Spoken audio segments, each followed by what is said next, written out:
Hey my awesome sleep club of potatoes. I see you choosing mountain empires from under a blanket. I'm glad you're here. Because tonight, we're easing into the entire story of how the Incas were conquered, the shifting alliances, fragile misunderstandings, and quiet turning points that reshaped a vast world. So if this calm, slightly boring reflection helps you unwind, feel free to follow, drop a like, and tell me where you're listening from and what time it is for you. Now dim your lights, grab your blanket, and turn on that fan for some steady white noise. Let's ease in now, shall we? High in the Andes Mountains, where the air grows thin and clouds drift between ancient peaks, a vast empire once stretched across the backbone of South America. The Inca Empire thrived for generations with roads that connected distant valleys, terraces that climbed impossible slopes, and systems of governance that would influence the region for centuries to come. What happened when two vastly different worlds met is a story not of endings, but of unexpected blendings and surprising continuities that still shape the Andes today. You stand at dawn on a stone road that seems to defy gravity itself. The paving stones beneath your feet have been fitted together so precisely that not even a blade of grass could slip between them. This road stretches ahead of you, climbing toward a mountain pass so high that you can see your breath in the cold morning air. The Inca road system was something that would have impressed even the most jaded Roman engineer. Over 20,000 miles of carefully maintained pathways connected the empire from modern-day Colombia to central Chile. You can imagine the planning required. Every stone had to be carried to exactly the right spot. Every bridge had to span rushing rivers at just the right angle. What makes these roads remarkable is how they adapted to the landscape rather than fighting it. When the terrain became too steep for a gradual slope, the road transformed into stairs. Thousands of steps carved into mountainsides. Your legs would burn after climbing them, but you would reach heights that seemed impossible. Along these roads, every few miles you would find a tambo. These were rest houses stocked with supplies. Dried potatoes and freeze-dried meat waited in storage rooms built into hillsides. Blankets woven from alpaca wool offered warmth during cold mountain nights. Fresh water collected in stone channels. The system worked because of something called the mita. This was a form of labour service where communities contributed work to the empire. Some people maintained roads, others staffed the tambos, still others served as chasqui, the relay runners who carried messages across the empire. Imagine being a chasqui. You wake before dawn in a small stone house at a tambo. Your job is to run at full speed to the next station, perhaps 5 or 6 miles away.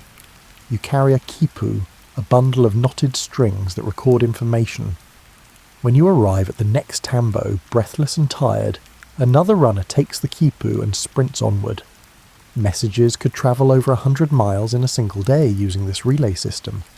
News from the coast could reach the highland capital of Cusco faster than seemed possible. Administrative updates flowed constantly along these arteries of empire. The funny thing about these roads is that they were built without wheeled vehicles in mind. The Inca never developed the wheel for transportation. The terrain was too mountainous for carts anyway. Instead, llamas carried goods in neat packs. They could navigate narrow mountain paths that would have been impossible for wagons. You watch a train of llamas passing on the road now. Their soft, padded feet make almost no sound on the stones. They carry bundles of maize from a warm valley to a cold highland town. Their handlers walk alongside, occasionally making soft clicking sounds to keep the animals moving. The road also served as a unifying cultural force. When you walked along an Inca road, you knew you were in the empire. The consistent engineering, the regular spacing of tambos, the carefully maintained surface all communicated order and organisation. This was a landscape shaped by human hands and human planning. Suspension bridges were another marvel of Inca engineering. Woven from plant fibres, these bridges swayed over gorges hundreds of feet deep. Walking across one required steady nerves. The bridge would sway and creak with each step. Below, a river might rush so far down that the sound barely reached your ears. Communities rebuilt these bridges annually. It was a communal event that brought people together. Everyone helped braid the massive cables. Someone always knew the traditional patterns. Someone else remembered the knots that had to be tied in exactly the right sequence. The knowledge passed from generation to generation. At night you might sleep in a tambo with other travellers. The stone walls held warmth from a fire pit. Smoke found its way out through gaps in the thatched roof. You would share stories with merchants heading to distant markets, with officials carrying administrative messages, with pilgrims travelling to sacred sites. The roads also connected different ecological zones. The Inca Empire spanned an incredible range of environments. Tropical forests gave way to cloud forests. High grasslands called puna stretched for miles. Desert coasts hosted fishing communities. Each zone produced different goods. This meant that variety flowed along the roads. Coca leaves from warm valleys travelled to cold highlands. Dried fish from the coast moved inland. Potatoes from high-altitude farms fed people in warmer regions. The roads made this exchange possible and regular. You continue walking as the sun climbs higher. The morning chill burns away. At this altitude, the sunlight feels more intense than at sea level. You can feel it on your skin like a gentle pressure. The sky overhead is a blue so deep it almost looks purple. Stone markers appear along the road at regular intervals. These helped travellers measure distance. They also served as spiritual waypoints. Travellers would sometimes leave small offerings. A smooth pebble placed carefully. A handful of coca leaves. These small gestures honoured the journey and the road itself. The maintenance of these roads was constant work. Rain could wash out sections. Landslides might block passes. Freeze and thaw cycles could crack stones. Every year, communities sent workers to repair their sections of road. It was a never-ending task that required coordination across the entire empire. What you're walking on represents not just engineering, but also political philosophy. The Inca believed in reciprocity. The empire provided infrastructure and organisation. In return, communities contributed labour and loyalty. This system of mutual obligation held everything together. As you walk, you notice how the road has been adapted for drainage. Small channels cut into the pavement guide water away. After a rain, the road surface dries quickly. This attention to detail meant the roads remained usable year-round in most places. The road also shaped how people thought about distance and connection.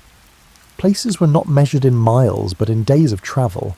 A town 5 days away was thought of differently than one just 1 day distant. The roads created their own geography of time and movement. You pass through a small settlement built right alongside the road. Stone houses cluster together. People are starting their daily routines. Smoke rises from cooking fires. Someone is grinding maize on a flat stone.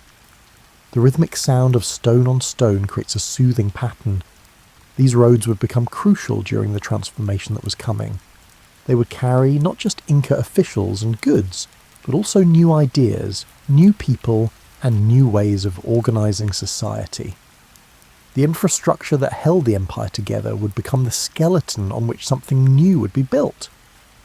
You find yourself standing at the base of an agricultural terrace system so extensive it looks like giant stairs climbing toward the clouds. Each terrace is a carefully engineered platform that transforms a steep mountainside into productive farmland. The bottom terrace alone could be an acre or more.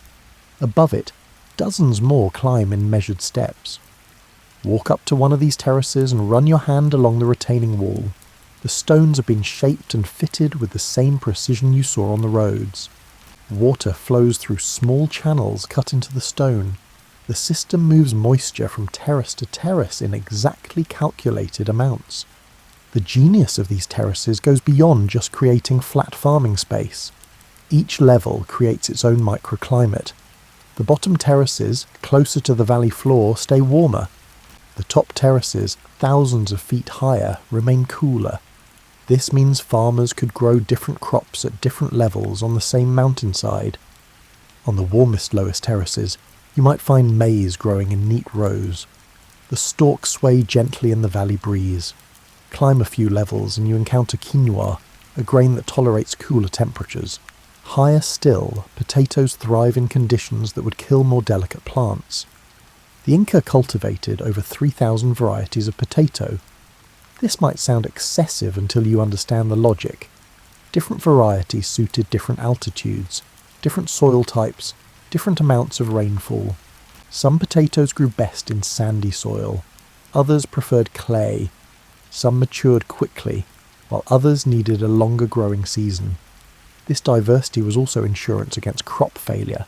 If one variety succumbed to frost or disease, others would survive. The empire never relied on a single crop or a single variety. Diversity meant resilience. You watch farmers working on the terraces now. They move with practiced efficiency. One person breaks up soil with a foot plough called a tackler. This tool is essentially a long pole with a footrest and a bronze or stone blade. The farmer steps on the footrest, drives the blade into earth, and levers up a chunk of soil. Behind the person with the tackler, others break up the loosened earth with their hands and tools. They create furrows and mounds. Seeds go into specific patterns that have been refined over generations. Everyone knows their role. No one needs to give instructions. The work happens communally. Families from a village work together, moving from one family's plot to another. Today they plant your terraces. Tomorrow you help plant theirs. This reciprocal labour, another form of mita, made the agricultural system function smoothly. Someone starts singing as they work. The melody is simple and repetitive. Others join in. The song helps coordinate the rhythm of work. It also makes the time pass more pleasantly. You cannot help but smile at the sound echoing off the stone walls. Between terraces, you notice small stone buildings. These are storage facilities called kolkas. The Inca built them in locations where air circulation kept stored goods dry and cool. Potatoes, quinoa, dried meat, and other foods could last for years when properly stored. The kolka system was remarkable in its scale. The empire maintained vast reserves of food in these storehouses. In years of plenty, the surplus went into storage. In years of poor harvest, the reserves sustained communities. This buffer against famine was a key feature of Inca governance. You peek inside a kolka. The interior is dim and cool. Pottery vessels line the walls, each sealed carefully. The floor is slightly raised to prevent moisture from seeping in. Ventilation gaps in the walls create gentle air movement. The smell is earthy and dry. One of the most ingenious Inca agricultural innovations was freeze-dried potato, called chuño. The process took advantage of the extreme temperature fluctuations in the high Andes. At night, temperatures might drop well below freezing. During the day, the sun could be intense. Farmers would spread potatoes on the ground during the dry season. At night, the potatoes froze solid. During the day, they thawed. People would walk on the potatoes, squeezing out moisture. This cycle repeated for several days until the potatoes were completely dehydrated. The result was a food that could last for years without spoiling. Chuño was lightweight and easy to transport. Rehydrated in soups or stews, it provided nutrition during lean times or on long journeys. You try a piece of rehydrated chuño now. The texture is unusual but not unpleasant. It tastes earthy and substantial. The agricultural calendar governed much of Inca life. Planting seasons, harvest times, and ritual observances all followed the patterns of the farming year. The empire tracked time partly through these agricultural cycles. The year was divided into periods that corresponded to what needed to happen in the fields. Irrigation was another piece of the agricultural puzzle. Water from mountain streams and springs was channeled through carefully engineered systems. Stone channels carried water for miles. The gradients were calculated so precisely that water flowed at exactly the right speed. Too fast and it would erode channels. Too slow and it would stagnate. You follow one of these irrigation channels as it winds along a hillside. The water runs clear and cold. Every so often, a small gate allows farmers to divert water onto their terraces. The gates are simple but effective. A flat stone slides into grooves cut into the channel walls. The system required coordination. Communities had to agree on water distribution. Someone living at the top of the system could not take all the water. and leave nothing for those downstream. Rules governed usage. Disputes were settled by local officials who understood both the technical requirements and the social dynamics. At higher altitudes where frost was more common, the Inca developed another clever technique. They built walls on the uphill side of terraces. These walls absorbed heat during the day and radiated it at night. The slight temperature increase could be enough to prevent frost from damaging crops. You rest for a moment on one of these walls. The stone is warm from the sun. Around you, the terraced landscape creates a pattern of horizontal lines climbing toward distant peaks. It is beautiful in a way that combines human ingenuity with natural topography. Children play among the terraces, their laughter echoing across the valley. They chase each other up and down the stone staircases that connect the different levels. One child has fashioned a toy llama from dried grass. Another pretends to be a shaski, running with an imaginary message. These agricultural systems represented hundreds of years of accumulated knowledge. Each generation learned from the previous one and added refinements. The placement of every terrace, the composition of every soil mixture, the timing of every planting was informed by long experience. The terraces also had a spiritual dimension. The earth was not just a resource to be exploited. It was alive and deserving of respect. Before planting, farmers might make small offerings, a bit of coca leaf, a splash of chicha, the fermented maize drink. These gestures acknowledged the relationship between humans and the land. As the sun begins to set, you watch the terraces fill with golden light. The green of growing crops glows against the grey stone walls. Shadows lengthen across the valley floor. Farmers begin heading home, their tools over their shoulders, conversation flowing easily. This agricultural system would prove remarkably durable. The terraces themselves would remain productive for centuries. The varieties of crops, the techniques of cultivation, the communal labour patterns would all adapt and persist, even as political systems changed around them. You arrive in Cusco just as morning light touches the mountains surrounding the city. This is the capital of the Tawantinsuyu, the name the Inca gave to their empire. It means the four parts together. Cusco sits at the centre, the navel of the world. The city is laid out in the shape of a puma if viewed from above. The head is the fortress of Sacsayhuaman, on a hill overlooking the city. The body spreads across the valley floor. The tail extends toward the south. This symbolic layout reflects the Inca attention to meaning in architecture. You walk through streets paved with smooth stones. The buildings on either side are constructed from precisely fitted blocks. Some of these stones are enormous, weighing many tons, yet they fit together with impossible accuracy. The famous 12-angled stone in a wall catches your eye. 12 surfaces meet at precise angles. No mortar holds it in place. Friction and gravity do all the work. The streets are narrow and straight. They create channels for air to flow through the city. On hot days, this creates pleasant breezes. When rain falls, the water runs swiftly through channels cut into the pavement. The city drains efficiently. At the centre of Cusco lies the Coricancha, the Temple of the Sun. This is the most sacred site in the empire. The walls inside were once covered with sheets of gold. Sunlight streaming through windows would reflect off these golden surfaces, filling the interior with warm light.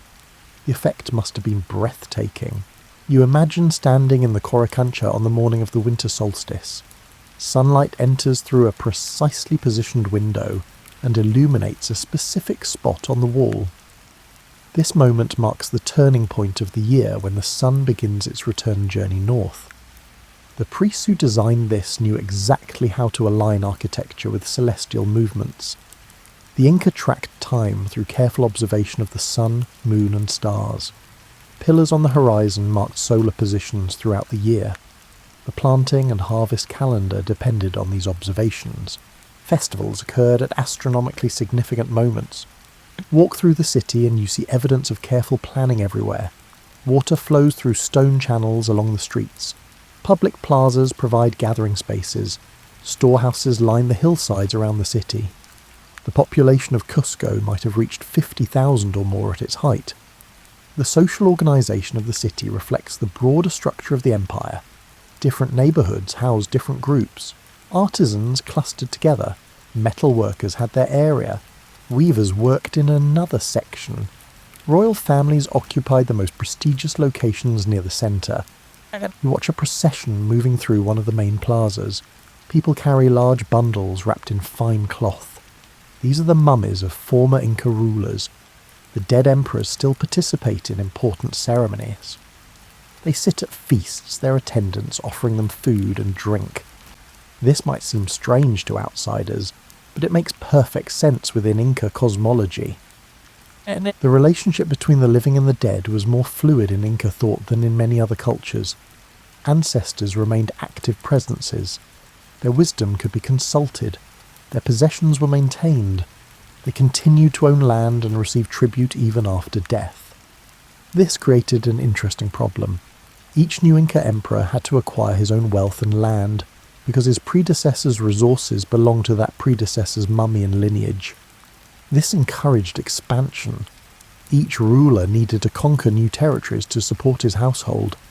The city's markets buzz with activity. You wander through stalls displaying goods from across the empire. Bright textiles from highland weavers hang alongside carved wooden items. Pottery of various styles and functions is arranged in neat rows. Metalwork gleams in the sunlight. One vendor offers dried chilies from a warm valley. The smell is sharp and complex. Another sells varieties of maize in different colours. White, yellow, red, purple, and even black kernels fill woven baskets. You wonder at the patience required to develop such diversity. The markets operate without money. The Inca did not use currency in the way other civilizations did. Instead, exchange happened through barter and through the reciprocal obligations that structured society. You might trade your woven cloth for someone else's pottery, or you might receive goods as part of your service to the empire. Record keeping was essential in such a system. The quipu served this purpose brilliantly. These bundles of knotted strings recorded quantities, transactions, census data, and possibly even narratives. Different colours of string meant different things. The type of knot conveyed meaning. The position of a knot on the string indicated value. You examine a quipu now. The main cord has dozens of subsidiary strings hanging from it. Each string has several knots. A specialist called a quipu kamiok can read these knots like you might read a page of text. They can tell you exactly how many llamas are in a particular region, how much maize was harvested, how many people owe labour service. This system of record keeping allowed the empire to function with remarkable efficiency. Administrators knew what resources were available and where they were located. They could plan distributions, organise labour projects, and respond to shortages. The palace complexes of Cusco demonstrate another aspect of Inca architecture. Each emperor built his own palace rather than occupying his predecessor's residence. These compounds included living quarters, storage areas, gardens, and ceremonial spaces. You peek into one of these garden courtyards. Plants grow in carefully tended beds. Small channels bring water to each section. Stone benches offer places to sit and enjoy the space.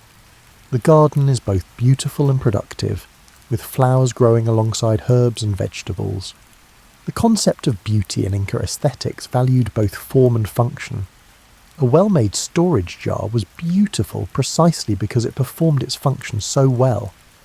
The smooth curve of its belly, the strength of its base, the comfortable grip of its handles all contributed to its beauty. Textile production was highly valued in Inca society. Fine cloth served as a measure of wealth and status. The emperor wore garments made from the softest alpaca wool, woven with intricate patterns. These textiles took months to produce. Every thread was spun by hand. Every pattern was created by skilled fingers on a backstrap loom. You watch a weaver working now. She sits with the loom stretched between a post and a strap around her waist. Her fingers move with quick precision. Coloured threads create a geometric pattern that grows slowly across the fabric. She pauses occasionally to adjust tension or select a new colour. The patterns in textiles were not merely decorative. They conveyed information about the wearer's region, status and affiliation. Someone trained in reading these visual languages could learn much about a person from their clothing. As evening approaches, you climb to a vantage point overlooking the city. Smoke rises from thousands of cooking fires. The smell of roasting meat and quinoa stew drifts on the breeze. The city settles into its evening rhythms. People gather in courtyards to share meals. Children finish their games and head inside. The mountains surrounding Cusco catch the last light. Their peaks glow pink and orange. Shadows fill the valleys. The temperature drops quickly as the sun disappears. You pull your cloak tighter and appreciate the warmth of alpaca wool. This city, with its precise architecture and complex social organization, represents the achievement of the Inca civilization at its height. It is a place where the practical and the spiritual intertwine, where efficient administration supports millions of people across diverse landscapes, where tradition and innovation walk hand in hand. You begin to understand something peculiar about how the Inca organized their relationship with the landscape. Unlike empires that spread horizontally across relatively uniform terrain, the Inca Empire stretched vertically, embracing radical environmental differences within short distances. Stand at sea level on the Pacific coast. The air is humid and smells of salt and seaweed. Fog rolls in most mornings, creating a grey blanket that burns off by midday. The temperature stays relatively constant year-round. This is the coastal desert, one of the driest places on Earth despite being right next to an ocean. Now imagine travelling inland. Within a single day of hard walking, you climb from this desert into fertile river valleys. Here, irrigation channels built by cultures that preceded the Inca turned dry land into gardens. Cotton grows in neat fields. Fruit trees produce mangoes, avocados, and other crops impossible at higher elevations. Continue climbing. The valleys narrow and the air grows thinner. You enter the cloud forest zone where moisture condenses on vegetation and drips constantly. Everything is green and damp. Orchids cling to tree branches. The sound of water is everywhere. Higher still, you break through the clouds into the puna, the high grassland. The air here is so thin that exertion leaves you gasping. The sun feels intense without the filtering effect of thicker atmosphere. Temperatures can swing from warm to freezing within hours. This vertical landscape created a unique economic system. Instead of controlling large horizontal territories, communities controlled vertical strips that included access to multiple ecological zones. A single ethnic group might have settlements and resource rights from the coast to the high mountains. This meant that people from the cold puna could send representatives down to warmer valleys to grow maize. Coastal communities might maintain outposts in the highlands to access wool and high-altitude crops. This vertical archipelago system predated the Inca, but was incorporated into their administrative framework. You follow a caravan now as it travels this vertical route. The llamas carry dried fish from the coast upward toward highland communities. They will return loaded with wool and freeze-dried potatoes. This exchange has happened for generations. The routes are ancient. The journey takes days. Each night the caravan stops at a different elevation. The air changes, the sounds change. At the coast, waves and seabirds create the soundscape. In the middle elevations, insects and frogs provide evening chorus. In the highlands, the wind makes the primary sound, whistling through rocks and grass.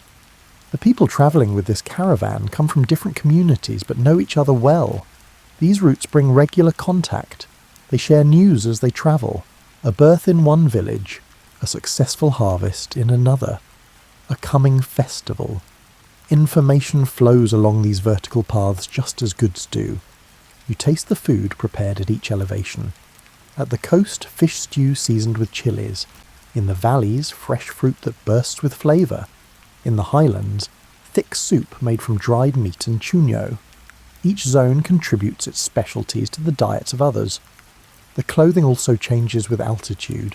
Coastal people wear lighter cotton garments. Highland dwellers layer alpaca wool against the cold. The caravan members carry extra clothing and change as they move between zones. This system created interdependence between communities. No single group could be entirely self-sufficient. Everyone needed resources from other elevations. This interdependence promoted exchange and reduced conflict. Why fight with people you depend on for essential goods? The Inca formalized and extended this vertical system. They built the roads that made travel easier.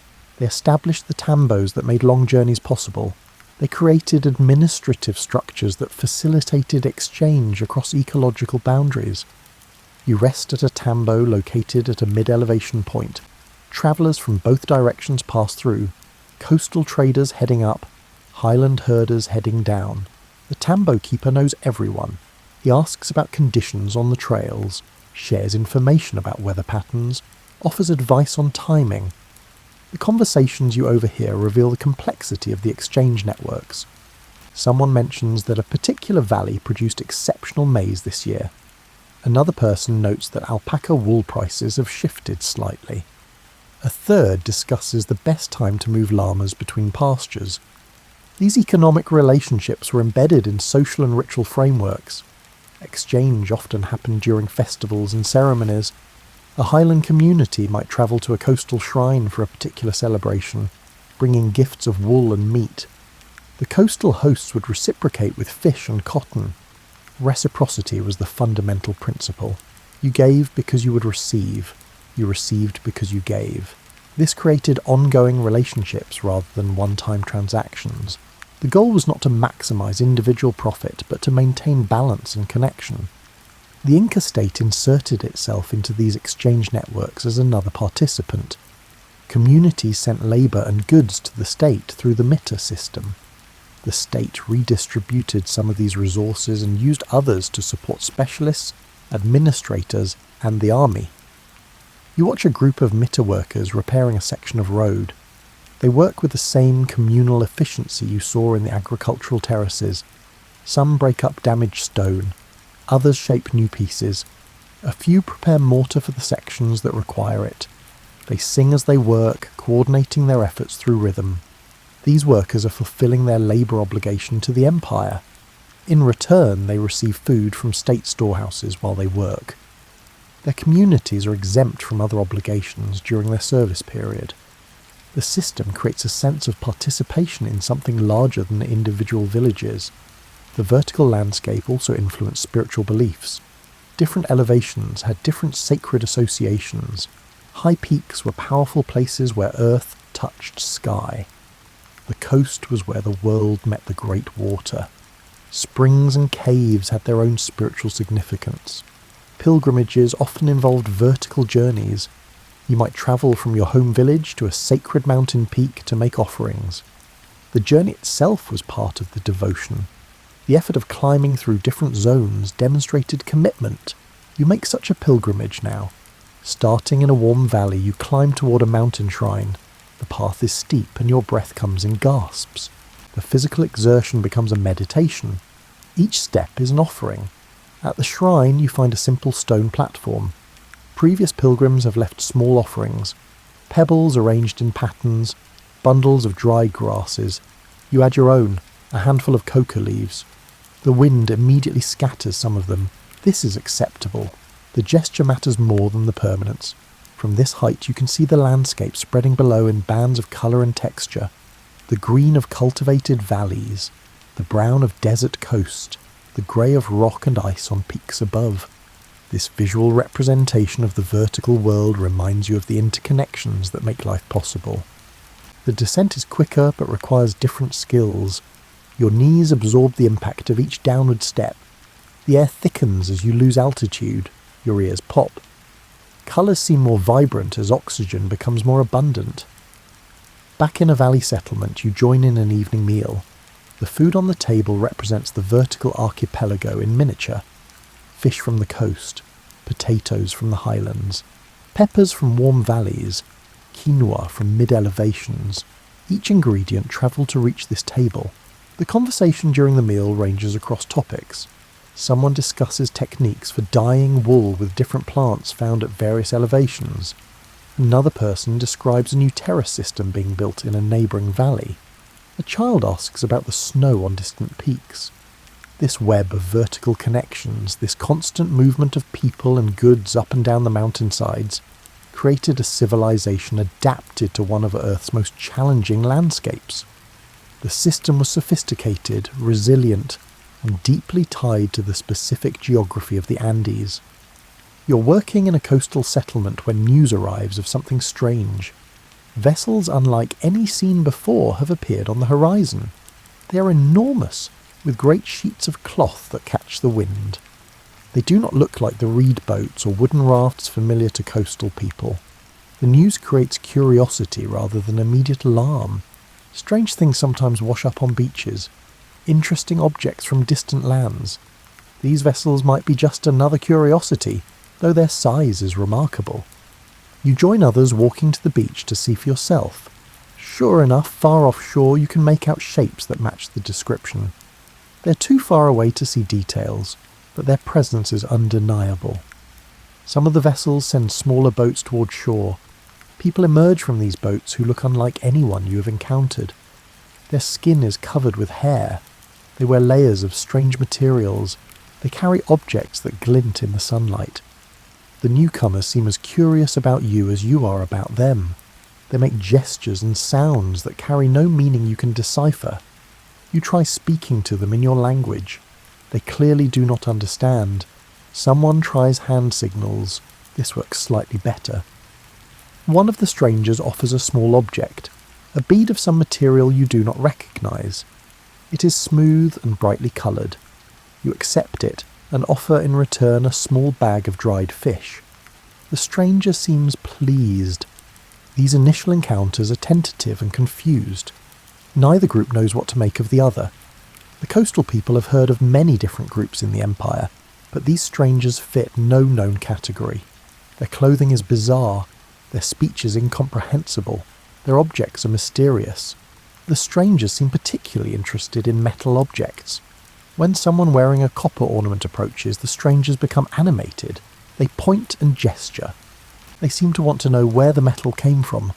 This interest in metal would become a defining feature of the early encounters. The strangers possess a particular kind of intense focus when they see gold or silver. Local people find this focus peculiar. Metals are valuable, certainly, but the stranger's reaction seems disproportionate. You watch as communication slowly develops over days of interaction. Certain words begin to carry meaning across the language barrier. Hand gestures acquire agreed-upon significance. Both groups become slightly better at predicting what the others might do or want. The strangers show interest in supplies. They need food and water. Coastal communities are accustomed to hosting travellers and providing for those passing through. Offering hospitality to strangers aligns with cultural values. People bring fish, fruits and water to the beach. In return, the strangers offer objects from their vessels. Glass beads become popular. Metal tools with extremely sharp edges generate interest. Some textiles with unusual weaves and colours circulate among local people. The strangers try to communicate questions about the land and its organisation. They want to know about political structures, about wealth, about sources of metal. Their questions are difficult to understand at first, but gradually their interests become clearer. News of the strangers travels inland along the road networks. Runners carry reports to administrative centres. The messages describe the vessels, the appearance of the strangers, their behaviours and apparent interests. The information is noted and stored on Quipus. Administrative responses come back from regional centres. Observe these strangers, provide hospitality as appropriate, report any significant developments. Do not interfere with their movements unless they threaten communities or resources. The strangers move along the coast, stopping at different settlements. They follow patterns that seem odd to local observers. They ask similar questions everywhere. They show the same interest in metals. They seem to be searching for something. At one coastal town, the strangers encounter someone who has learned a few words of their language during previous contacts. This person becomes a bridge, translating haltingly between languages. The stranger's questions become somewhat clearer, though still puzzling. They ask about a powerful ruler. They ask about gold and silver. They ask about cities in the mountains. Their questions suggest they have heard stories about the Empire and are trying to understand its organisation. Local officials decide to send a small delegation with gifts to the Inca court. The gifts include samples of what the strangers have offered in trade. The delegation also carries detailed descriptions of the encounters.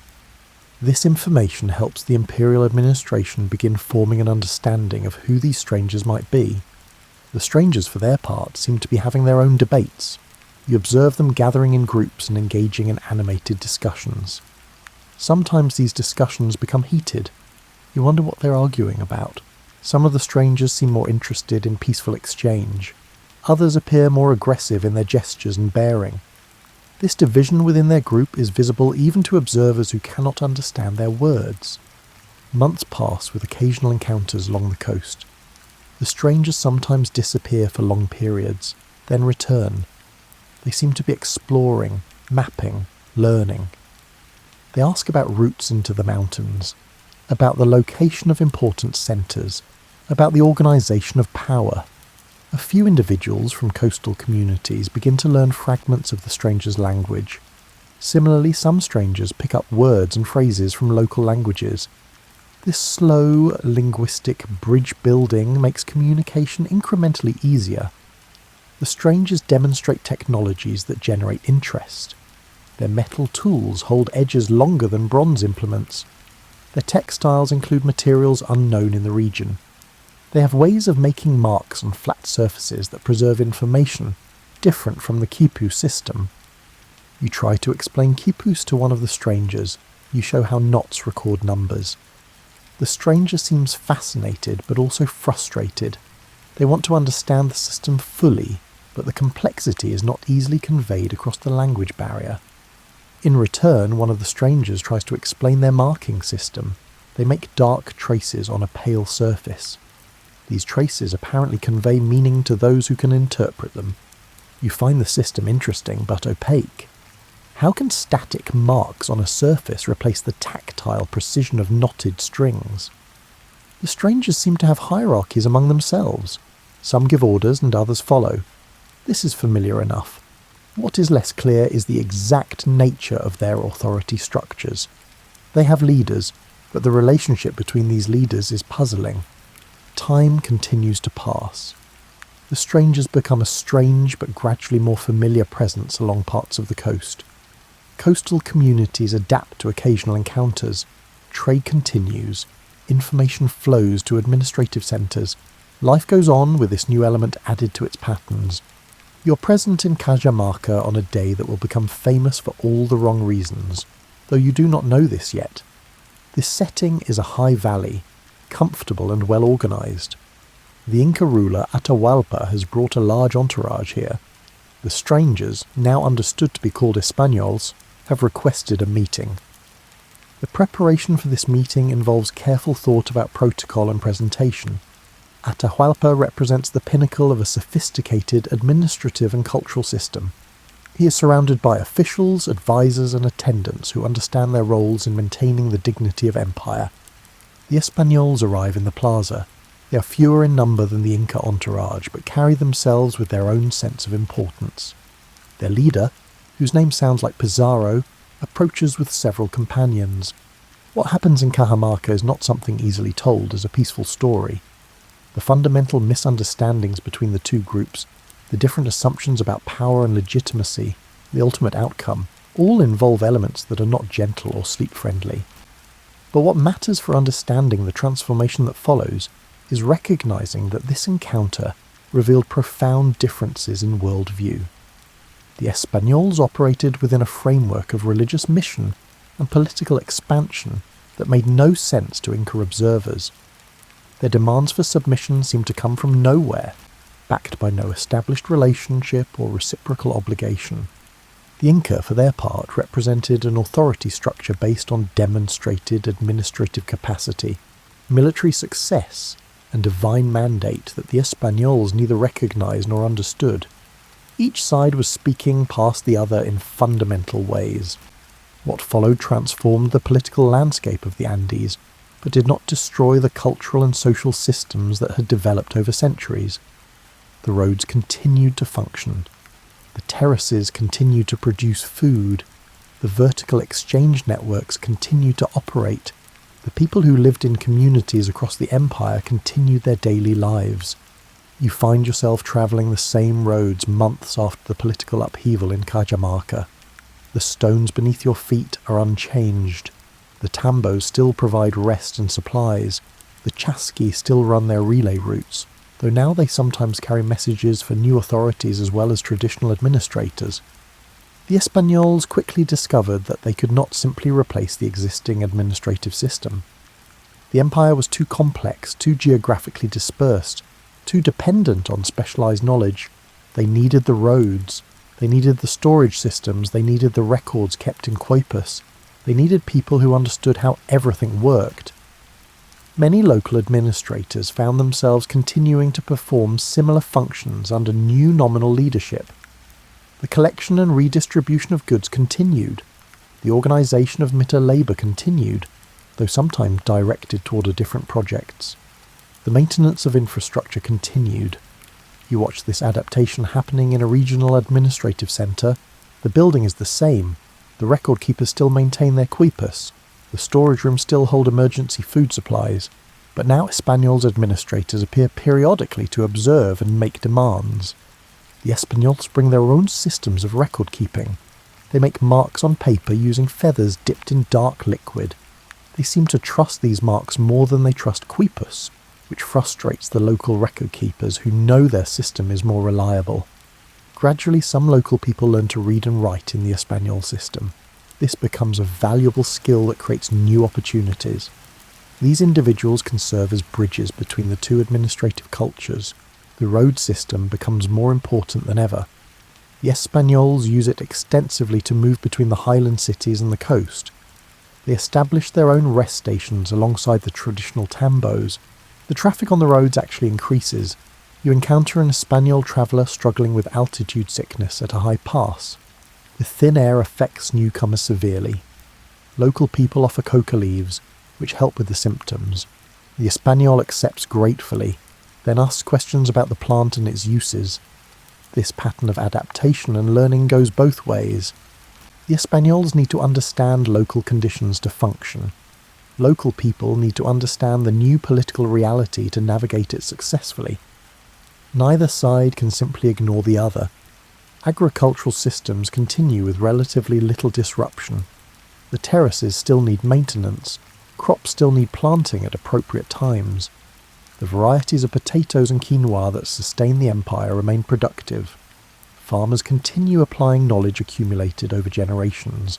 The Espanyol's show great interest in certain crops. Potatoes are a revelation to them. This plant that thrives at high altitude, that can be stored for long periods, that produces reliable yields, seems almost miraculous. They begin sending samples back across the ocean to their homeland. Similarly, maize impresses them. The variety of colours and uses surprises Espanyol observers. They had not imagined that a grain could be so diverse and adaptable. They write descriptions in their marking system, trying to capture what they are learning. The Espanyol's bring their own plants and animals. Wheat begins to be cultivated in suitable valleys. Barley finds a niche at certain elevations. Cattle and sheep are introduced, adding to the existing herds of llamas and alpacas. You watch this biological mixing with interest. The sheep seem to do well in highland pastures. Their wool is different from alpaca wool, coarser but abundant. Local herders begin to learn about managing these new animals. Fruit trees from Europe are planted in appropriate climates. Some thrive, some struggle. The olive trees that the Espanyol's plant with such hope mostly fail in these conditions. But peaches and apples find favourable environments and begin to spread. The vertical archipelago system adapts to include these new elements. Communities begin to incorporate Espanyol crops into their exchange networks. A village that grows wheat in addition to traditional crops now has another commodity to trade. Religious practices become an area of significant pressure and negotiation. The Espanyol's bring their Christianity and want local people to adopt it. But religious change happens unevenly and incompletely. Many people incorporate Christian elements into existing spiritual frameworks rather than replacing one system with another. You observe a festival that blends traditions. There are Christian symbols and prayers, but the basic structure and timing of the celebration follow ancient patterns. The sacred locations are the same mountains and springs that have always been revered. The offerings include both old and new elements. This religious blending would characterize Andean spirituality for centuries. The Christianity that develops in the region is distinctly Andean, incorporating local understandings and practices. The Españolas officially considered this proper conversion, but the reality is more complex. Language mixing also begins. Spanish words enter local languages, especially for new concepts and objects. Local words enter the Spanish spoken in the region, particularly terms for plants, animals, and geographical features that have no Spanish equivalent. You listen to a conversation between a local administrator and an Español official. They are discussing the organisation of a building project. The conversation shifts between languages. Some concepts are easier to express in one language, some in the other. Both speakers adapt. The craft traditions continue with new influences. Weavers begin incorporating Español designs alongside traditional patterns. Metal workers learn new techniques from Español smiths, while maintaining their own methods. Pottery begins to show mixed influences. You examine a piece of cloth that demonstrates this blending. The backstrap loom technique is traditional. The patterns include both Andean geometric designs and Español-influenced floral motifs. The dyes come from traditional plants. The result is something new that emerges from both traditions. Urban spaces transform gradually. In Cusco, the Españols build their churches and houses using Inca foundations. The massive stone walls remain, but new structures rise above them. The city becomes a visible representation of cultural layering. Walking through these transformed streets, you see Inca stonework supporting Español architecture. Sometimes the contrast is stark, sometimes the integration is smooth. The city contains both histories simultaneously. The administrative divisions of the empire are partially maintained but also modified. Some traditional provinces continue as recognizable units under new names. Others are reorganized according to Español preferences. The result is a patchwork of old and new organizational logic. You work with a local Quipucamayok, who is trying to translate old records into the new marking system. The process is challenging. Some information translates easily. Other data loses nuance in the translation. He does his best to preserve the essential information while making it accessible to Español administrators. The Mita system continues but becomes more exploitative under Español direction. The reciprocal nature of the traditional system erodes.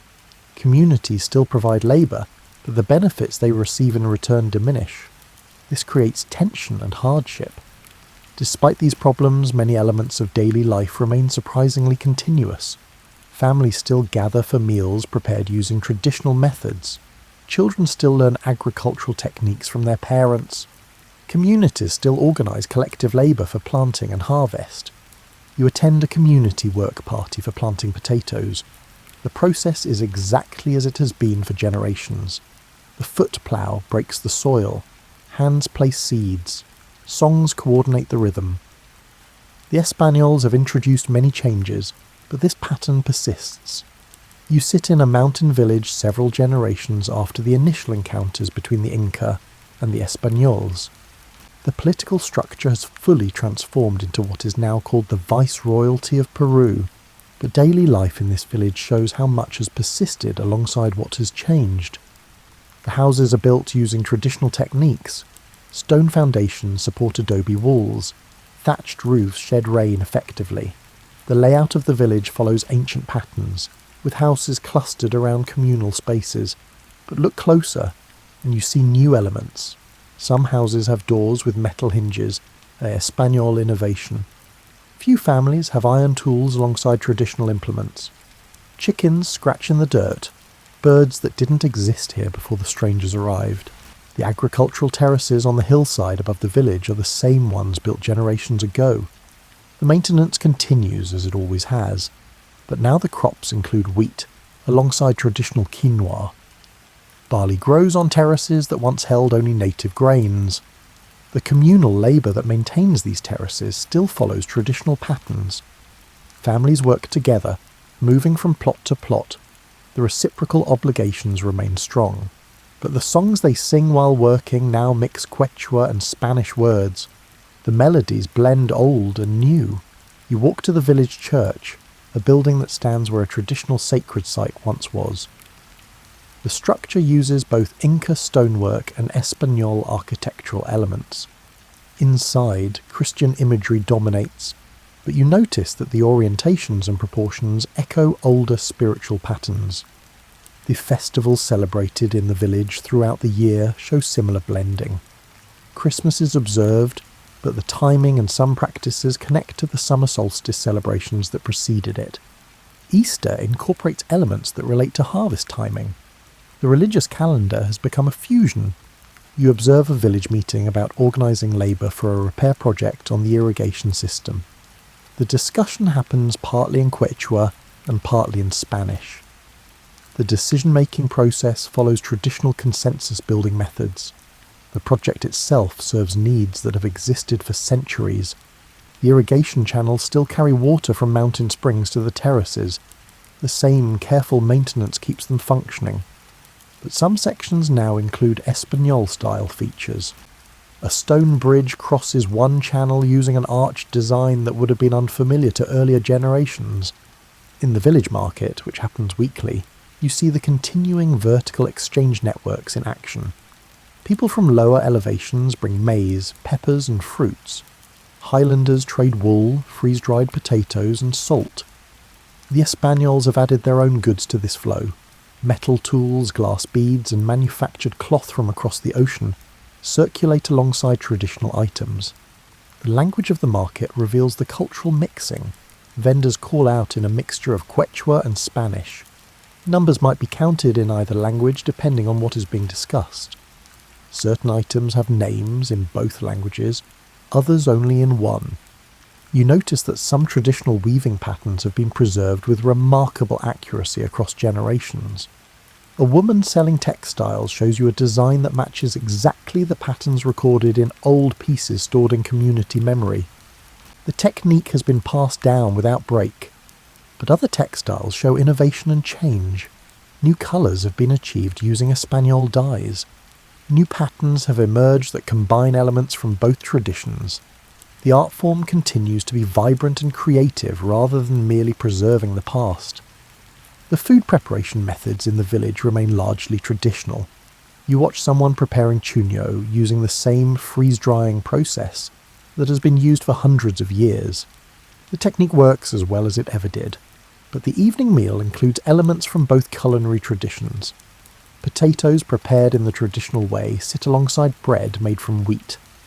Local herbs season a stew that includes both native and introduced ingredients.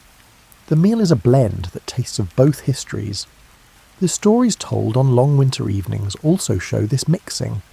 Traditional narratives about mountain spirits and ancestor heroes continue to be shared. But now they coexist with stories about Español saints and biblical figures. Sometimes the different story traditions influence each other in interesting ways. You listen to an elder telling a story that seamlessly blends Inca and Christian elements.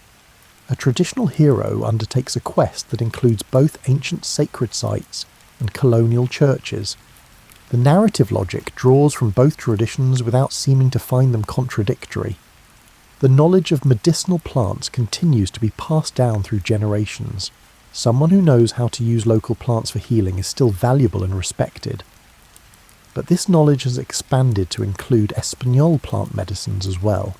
Healers learn about both systems and use whichever seems most effective for a given situation. You feel ill one day and consult a local healer. She examines you and prescribes a mixture of traditional herbs prepared in the way her grandmother taught her. But she also suggests a prayer to a Christian saint known for healing. She sees no conflict in combining these approaches. The raising of children incorporates both traditional and new elements. Children still learn the agricultural knowledge they will need. They still learn the social obligations that structure community life. But now they might also learn to read and write in Spanish. Some might learn Christian prayers alongside traditional teachings. You watch children playing a game that combines elements from both cultures. The basic structure is traditional, but they have incorporated new rules and elements. The game is recognisable but has evolved. The children invent variations as they play, continuing a process of adaptation. The clothing people wear shows perhaps the most visible blending. Traditional woven garments in Andean patterns are worn alongside Espanol-style pieces.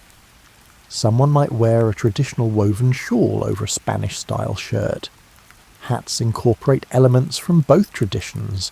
The result is a distinctive regional style that is purely neither Inca nor Espanol. The road system continues to function, though now it serves the colonial administration as well as traditional purposes.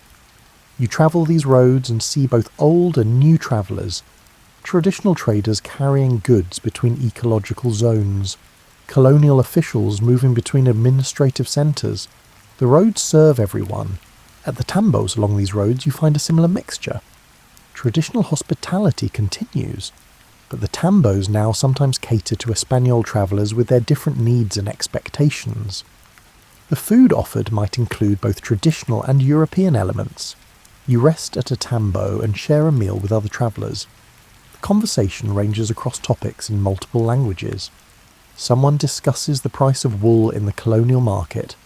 Another person shares news about a traditional festival being planned. A third mentions changes in the Mita labour system. The conversation moves fluidly between colonial and traditional concerns. The knowledge preserved in Quipus has been partially lost but also partially maintained. Some Quipuca Mayocs continue their work, though often translating their records into Spanish-written documents for colonial administrators. The skill is diminishing but has not completely disappeared. You meet an old Quipuca Mayoc who teaches you to read a simple quipu. His fingers move along the strings with practiced ease. He can feel the knots and know their meaning without looking. He worries that this knowledge will die with his generation, but he continues teaching anyone willing to learn. The metalworking traditions have been influenced by Espanol techniques. Local smiths have learned new methods for working iron and steel, but they also maintain traditional techniques for working copper and bronze. The resulting craft combines elements from both traditions. You commission a metal tool from a local smith. The design is traditional, but he uses Espanol steel. The handle incorporates traditional woodworking techniques. The finished product works better than either tradition alone could have produced. The astronomical knowledge that guided planting and festivals continues in modified form. People still observe the sun's movements and the appearance of stars, but now this knowledge exists alongside Christian calendar dates. The two systems are reconciled in practical ways. A farmer explains to you when to plant a particular crop. He references both the traditional solar observations his ancestors used and the Christian calendar dates recognised by colonial authorities. For him, both systems provide useful information. The political organisation of the village reflects colonial structures overlaid on traditional ones. There are colonial appointed officials, but there are also traditional community leaders. Decisions often require navigating both systems. This can be complicated, but people have learned to work within the dual structure. You attend a village council meeting where both colonial and traditional authorities are present. The discussion must satisfy both sets of expectations. The decision-making process draws from both governance traditions. The result is workable, if not always elegant. The music of the region shows beautiful blending. Traditional instruments like the pan flute and drums continue to be played, but Espanol instruments like guitars have been adopted and transformed into something distinctly Andean. New forms of music emerge that belong fully to neither tradition but to both. You hear musicians playing at a festival. The guitar rhythms have an Andean quality that would be unfamiliar in Spain. The pan flute melodies incorporate harmonies influenced by European music. The result is something unique and lovely. As evening settles over the village, you reflect on the complexity of cultural transformation. The Espanols brought change and disruption, but they did not and could not erase what existed before.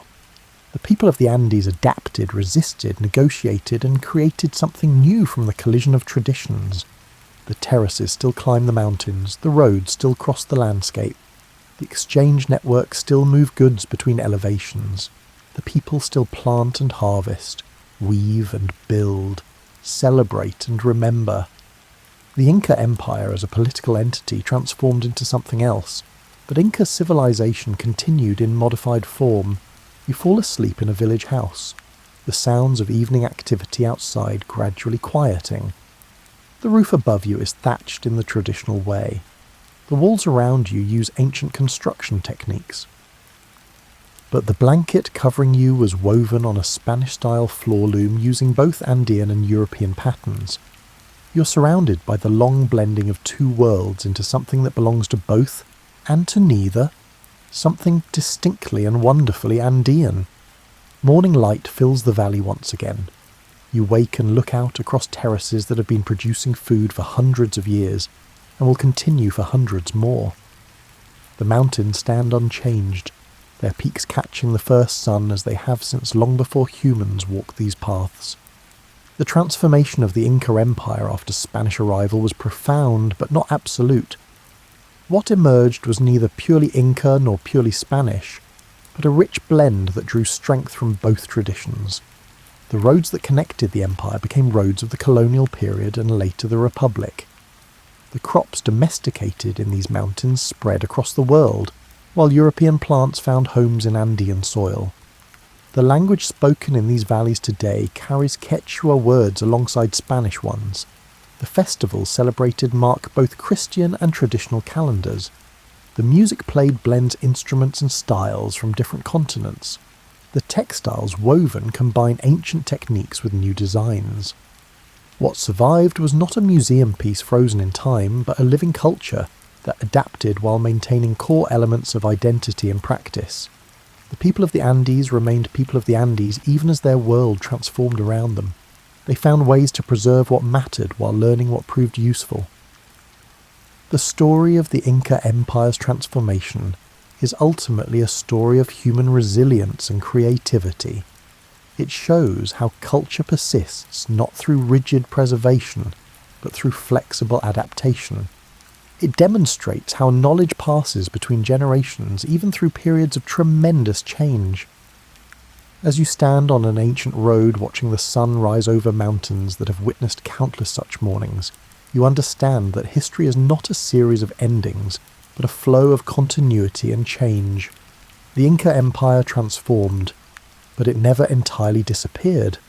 It lives on in the terraces that still feed people, in the words still spoken, in the patterns still woven, and in the mountains still revered. This is the entire story of transformation. Welcome to tonight's journey through one of history's most understated treasures. For the next hour, you'll discover how a single golden liquid transformed kitchens, illuminated cities, healed bodies, and connected distant shores across thousands of years. Now please imagine, if you will, in that comfy purple mattress that's so snuggly and cosy, that you're standing in a grove that predates written language. The trees around you twist skyward with bark as gnarled as braided rope. Their trunks wide enough that you'd need 3 people linking hands to encircle the oldest ones. These olive trees have witnessed empires rise and crumble, their roots drinking from the same limestone soil for 1,000 years or more. The leaves catch afternoon light with a peculiar shimmer, silver underneath, grey-green on top, creating a rustling canopy that sounds like distant rainfall even on windless days. Your fingers brush against bark that feels like cooled lava, all ridges and valleys frozen mid-flow. The tree doesn't grow straight. It spirals, corkscrews, and splits into multiple trunks that rejoin higher up, as if the wood itself can't decide which direction leads to sunlight. Some branches look dead until you notice the small green shoots emerging from what appeared to be driftwood. Olive trees, you've learned, refuse to die easily. Cut one down to a stump, and it sends up new growth within seasons. Set fire to an entire grove, and the roots wait patiently underground, ready to sprout again when conditions improve. The fruit hanging before you looks nothing like the glossy black olives in jars.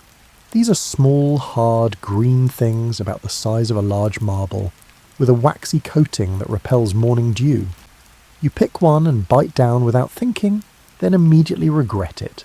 The bitterness floods your mouth like you've licked a battery, a chemical tang so intense it makes your jaw ache. You spit it out quickly, understanding now why these olives need processing, need time, and need human intervention to become edible. Raw olives contain oleuropein, a compound so bitter it serves as the tree's defense mechanism against animals who might otherwise devour the fruit before seeds can spread. Around you, other harvesters work with the patience of people who've performed this task since childhood. An older woman spreads wide nets beneath a particularly heavy-laden tree, securing the corners with stones so wind won't disturb them.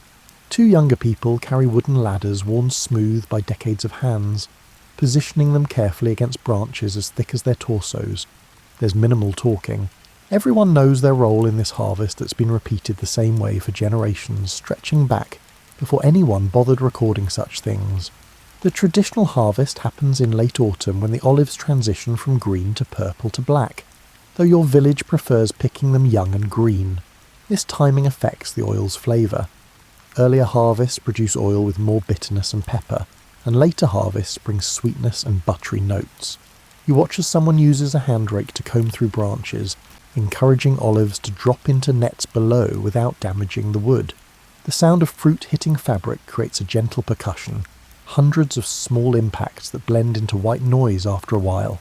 A few trees over, someone has climbed high into the canopy, visible only as shifting branches and the occasional glimpse of a tunic. Olives rain down in small clusters, bouncing off nets and rolling toward the edges where children wait to gather escapees. The kids compete to see who can collect the most strays, turning tedious labour into a game the way children always manage. Their laughter carries across the grove, breaking the meditative silence for a moment before being absorbed back into the rustle of silver leaves. You bend to help gather olives from a full net, scooping handfuls into a woven basket that smells of earth and previous harvests. Each olive feels cool and firm, with a weight that belies its size. The basket grows heavy quickly. Olive wood is dense, and even the fruit carries substantial mass. Your back reminds you of its presence as you hoist the full basket and carry it toward collection carts, waiting at the grove's edge. The path between trees is worn smooth by countless feet walking this exact route, autumn after autumn, carrying baskets just like yours. At the collection point, baskets get emptied into larger containers, creating small avalanches of green-purple fruit that click against wood like hail on a roof. Someone tallies the harvest in marks on a clay tablet, tracking which families contributed which amounts. The accounting matters less than you'd expect. Most of the oil will be pressed and shared communally anyway, with extra jars going to families who contributed the most labour. It's an economy based on effort rather than ownership, on collective understanding rather than written contracts. The grove extends farther than you can see from ground level, hundreds of trees marching up hillsides too rocky and steep for grain crops. This is the olive's gift to Mediterranean peoples. It thrives where wheat and barley fail, asking only for limestone soil, hot dry summers, and mild wet winters. The trees need almost no care once established. No irrigation, no fertilizer, minimal pruning. They simply exist, producing fruit year after year with a reliability that sustained civilizations through droughts that would have killed any other crop. As sunset approaches, the harvesting slows. People roll up nets, secure ladders, and cover collection baskets with fabric to protect them from dew and opportunistic birds. Tomorrow you'll begin the pressing, but tonight the olives will rest, and so will you. Walking home through dimming light, you notice how the silver undersides of olive leaves seem to glow faintly, catching the last rays of sun and holding them a moment longer than other trees. It's a small magic, this luminescence, but appropriate for a tree whose fruit will eventually become light itself. The pressing room smells of crushed vegetation and stone dust, with undertones of fermentation that aren't unpleasant once you adjust. You're standing before a millstone larger than a wagon wheel, watching it rotate slowly around a vertical axis, while a donkey plods in circles, connected to the stone by a worn wooden beam. The donkey knows this work intimately, requiring no guidance, placing each hoof with the careful precision of someone who's traced this exact circle thousands of times. Its eyes hold that distant look animals develop when performing tasks that require presence but not attention. Beneath the rolling stone, olives gradually transform from individual fruits into a purple-brown paste. The millstone doesn't crush so much as grind. Its weight sufficient to break down flesh and pit together into a thick mixture that releases the first hints of oil. You can see it glistening on the stone surface, catching light from oil lamps hung around the room. The paste collects in a stone basin carved smooth over centuries of use, its surface stained dark from countless pressings. Someone adds a new basket of olives to the mill's edge, where the stone will eventually reach them and pull them into its grinding path. The addition barely interrupts the rhythm. The donkey continues its circuit, the stone continues its rotation, and the paste grows deeper in the collection basin. Watching the process induces a kind of trance. The circular motion, the steady progress, and the gradual transformation happening at a pace that defeats impatience. This isn't work you can rush. Oil extraction requires time to do its work properly. When the paste reaches sufficient consistency, something judged by eye and texture rather than measurement, workers scoop it into woven bags made from esparto grass or hemp. These bags get stacked carefully on a pressing platform, alternating with round wooden discs that distribute pressure evenly. You help position the bags, feeling the paste's cool moisture seep through the weaving, leaving your hands slick. The paste smells vegetal and alive, nothing like the refined oil you'll eventually pour into storage jars. The press itself dominates the room, a massive wooden screw carved from a single beam, operated by a long lever that extends out like a ship's boom. The screw's threads are hand-cut, showing the irregular marks of the adze that shaped them.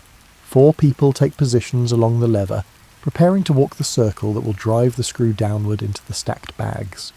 Someone gives a signal and everyone pushes, leaning their weight into wood smoothed by countless palms.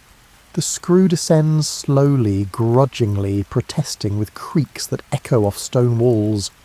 As pressure builds, the first oil emerges.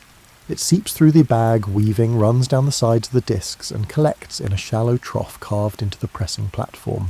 The liquid catches lamplight and throws it back transformed, no longer white light but something golden, viscous, and alive.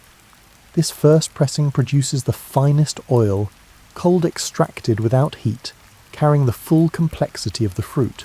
You watch it accumulate with the satisfaction of witnessing creation, raw material becoming treasure through nothing but pressure and patience. The workers continue pushing, walking their circle around the press, adding their strength to the screw's mechanical advantage. The more oil flows, the more the bags flatten, and the paste inside compresses into denser layers. Eventually the flow slows to occasional drops, each one forming at the bag's lowest point, swelling, then falling to join its predecessors in the collection trough. When drops become rare enough to count individually, the pressing stops. The bags get removed, and the compressed paste inside is now formed into hard cakes. These pressed cakes still contain oil, but extracting it requires different methods. Some producers add hot water and press again, creating a lower grade oil suitable for lamps rather than tables. Others save the cakes as fuel. They burn slowly and steadily, perfect for heating bath water or firing pottery kilns. Nothing goes to waste in this economy where olives represent months of labour transformed into liquid value. You help transfer the freshly pressed oil from the collection trough into settling vessels, wide clay containers where the oil will separate from residual water and plant particles. The settling takes days, gravity doing slow work that can't be hurried. Oil floats naturally above water, creating a distinct boundary you can see even in lamplight. The finest oil rises to the top, clear and golden. Below it, a layer of cloudy oil mixed with plant particles. Below that, the vegetable water, called amurca, is still useful for various purposes, but is no longer food. The pressing room maintains a temperature cooler than outside, taking advantage of thick stone walls and minimal windows. Heat damages oil, encouraging rancidity and destroying the delicate compounds that give good oil its character. The workers here understand chemistry without knowing its name, using observation and tradition to guide processes that modern science has only recently explained. They know that green olives pressed early yield spicy oil. They know that damaged fruit creates off flavours. They know that metal containers corrupt the taste while clay preserves it. A large jar in the corner holds oil from earlier pressings, its surface covered with a layer of natural sediment that protects the liquid beneath from oxidation. Someone dips a small clay cup into the clear oil below the sediment layer, then offers it to you. You taste it carefully. First the fruit, then the pepper at the back of your throat, then a bitterness that's somehow pleasant. All of it balanced in a way that makes you understand why people have valued this substance for thousands of years. It tastes like the grove, like sunlight on silver leaves, like patient labour rewarded. As the day's pressing concludes, workers clean tools with hot water and coarse cloths, scrubbing away paste residue before it can harden. The millstone gets a final rotation with nothing beneath it, clearing away remaining debris. The donkey is unhitched, led to water and feed. Its work done until tomorrow brings another rotation of the same wheel, the same circle, the same transformation of fruit into gold. You leave the pressing room with hands that smell of olives, a scent that will linger for days no matter how many times you wash. Your kitchen measures perhaps 12 feet square, with a floor of packed earth worn smooth as river stones. Sunlight enters through a single window covered with an oiled cloth that glows amber when backlit. The room's heart is a raised hearth built from stacked stone, its surface blackened by decades of cooking fires. Next to the hearth sits a row of storage vessels, each taller than a child, their clay surfaces cool despite the warm afternoon. One of these jars holds olive oil, perhaps 40 litres pressed last autumn, sealed with a clay stopper and wax to keep air from spoiling its contents. You tip the large jar carefully, letting oil flow into a smaller vessel that's easier to handle. The oil moves more slowly than water, with a thickness that makes it want to cling to surfaces. It catches light as it pours, transforming from golden to amber to almost green depending on the angle. This oil will flavour tonight's meal and tomorrow's and the day after that. A constant presence in cooking as fundamental as fire itself. Without it, your cuisine would lose half its identity, becoming something unrecognisable to anyone raised on the Mediterranean shores. On a wooden cutting board you arrange vegetables for tonight's meal. Leeks, onions, some early greens, and lentils that have been soaking since morning. The knife in your hand is bronze, its edge requiring regular sharpening but holding a keenness that iron tools will later struggle to match. You chop the leeks into rounds and the onions into rough chunks, working with the casual efficiency of someone who's prepared thousands of meals. Each piece falls into a clay bowl already slicked with olive oil, the vegetables beginning their transformation even before heat arrives. The cooking pot is ceramic, its inside surface darkened by use but still sound, free of cracks that would let liquid seep through. You pour olive oil into the pot first, enough to coat the bottom generously, perhaps a quarter cup by modern measurements, though you judge by eye and habit rather than precise amounts. The oil spreads across the pot's interior, finding every curve and depression, creating a golden pool that will prevent food from sticking and contribute its own flavour to whatever cooks within. Coals from the morning's fire still glow red beneath white ash. You brush away the ash with a bundle of straw, exposing the heat beneath, then position the pot carefully over the hottest section. The oil begins warming immediately, its surface developing the faintest shimmer as convection currents move through it. You test the temperature by dropping a small piece of onion into the oil. It should sizzle gently without immediately browning, creating a sustained hiss that tells you the heat is right. The vegetables go in next, tumbling from bowl to pot with sounds that satisfy on some primal level. The hiss of moisture meeting hot oil, the crackle as sugars begin to caramelize, and the aromatic steam that rises to fill the kitchen with promise. You stir with a wooden spoon worn smooth by years of use, its handle permanently stained with oil that seeped into the wood grain. The vegetables soften gradually, their colours intensifying rather than fading, olive oil preserving the bright greens and deep purples in ways that water-based cooking never could. A small jug on the shelf holds oil reserved for finishing dishes, the finest pressing, kept separate for drizzling over food just before serving. This oil never sees heat, preserving all the delicate compounds that make it special. You'll use it tonight to dress lentils after they finish cooking, adding a final layer of flavour that heat-treated oil can't provide. The difference between cooking oil and finishing oil matters enormously, though explaining exactly why requires vocabulary your culture hasn't yet developed. While the vegetables cook, you prepare flatbread dough. Flour, water, a pinch of salt and olive oil work together until the mixture stops sticking to your hands. The oil makes the dough more forgiving, easier to handle and less likely to tear when you stretch it thin. You let it rest while the lentils simmer, the dough developing texture through time rather than effort. Later you'll form it into circles, cooking them directly on a hot stone at the hearth's edge, brushing each finished bread with olive oil to keep it soft. In the corner, a smaller jar holds olive oil infused with herbs. Rosemary, thyme and bay leaves submerged in oil for weeks until their essences permeate the liquid. You use this for special occasions, but even ordinary days might see it appear if meals feel too plain. The herbs add complexity, yes, but more importantly they preserve the oil's freshness, their natural antibacterial properties extending shelf life in ways that seem almost magical. You understand this works without knowing why, following practices handed down through generations of cooks who discovered through trial and error what science will later explain. The lentils need another addition of oil midway through cooking, not for flavour this time, but to prevent them from foaming over. A thin stream poured across the pot's surface calms the bubbling immediately, the oil spreading to trap and collapse foam before it can escape.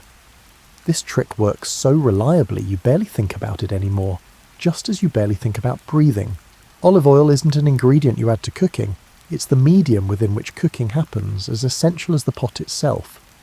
As evening deepens, you light lamps throughout the house. These are simple clay vessels with a spout for the wick and a hole for pouring fuel. Olive oil fills each lamp the same oil you cook with, though perhaps an older pressing or a lower grade that's developed a slight bitterness. The wicks are twisted flax, trimmed regularly to prevent smoking. You light them one by one, watching small flames appear and settle into steady burning. The light they cast is warmer than later petroleum products will provide, with a slight golden quality that makes skin look healthier and food more appetizing. The meal finishes cooking as full darkness arrives. You ladle lentils into shallow bowls, vegetables into a communal dish, and bread onto a wooden board. The final touch, that reserved finishing oil, gets drizzled over everything with a practiced hand, creating glossy pools that sink slowly into the hot food. The aroma is extraordinary, all the meal's elements unified by this single ingredient that's touched every component from raw to finished. You eat with bread torn by hand, using pieces to scoop up lentils and vegetables, the bread's oil-brush surface making each bite rich enough to satisfy without overwhelming. After the meal, you save the oil that remains in serving dishes, pouring it back into storage rather than discarding it. This oil has taken on flavours from the food it touched, making it perfect for tomorrow's cooking, where those flavours will contribute to new dishes. Nothing goes to waste in a household where olive oil represents stored labour, stored sunlight, and stored wealth in its most fungible form. The jars in your kitchen hold more than food. They hold security, knowing that even if grain harvests fail, these sealed vessels contain enough calories to see your family through lean months. You're walking through the city after sunset, navigating streets that would be treacherous without illumination. Light spills from every window and doorway, each building contributing its share to the collective effort of holding darkness at bay. The primary source of all this light hangs from brackets, sits in niches, and rests on ledges. Thousands of small clay lamps, each burning olive oil with a steadiness that candles will later struggle to match. The flames are surprisingly bright, numerous enough that you can read inscriptions on public buildings, recognise faces from 20 feet away, and avoid stepping in things better left unmentioned. The city's main street features elaborate lampstands taller than a person, designed to illuminate public spaces where citizens gather after daylight ends. These stands hold multiple lamps arranged in tiers, creating islands of brightness that push back shadows. Someone maintains these lamps, refilling oil, trimming wicks, and ensuring flames don't fail during the night hours when their absence would be most keenly felt. It's a public service as important as maintaining wells or repairing roads, paid for by wealthy citizens who understand that dark streets discourage commerce and encourage crimes. You pass a merchant shop where lamplight streams through an open doorway, revealing customers examining goods despite the late hour. The shop's interior blazes with perhaps 20 lamps positioned throughout the space, on counters, hanging from the ceiling, tucked into corners to eliminate all shadows. This abundance of light represents significant expense, with olive oil consumed by the litre each night, but the merchant considers it essential. Customers won't buy what they can't properly see, and the extended hours more than compensate for the fuel costs. A temple ahead uses light as an element of religious experience, with hundreds of lamps arranged to create specific effects. Flames reflect off polished marble, multiply in bronze mirrors, and cast shadows of columns that seem to dance as air currents make the flames flicker. The priests understand lighting design intuitively, positioning lamps to emphasize divine statues while leaving other areas in mysterious dimness. The interplay of the light and shadow transforms architecture into theatre, making the sacred space feel separate from the mundane world outside. At a corner, you notice someone refilling street lamps from a large jug, moving from bracket to bracket with practiced efficiency. The lamplighter pours oil through a small funnel, careful not to spill or overfill, knowing exactly how much each lamp needs to burn through the night. When one lamp shows a weak flame, the lamplighter adjusts the wick, pulling it slightly higher to draw more oil, increasing brightness. This work continues every evening, a routine as regular as sunrise, ensuring the city never returns to the vulnerability of total darkness. You turn down a residential street where light is more modest but still present. Each household maintains at least one lamp visible from the street, a contribution to collective safety that custom demands even from the poorest families. Some windows show the warm glow of multiple lamps inside, suggesting households wealthy enough for evening activities beyond sleep. Others display single flames, sufficient for basic tasks but leaving much of the interior in darkness. You can map the neighbourhood's economic geography by counting visible flames. A tavern ahead spills light and sound into the street, its doorway bright as midday. Inside, lamps hang from every available beam, clustered so densely their individual flames blend into general brilliance. The tavern keeper understands that darkness encourages sleep, while light encourages spending. So the oil flows freely, the wicks burn tall, and customers linger hours past what they originally intended. This calculated generosity with lighting costs less than the additional wine and food sales it generates. Down a side alley, you glimpse a different kind of flame, the blue-tinged burn of a lamp fueled by something other than pure olive oil. Lower-grade pressings, vegetable water with residual oil content, and even fish oil in coastal cities. All these find their way into lamps when pure olive oil's cost exceeds someone's budget. The resulting flames burn dirtier, producing more smoke and less light, but still push back darkness more effectively than no light at all. You can judge household finances by the quality of flame visible through windows. A bathhouse complex ahead glows like a beacon, light streaming from high windows where steam clouds the glass. Inside, hundreds of lamps maintain illumination even in the bathing rooms, where moisture and heat create challenges for maintaining flames. Special lamps with protective covers keep water from drowning wicks, while ventilation systems draw smoke away before it can accumulate enough to bother bathers. The bathhouse advertises its luxury partly through this profligate use of light. If they can afford to illuminate even the changing rooms brilliantly, clearly they spare no expense elsewhere. You reach your destination, a friend's apartment on the third floor of an insula. The building's stairwell is dark except for a single lamp on each landing, just enough to prevent falls but requiring careful attention to where you place your feet. This minimal lighting represents a calculated economy. The building's landlord provides enough oil for safety but nothing more. Residents who want brighter stairwells bring their own lamps, carrying them up and down like the portable light sources that they are. Inside your friend's apartment, several lamps create a comfortable glow that makes the small space feel welcoming. The lamps sit on a shelf specifically designed for them, positioned to illuminate the room without risk of being knocked over.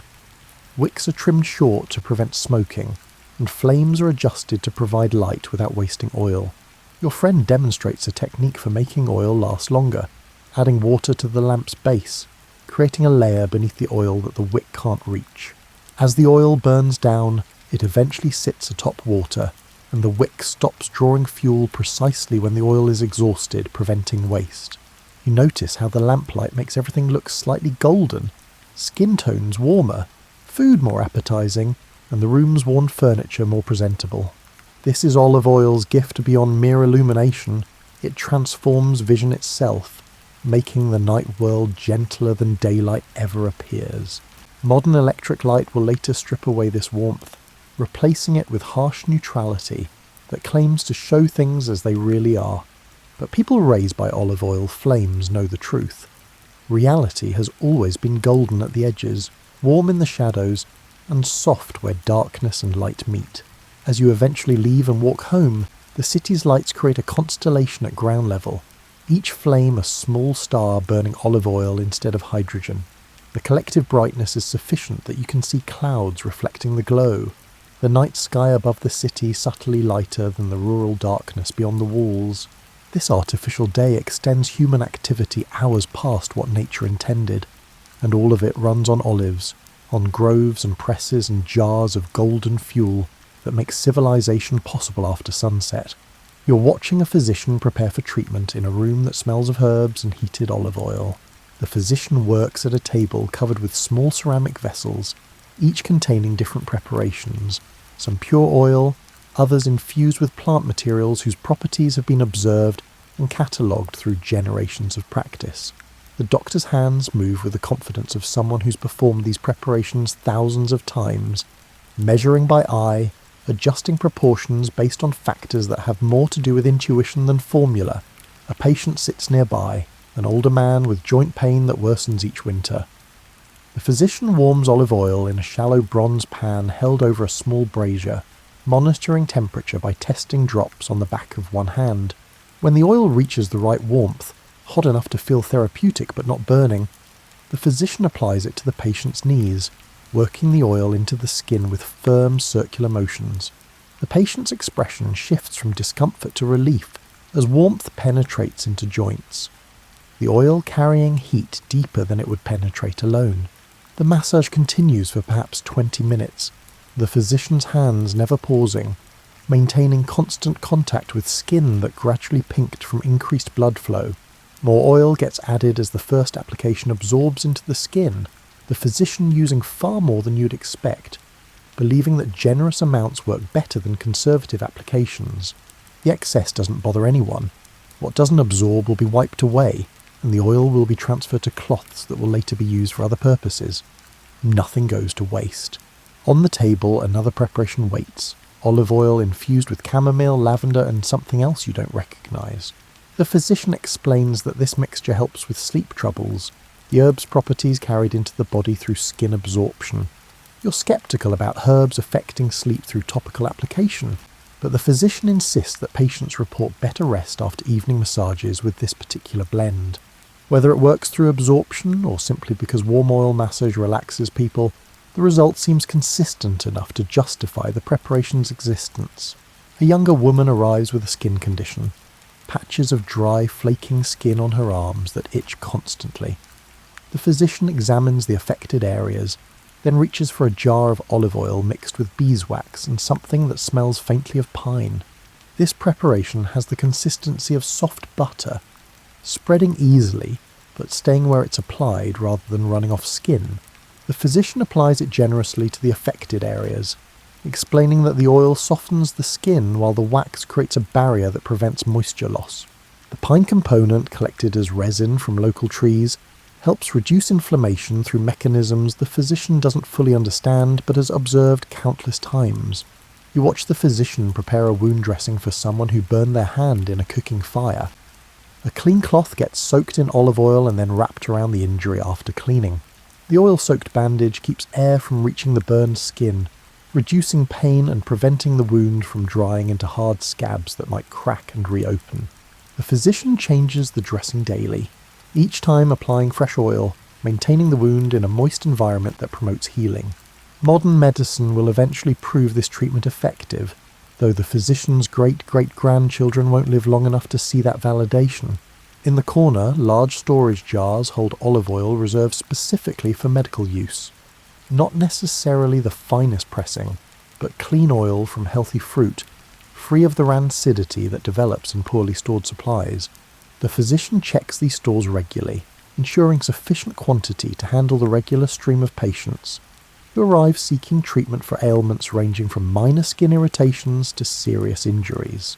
During epidemic years, oil consumption increases dramatically as the physician treats more patients than usual, applying oil to fever-hot skin, mixing it with medicines that need a carrier base, and using it to prevent bed sores in patients too weak.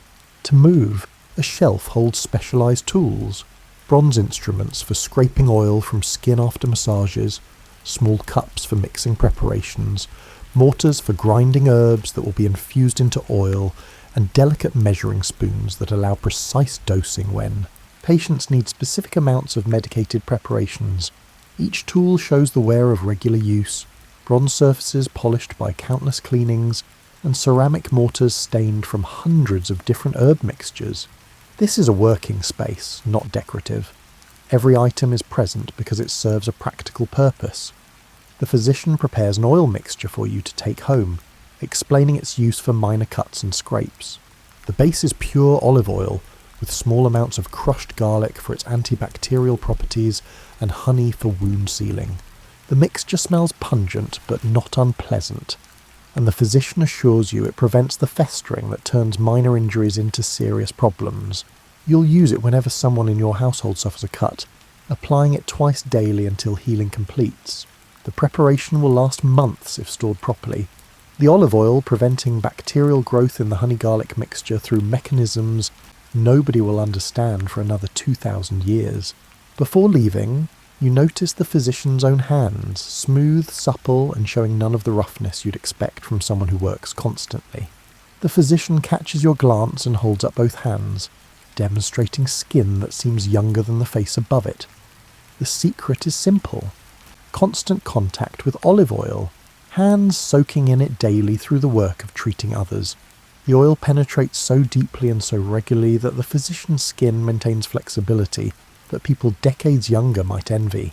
It's an occupational benefit, unintended but welcome, that makes the physician's hands themselves an advertisement for oil's properties. You head to the public baths next, a routine that's as much about social connection as hygiene. The bath complex's entrance area smells powerfully of olive oil, the scent intensified by heat and humidity drifting from the bathing rooms beyond. Attendants stand ready with bronze implements and ceramic vessels, prepared to perform the scraping ritual that's become central to bathing culture. You pass through to the changing room, storing clothes in a cubby while trying to remember which number your belongings occupy. The warm room comes first, with a temperature comfortable enough to begin sweating without shocking the system. An attendant approaches with a ceramic vessel of olive oil, offering to perform the full cleansing ritual. You agree, and the attendant begins applying oil generously across your skin, arms, legs, back, chest, using enough that it runs in small rivulets before being spread more evenly. The oil sits on skin without immediately absorbing, creating a slick barrier between you and the world.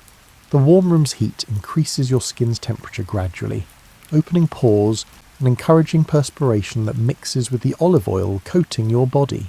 After perhaps 15 minutes, when sweat has begun flowing freely, the attendant returns with a strigil, a curved bronze blade with a handle designed specifically for scraping oil and dirt from skin. The scraping process looks violent, but feels surprisingly pleasant. The blade removing oil, dead skin cells, sweat, and accumulated grime in long strokes that leave clean skin behind. You watch the mixture of oil and remove material collect at the strigil's edge, forming a grey-brown substance that's promptly wiped onto a cloth after each pass. The attendant works methodically, covering every accessible area, occasionally adding more oil where skin seems dry. The scraping removes far more than you expected, revealing skin that looks brighter, feels smoother, and seems to glow with health that wasn't visible before. This is cleaning through oil, paradoxically using fat to remove fat, relying on olive oil's ability to dissolve the oils and grime that water alone can't touch. After the scraping completes, a rinse with clean water removes any remaining oil. though some inevitably stays absorbed into skin, providing moisturising benefits that will last for days. You move through the progressively hotter rooms, then to the cold plunge, the temperature shock closing pores that the warm rooms opened. Throughout the process, olive oil remains present, in lamps providing light, in the massage oil an attendant offers for an additional fee, and in the preparation people apply to their hair to maintain shine and manageability. Leaving the baths, your skin feels different than when you arrived. Softer, cleaner, and somehow more alive. The olive oil treatment has removed layers of dead cells, stimulated circulation, and moisturised deeply enough that you won't need any additional treatment for days. This bathing ritual, practiced by millions across the empire, represents olive oil's role in daily life. A role so fundamental that imagining bathing without it seems impossible. Future generations will use soap and will shower under running water, but they'll lose something in the process. The ritual intimacy with oil that's made skincare a meditative practice rather than a rushed necessity. You're standing on a dock where cargo ships arrive from distant ports. Their holds filled with trade goods that represent the economic lifeblood of maritime commerce. Among the crates and bundles, one type of container dominates, the amphora, a clay vessel designed specifically for transporting olive oil across seas. These amphorae stand taller than a child, with pointed bottoms that make them useless for setting on flat surfaces, but perfect for securing in ship holds. Their shape has evolved over centuries toward maximum efficiency, holding approximately 25 litres while remaining light enough for a single person to carry when full. Longshoremen work in teams, moving amphorae from ship to dock using techniques that minimise breakage. One worker positions himself in the ship's hold, hoisting amphorae to a second worker standing at the rail, who passes them to a third on the dock. The amphorae never touch ground during this transfer, always held by someone or leaning against something, their pointed bottoms making them tip immediately if released. This instability is intentional. It forces careful handling, reducing the casual roughness that breaks containers and spills valuable contents.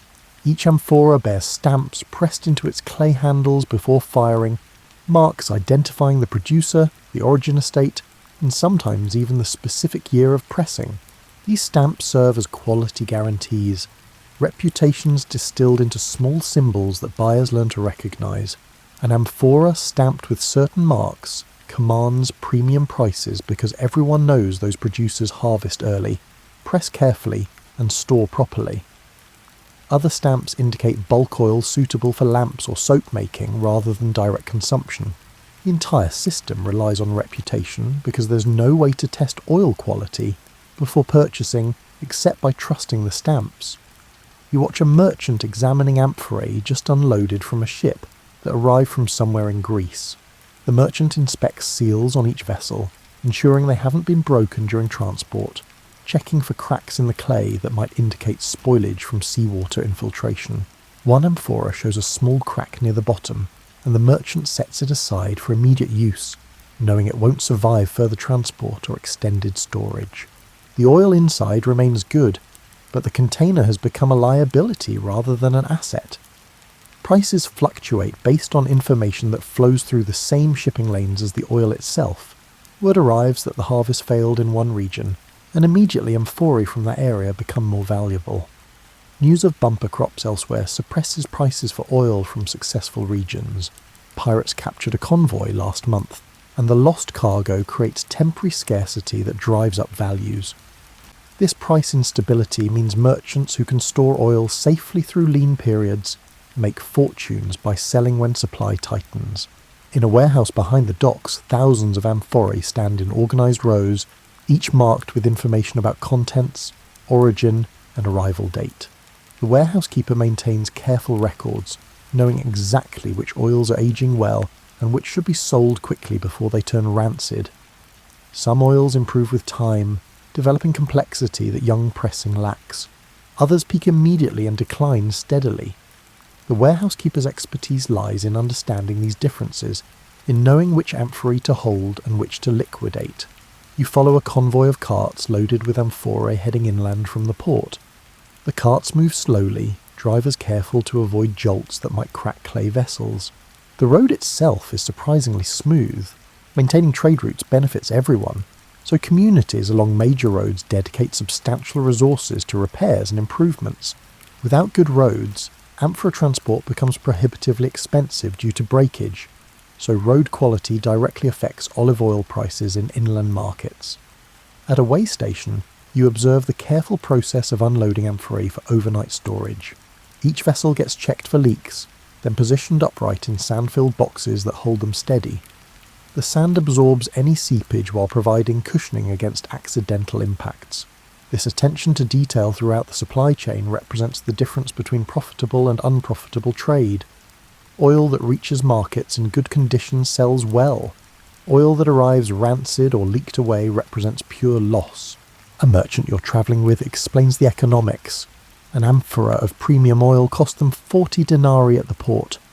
Transport inland will cost another 10. If they reach the destination city without losses, they can sell for 70 denarii, a healthy but not excessive profit that rewards the risk and effort of moving goods from coast to interior. But if half the amphorae break during transport, the profitable venture becomes a disaster. This calculation drives every decision about which roads to take, how fast to travel, and how much to pay for quality carts and experienced drivers. You pass a broken amphora by the roadside, its contents long since soaked into the earth, leaving only pottery shards and a dark stain. The merchant points to it as a cautionary tale. Someone tried to save money with cheaper containers or faster travel, and this is the result. The broken amphora likely represented someone's profit margin for an entire shipment, the loss enough to make the difference between success and failure for a small merchant's yearly ventures.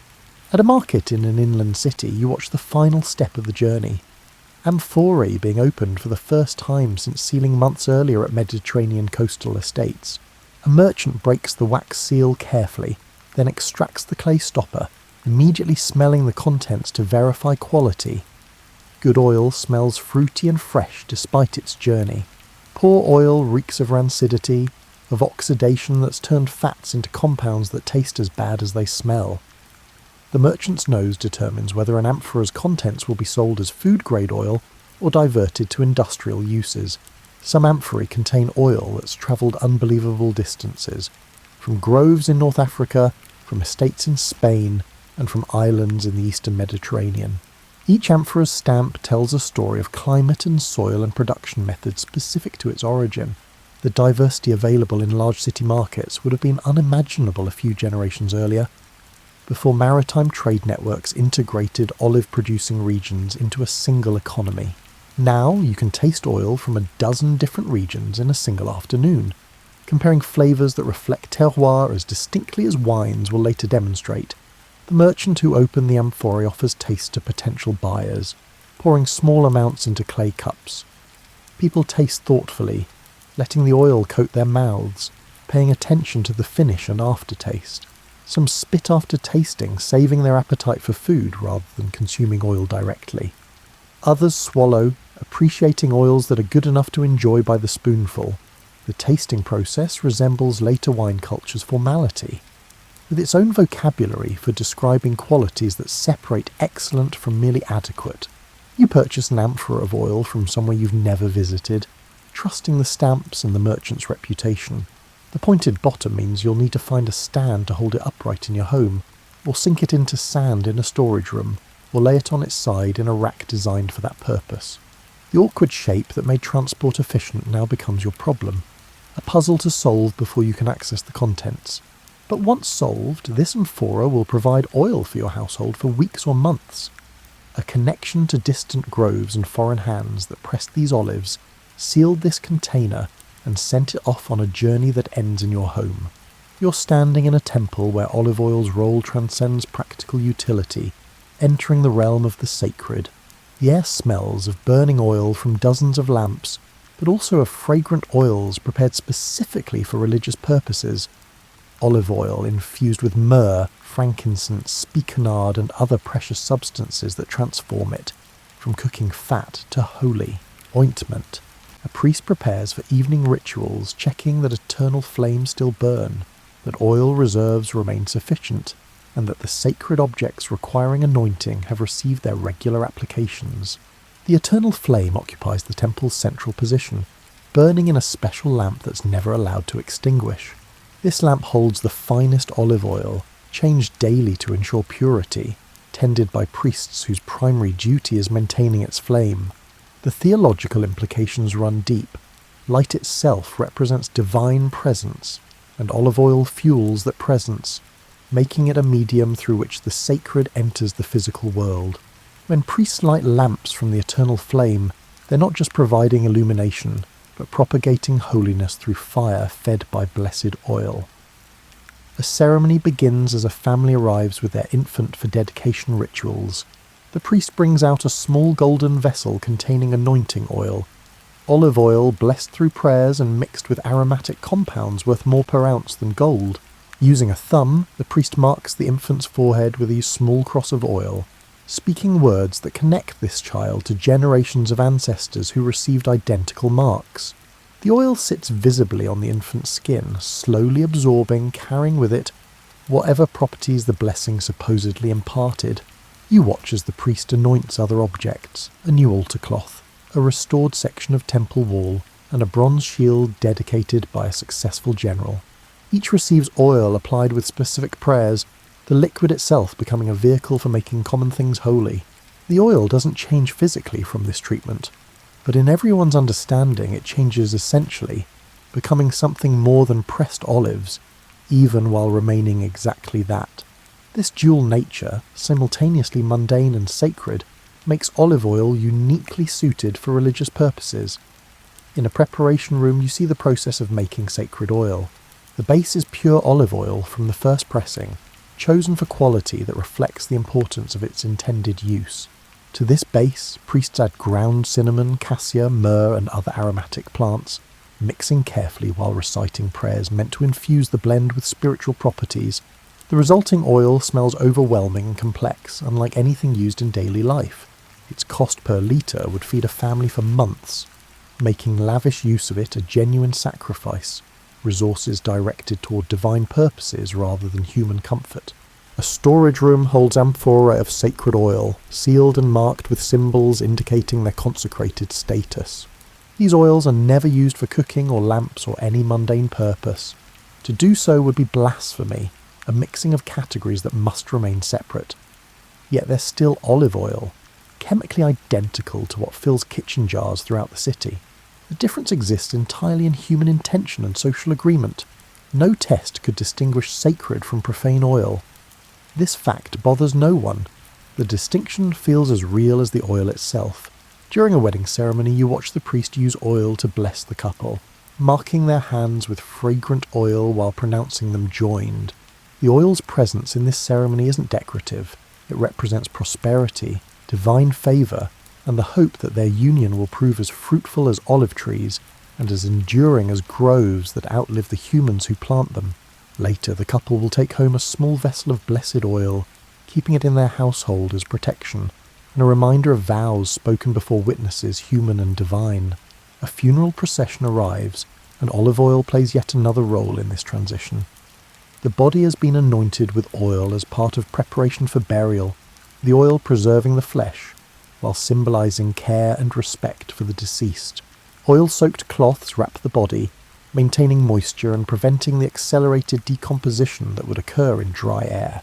Some of these oils are expensive, with families spending significant portions of their savings to ensure proper treatment of their dead. The smell of aromatic oils mixed with human death creates an odour both pleasant and disturbing, beauty and decay intermingled. In a private room, the priest teaches an initiate how to mix sacred oils, explaining proportions and prayers that must accompany the work. This knowledge passes through oral tradition, master to student, creating lineages of specialists who understand both the practical chemistry and ritual requirements of sacred oil production. The initiate watches carefully, memorizing not just what the priest does, but how, the specific gestures and words that supposedly transform mixing into blessing. Years from now, this initiate will teach another, and the tradition will continue, olive oil linking generations through unbroken chains of practice. You notice how much olive oil the temple consumes, hundreds of litres monthly just for lamps, dozens more for anointing and blessing, and special reserves for major ceremonies. Maintaining this consumption requires dedicated olive groves, estates that exist solely to supply religious institutions. These sacred groves are managed no differently than commercial ones. They're pruned, harvested, and pressed using identical methods. Yet their oil goes directly to temples, never entering normal commerce, creating a parallel economy of divine provision that mirrors but never touches the secular oil trade. As evening prayers conclude, priests circulate through the temple lighting additional lamps, each flame representing a prayer, a hope, and a connection between worshipper and divine. The practice creates a constellation of small lights, hundreds of flames burning olive oil while people kneel or stand in prayer. The visual effect is powerful, darkness pushed back by collective effort, each lamp an individual contribution to communal brightness. Without olive oil, this display would be impossible. Without olive groves, these temples would stand dark and silent. Walking home through darkness held at bay by oil lamps lining the streets, you reflect on how completely olive oil has woven itself into every aspect of life. It lights your path, flavours your food, heals your injuries, cleanses your body, connects distant regions through trade, and links you to the divine through sacred rituals.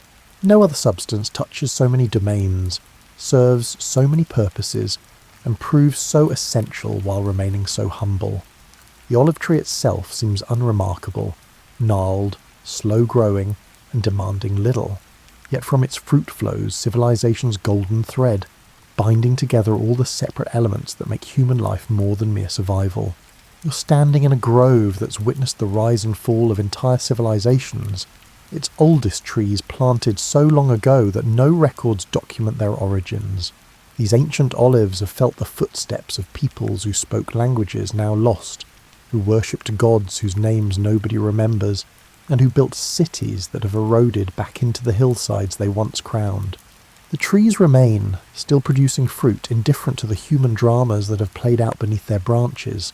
An archaeologist working nearby explains that olive pits found in local excavations date back 8,000 years, meaning people have been harvesting these hillsides since before pottery, before metal tools, and before writing. The relationship between humans and olives here predates civilization itself, existing in some form through every era of human development from stone tools to satellite imagery.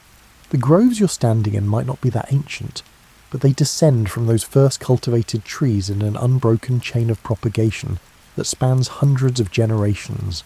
You run your hand along bark that feels like frozen time, ridges and valleys recording decades of growth in patterns as unique as fingerprints.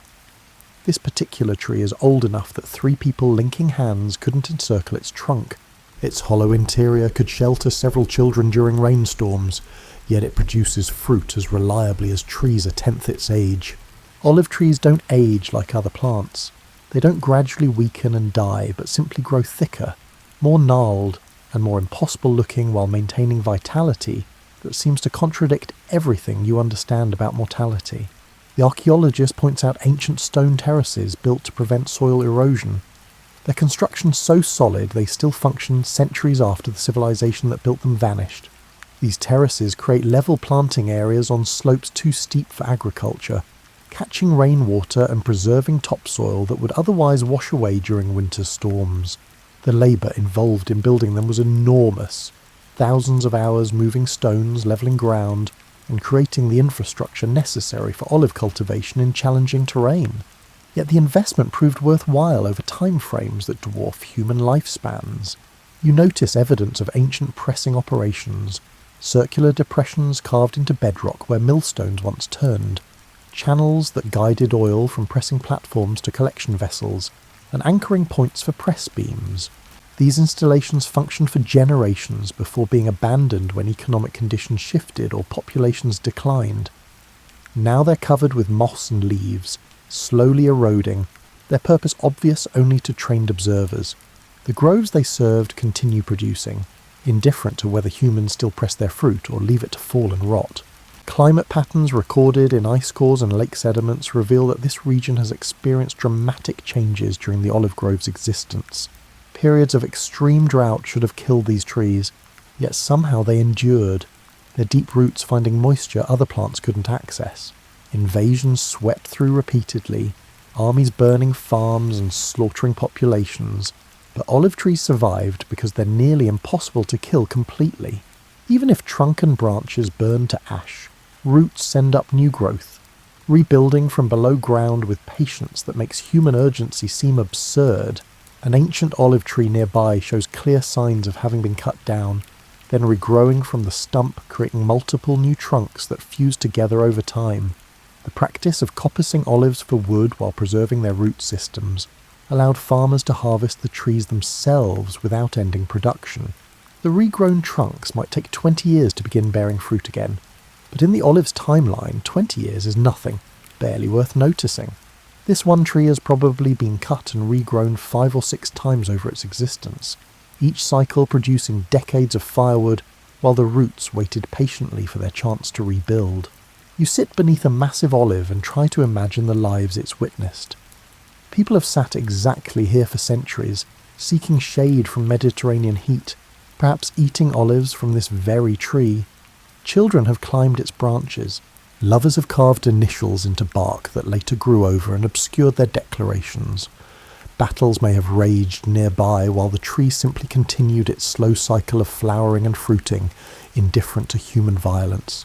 The tree has probably lived through famines, plagues, golden ages, dark ages, conquests and liberations, all while doing nothing but being a tree.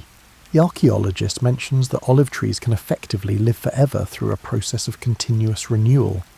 As the central trunk ages and hollows, the tree sends up new shoots from its base.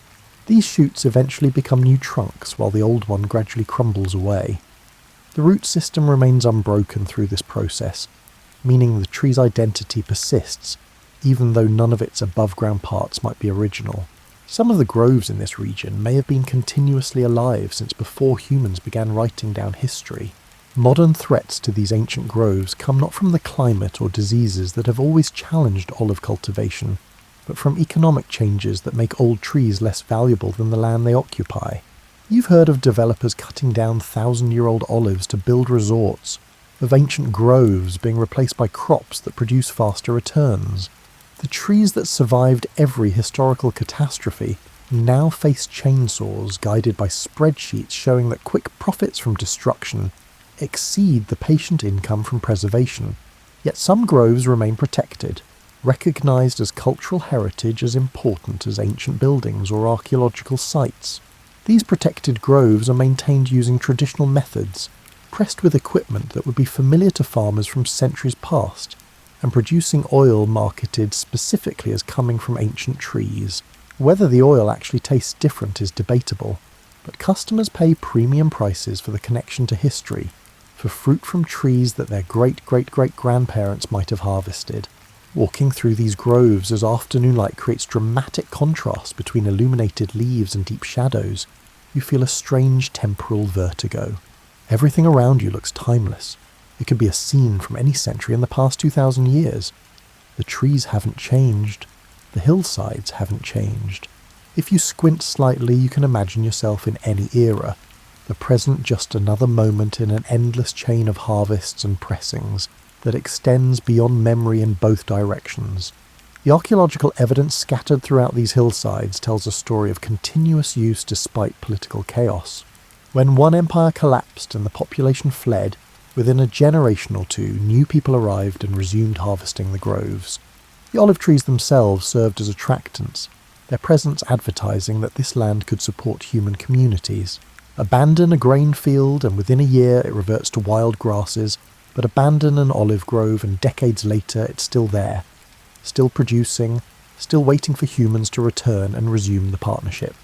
You collect a few olives from the ground, examining them closely. They're the same size and shape as the preserved olives archaeologists find in ancient shipwrecks, and as the olives depicted in frescoes and mosaics from civilizations that no longer exist. The genetic diversity in modern olive cultivars is surprisingly narrow, suggesting that most productive trees descend from relatively few ancient parents that demonstrated superior characteristics. The olive you're holding might be genetically nearly identical to olives that fed Roman soldiers, Greek philosophers, and Egyptian traders, all the way back to whoever first noticed that these bitter fruits became delicious after proper processing. You're standing in a modern supermarket, looking at a shelf displaying dozens of olive oil varieties, each bottle promising superior quality, health benefits, or authentic tradition. The bottles are clear glass or dark green, some with elaborate labels depicting Mediterranean scenes, others with minimalist designs suggesting sophistication. Behind these modern presentations lies the same substance that's flavoured human civilization for millennia, now reduced to consumer choice among competing brands. You pick up a bottle labelled extra virgin, reading the fine print that explains what this designation means. The oil inside was cold pressed without heat or chemicals from olives harvested at optimal ripeness and processed within hours of picking. These requirements echo practices developed thousands of years ago when pressers learned through trial and error that speed, care and temperature control produce superior oil. The terminology is modern, but the principles are ancient, linking your kitchen to those of people who lived before philosophy or democracy existed. The price range across this shelf is staggering. Some bottles cost as much per litre as an ancient worker earned in a week, while others are cheap enough that oil has become just another commodity. This democratization represents both triumph and loss. More people can afford olive oil than ever before in history, but the intimate relationship between consumers and producers has been severed. You don't know which grove produced this oil, whose hands harvested these olives, or how many generations their family has been pressing fruit from these specific trees. A cooking show plays on a screen near the checkout. A chef drizzling olive oil over vegetables while explaining how it's healthier than butter or other fats. The health claims are accurate. Olive oil does contain monounsaturated fats that improve cardiovascular health, antioxidants that protect cells, and compounds that reduce inflammation. But ancient peoples who built their cuisines around olive oil knew none of this, using it not because it was healthy, but because it was available, delicious, and versatile. They stumbled into good health through culinary tradition, their bodies benefiting from choices made for entirely different reasons. You notice organic options. Oil from olives grown without synthetic pesticides or fertilizers. This marketing implies that non-organic methods are standard now, representing a fundamental shift from traditional olive cultivation that used no chemicals because they didn't exist. The modern organic movement is actually a return to ancient practices, charging premium prices for what was once universal. The irony seems lost on most shoppers filling their carts without considering the historical arc that brought these bottles to this shelf. At home, you drizzle oil over a salad, the action so casual that you don't pause to think about it. Yet this simple gesture connects you to every cook throughout history who performed the same motion. The oil catches light streaming through your window, exactly as it caught lamplight in ancient kitchens. It coats the vegetables with the same golden sheen that made food look appetizing to people whose names nobody remembers. The chemistry of fat interacting with plant cells hasn't changed, meaning the salad tastes similar to versions eaten 2,000 years ago. Your bathroom contains olive oil-based soaps and cosmetics, products marketed as natural alternatives to synthetic options. Soap itself was invented partly to replace the oil scraping method used in ancient baths. Yet now olive oil soap represents a return to more authentic cleansing. The circular motion of hygiene history suggests that human needs remain constant, while technologies cycle between complexity and simplicity, each generation rediscovering benefits that previous generations took for granted. You light a candle, petroleum wax with a cotton wick, creating a flame without olive oil for the first time in human history. Candles existed in ancient times, but oil lamps provided most illumination, making olive oil the primary medium through which people pushed back darkness. The shift from oil to candles to gas to electricity represents increasing separation between light and its fuel source. Ancient peoples understood exactly what burned when they lit lamps. You flip a switch without thinking about the coal or natural gas or nuclear reaction generating your electricity. A Mediterranean restaurant nearby advertises authentic cuisine, its menu featuring dishes built around olive oil in ways that would be familiar to ancient diners. The ingredients are identical, the cooking methods unchanged in essentials, yet the context is completely different. Ancient people ate these foods because they were local and available, not because they were exotic or healthy.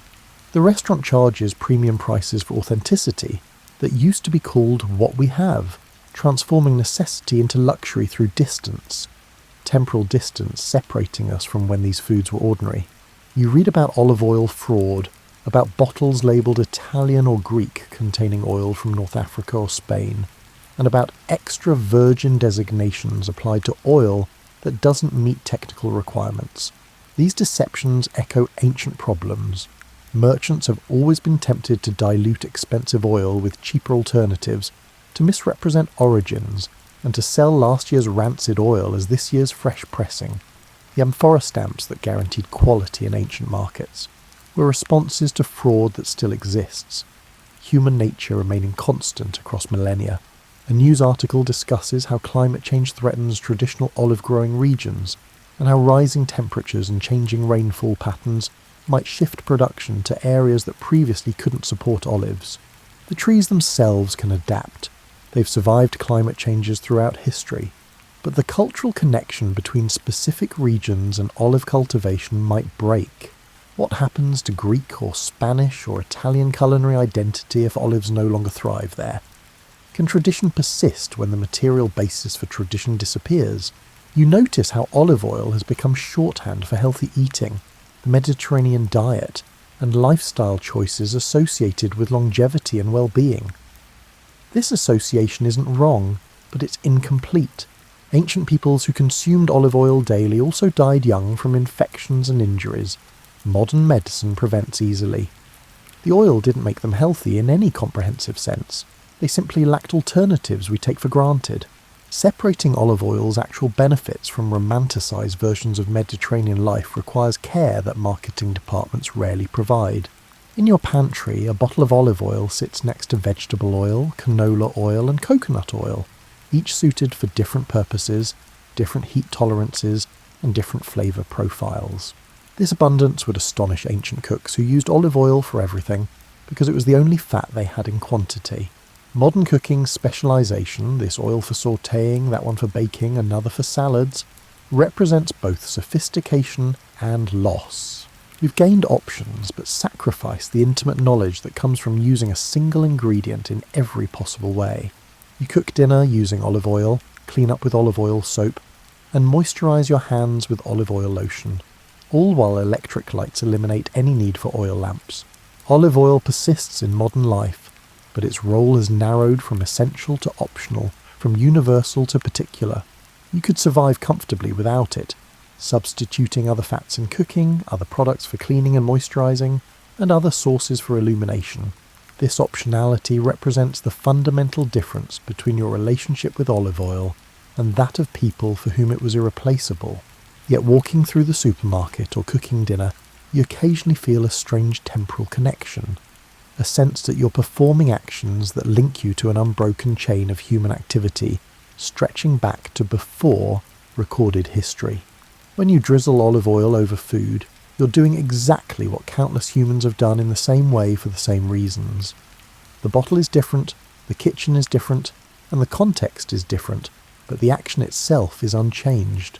In this small gesture, you briefly touch the deep past, performing a ritual so ancient that its origins predate the concept of ritual itself. The olive trees in distant groves continue their patient work, flowering each spring, fruiting each autumn, and producing the same golden liquid that fueled civilizations now studied only by archaeologists. Some of those trees might be the direct descendants, literally through root propagation, of trees that witnessed events recorded in histories you've read. They connect past to present through living continuity, biology preserving what human memory cannot. As long as those trees survive, as long as someone harvests their fruit and presses it into oil, the ancient world isn't entirely lost. It flows forward, year by year, harvest by harvest, a golden thread that refuses to break.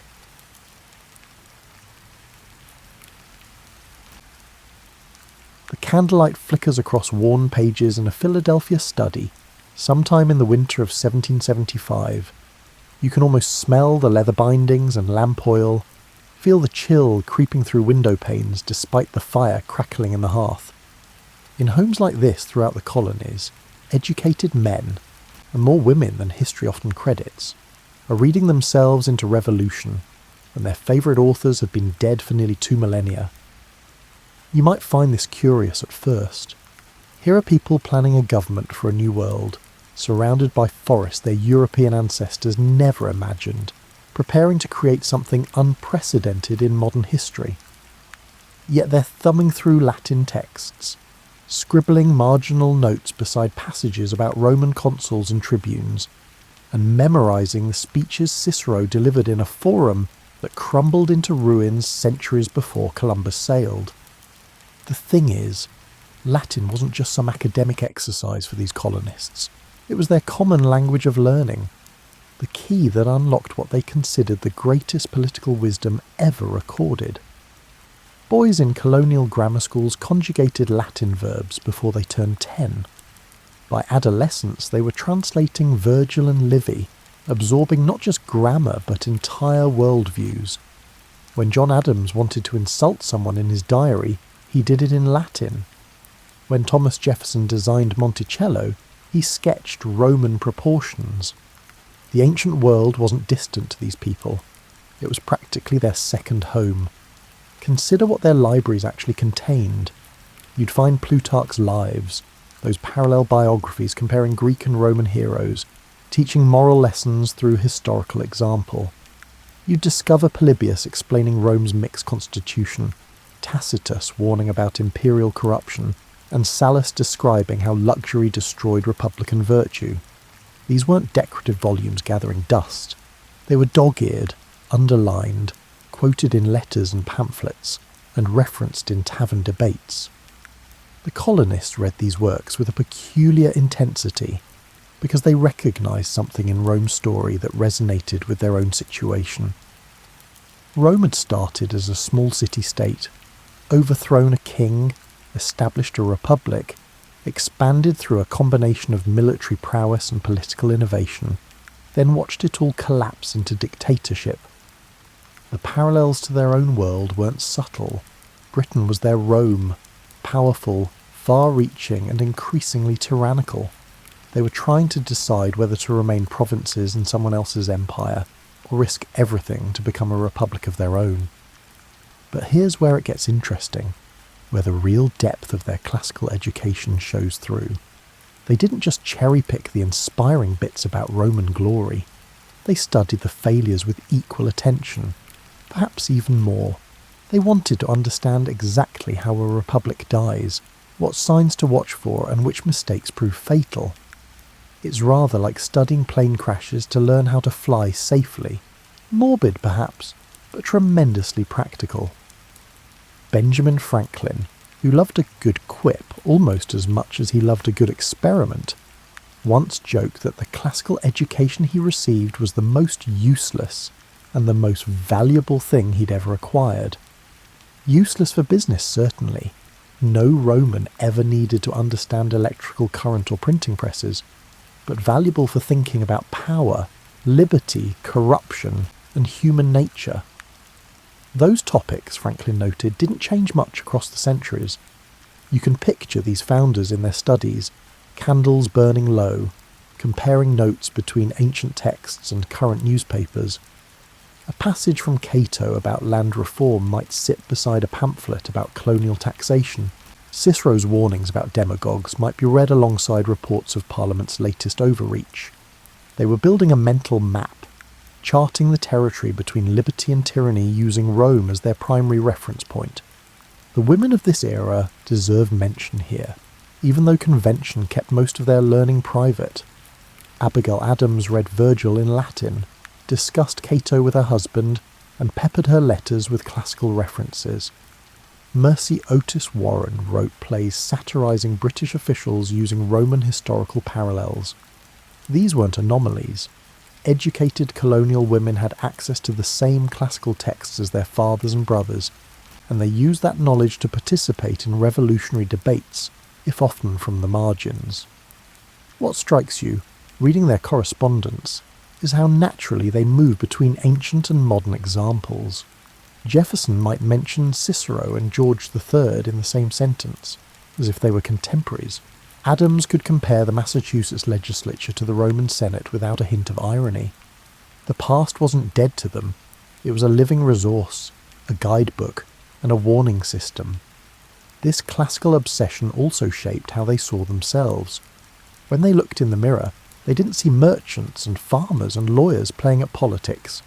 They saw potential Cincinnatus figures, citizen soldiers who might leave their ploughs to save the Republic, then return to private life when duty was done. They saw themselves as possible Catos, defending liberty with stern virtue. They worried they might become Caesars, seduced by power into tyranny. The classics gave them not just ideas but identities, roles to play in the drama they were staging. And like any good actors, they'd studied their parts thoroughly, memorised their lines, and learned from previous productions. The difference was that this performance would be conducted with real muskets and genuine bloodshed, with actual liberty hanging in the balance. As you drift deeper into this historical moment, imagine the weight of that responsibility. These weren't just scholars dabbling in political theory for entertainment. They were preparing to bet everything, their lives, their fortunes, their sacred honour, as they'd later write, on principles extracted from ancient books. If they got it wrong, they'd hang as traitors. If they got it right, they might just create something worthy of comparison to Rome itself. The irony wasn't lost on them. They were rebelling against a king by studying a civilization that eventually embraced emperors. They were fighting for liberty using examples from a society built on slavery. They were praising Roman virtue while reading about Roman vice. But perhaps that's exactly why their classical education proved so valuable. It taught them to think in paradoxes, to recognise that human societies are complex and contradictory, and that good institutions can produce bad outcomes and vice versa. The concept of a republic meant something specific and almost sacred to the founders, and they learned its definition from Rome's example. Not a democracy, mind you. They distrusted pure democracy and considered it mob rule dressed in philosophical clothes. A republic was different, more structured, and more carefully balanced. It was government by law rather than by the whims of kings or crowds, and Rome had shown them exactly how such a system could function. Picture the Roman Forum in its glory days, around the 2nd century before Christ. You'd see magistrates conducting business under open colonnades, citizens gathering to hear debates, and temples dedicated to civic virtues like concord and good faith. The physical space itself was designed to remind everyone that public affairs mattered more than private interests. The founders loved this idea, that architecture and urban planning could reinforce political values. When they imagined their own republic, they saw something similar. Public buildings would be grand but not gaudy, inspiring civic pride without descending into monarchical ostentation. The capital would sit on a hill, like Roman temples. Government offices would feature classical columns and Latin inscriptions. Even the names of new cities would echo Rome: Syracuse, Troy, and Rome itself scattered across New York State and Cincinnati in Ohio. But the substance mattered more than the symbols, and here Rome offered them a detailed blueprint. The Roman Republic featured elected magistrates serving limited terms, a senate providing continuity and wisdom, assemblies giving citizens a voice, and a system of checks ensuring no single person or group could dominate. It wasn't democracy in the Greek sense, where every citizen voted on every issue. It was representative government, where citizens chose leaders who then made decisions on their behalf. This model appealed to the founders for practical reasons. They were governing territories far larger than any ancient city-state. Direct democracy across such distances was impossible with 18th century communication technology. But Rome had managed to govern a massive republic through representatives, and they could do the same. Citizens would elect congressmen and senators, who would meet in a central location to deliberate and legislate, just as Roman magistrates once gathered in the Forum. The Roman concept of mixed government particularly fascinated them. Polybius had described Rome's constitution as perfectly balanced between monarchical elements, the consuls, aristocratic elements, the Senate, and democratic elements, the assemblies. Each checked the others, preventing any from becoming tyrannical. The founders recognized genius in this arrangement and tried to recreate it, the presidency providing energy and decisiveness, the Senate offering stability and long-term thinking, and the House of Representatives ensuring popular control. They also borrowed Rome's deep suspicion of concentrating power in one person's hands. The Romans elected 2 consuls annually, each able to veto the other, ensuring no single leader could dominate. The founders couldn't quite stomach 2 presidents, but they fragmented executive power in other ways, requiring Senate approval for appointments and treaties, giving Congress control of the purse strings, and establishing an independent judiciary. Like the Romans, they assumed anyone given too much power would eventually abuse it. This assumption about human nature came straight from Roman historians.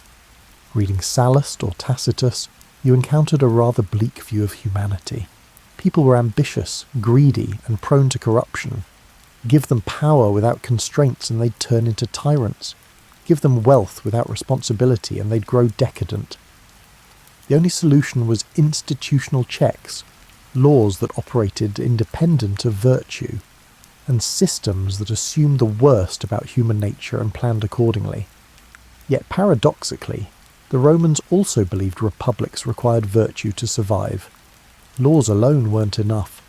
Citizens needed to possess certain qualities: devotion to the common good over private interest, willingness to sacrifice for the republic, stern self-discipline, and respect for law and custom. Without these virtues, the best constitution would eventually fail. With them, even imperfect systems could endure. The founders inherited this tension and never quite resolved it. They designed a government assuming people were scoundrels, then worried constantly about whether Americans possessed sufficient virtue to make it work. They read Roman moralists lecturing about the decline of ancient values, and they saw similar decay around them: luxury imported from Britain, debt, faction, and the pursuit of private wealth over public service.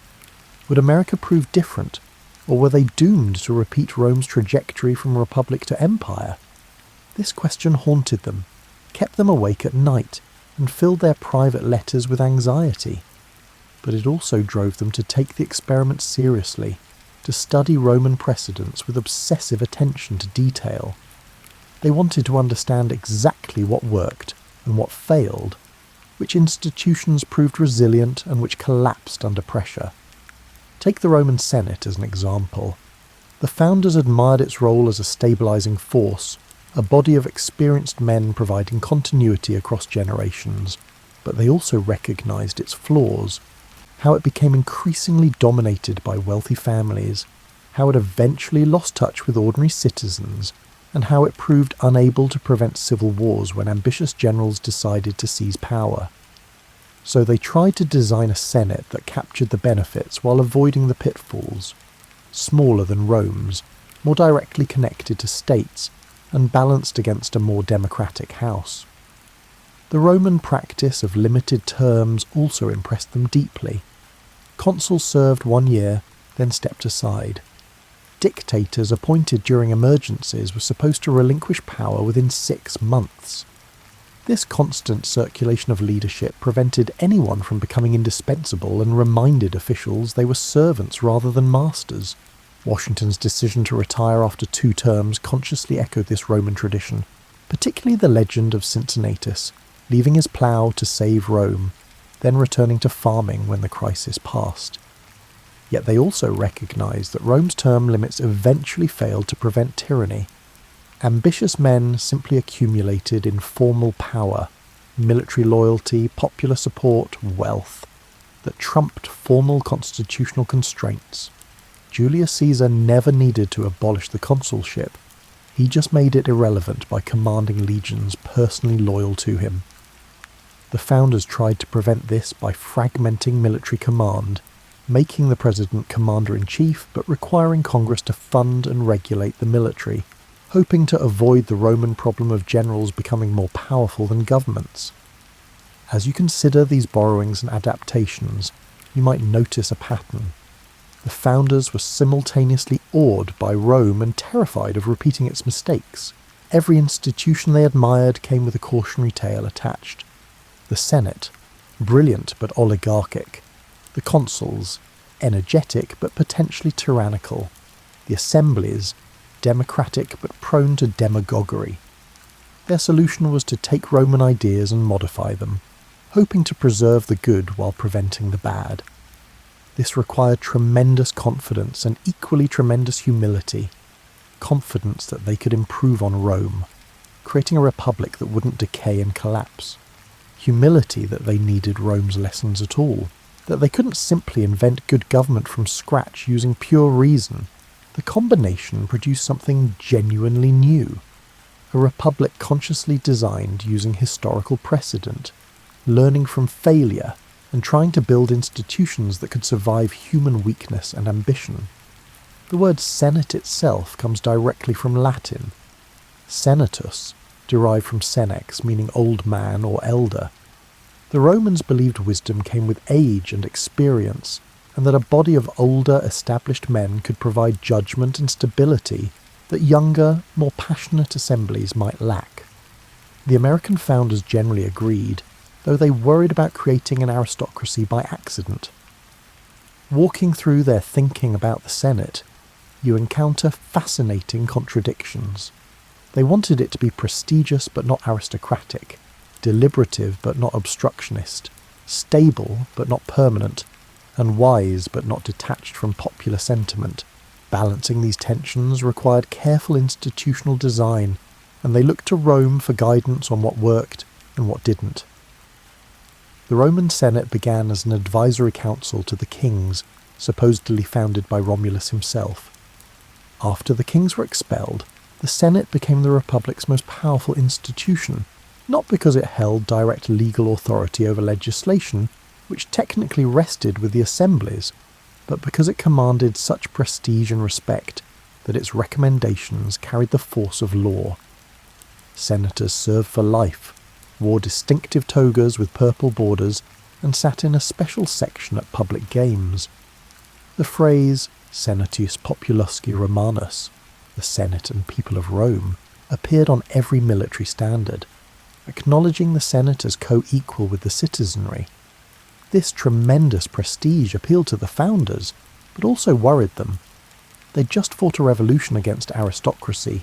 Creating a legislative body that resembled the House of Lords seemed like backsliding toward monarchy.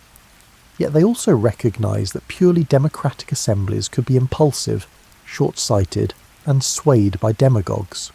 Some counterbalancing force seemed necessary, and the Roman Senate offered a model for how to provide it without creating a formal aristocracy. Their solution was typically clever: make the Senate prestigious through its structure and powers rather than through hereditary membership. Senators would serve longer terms than representatives, giving them independence from momentary popular passions. They'd represent entire states rather than local districts, encouraging broader perspectives. They'd have exclusive powers over treaties and appointments, requiring judgment and discretion. But they'd also be elected, removable, and accountable to state legislatures. Prestige without permanence, dignity without hereditary privilege. The Roman practice of senatorial debate particularly influenced their thinking. Roman senators discussed policy in an organised fashion, senior members speaking first, juniors listening and learning, and everyone expected to explain their reasoning in detail. Votes weren't held until all who wished to speak had done so. The process took time, prevented rash decisions, and forced senators to articulate principles rather than just expressing preferences. The founders loved this deliberative quality and tried to recreate it through Senate rules, requiring extended debate. Of course, Roman Senate debates could also be theatrical performances. Cato the Younger once filibustered by talking until nightfall, knowing that Senate sessions ended at sunset. Cicero's speeches against Catiline became legendary examples of political oratory. The line between deliberation and grandstanding was always fuzzy, as it remains in modern senates. But the founders considered even the grandstanding useful. Better that ambitious politicians compete through eloquence rather than violence, that they seek glory through persuasion rather than force. The Roman Senate's role in foreign policy seemed particularly worth copying. Rome's Senate managed diplomacy, decided questions of war and peace, and ratified treaties with other states. Individual magistrates might lead armies or conduct negotiations, but the Senate provided oversight and approved final agreements. This division of labour prevented any single leader from committing Rome to foreign entanglements without broader approval. The American founders tried to recreate this arrangement. The president would negotiate treaties and command military forces, but the Senate would approve treaties and Congress would declare war. No single person could drag the nation into conflict or commitment without legislative agreement. It was very Roman, fragmenting power to prevent its abuse, requiring cooperation between institutions before major decisions became final. They also borrowed the Roman concept of senatorial advice and consent for appointments. Roman consuls nominated subordinate magistrates, but the Senate had to approve them. This gave the Senate influence over administration without directly controlling it, and allowed them to check executive power without paralysing government. The American Senate received similar powers, confirming judges, ambassadors and cabinet members, turning appointments into collaborative decisions between branches. Yet they were acutely aware of Roman Senate failures. By the late Republic, Rome's Senate had become deeply corrupt, with seats effectively inherited by a few dozen families who treated government as private property. Senators ignored the common good, pursuing family interests and personal enrichment instead. The Senate's prestige remained, but its legitimacy eroded, setting the stage for strongmen who could claim to represent the people against a decadent aristocracy. This possibility terrified the founders. They'd created a Senate to provide stability and wisdom, but what if it became an oligarchy? What if wealth and family connections mattered more than merit? What if senators forgot they were servants of the public and became a self-perpetuating elite? The Roman example suggested these weren't hypothetical concerns, but real dangers that had destroyed previous republics. Their main safeguard was election. Unlike Roman senators appointed for life, American senators would face regular accountability. State legislatures could remove them, ensuring they remained responsive to broader political currents. This wouldn't prevent wealth and family from mattering. The founders were realistic about political advantages, but it would prevent the Senate from becoming completely detached from popular control. They also designed the Senate to be smaller than Rome's, more manageable and less prone to factional chaos. Rome's Senate eventually swelled to 600 members, far too large for genuine deliberation. American senators would number only 2 per state, creating a body small enough for real discussion and large enough for diverse viewpoints. Every senator would matter, and every voice could potentially influence outcomes, preventing the domination by inner circles that plagued Rome's later Senate. The physical space of the Senate mattered too. Roman senators met in various buildings around the Forum, but most famously in the Curia, a relatively modest structure that emphasized equality among members. No senator sat higher than another. All were arranged in a semicircle facing each other. The founders liked this egalitarian arrangement and rejected more hierarchical designs. The Senate chamber would facilitate discussion among equals, not lectures from superiors to subordinates. As you picture these early senators gathering in their new chamber, imagine them conscious of playing roles in a drama that had unfolded before. They'd read about famous Roman senators, Cato's integrity, Cicero's eloquence, and Scipio's wisdom. They knew how the story eventually ended, with the Senate becoming irrelevant as emperors accumulated all real power. Their challenge was to take the institution's best features, while avoiding its ultimate failure, to create a Senate that could remain vital and legitimate for centuries rather than decades. The Romans had a term, virtues, that meant far more than our modern word virtue. It encompassed courage, excellence, manliness in the best sense, devotion to duty, and placing the Republic's welfare above personal interest. Roman heroes were men who embodied virtues, and Roman history was full of examples meant to inspire and instruct future generations. The founders absorbed these stories like gospel.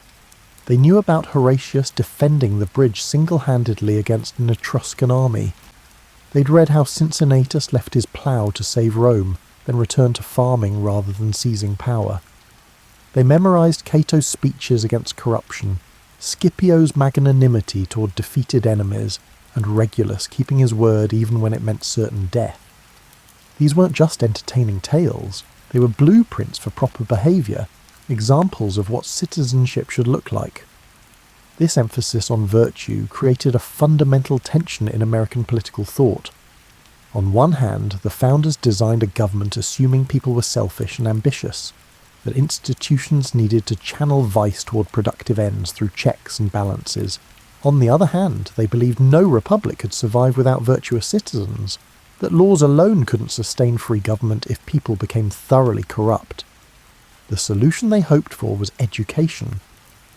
If you taught citizens about Roman examples of virtue, if you made them memorize Plutarch's biographies and Cicero's speeches, if you surrounded them with classical architecture and Latin inscriptions, maybe you could cultivate the civic spirit necessary for republican government. Virtue might not be natural, but perhaps it could be learned through the right combination of example and instruction. The Romans themselves had worried constantly about declining virtue.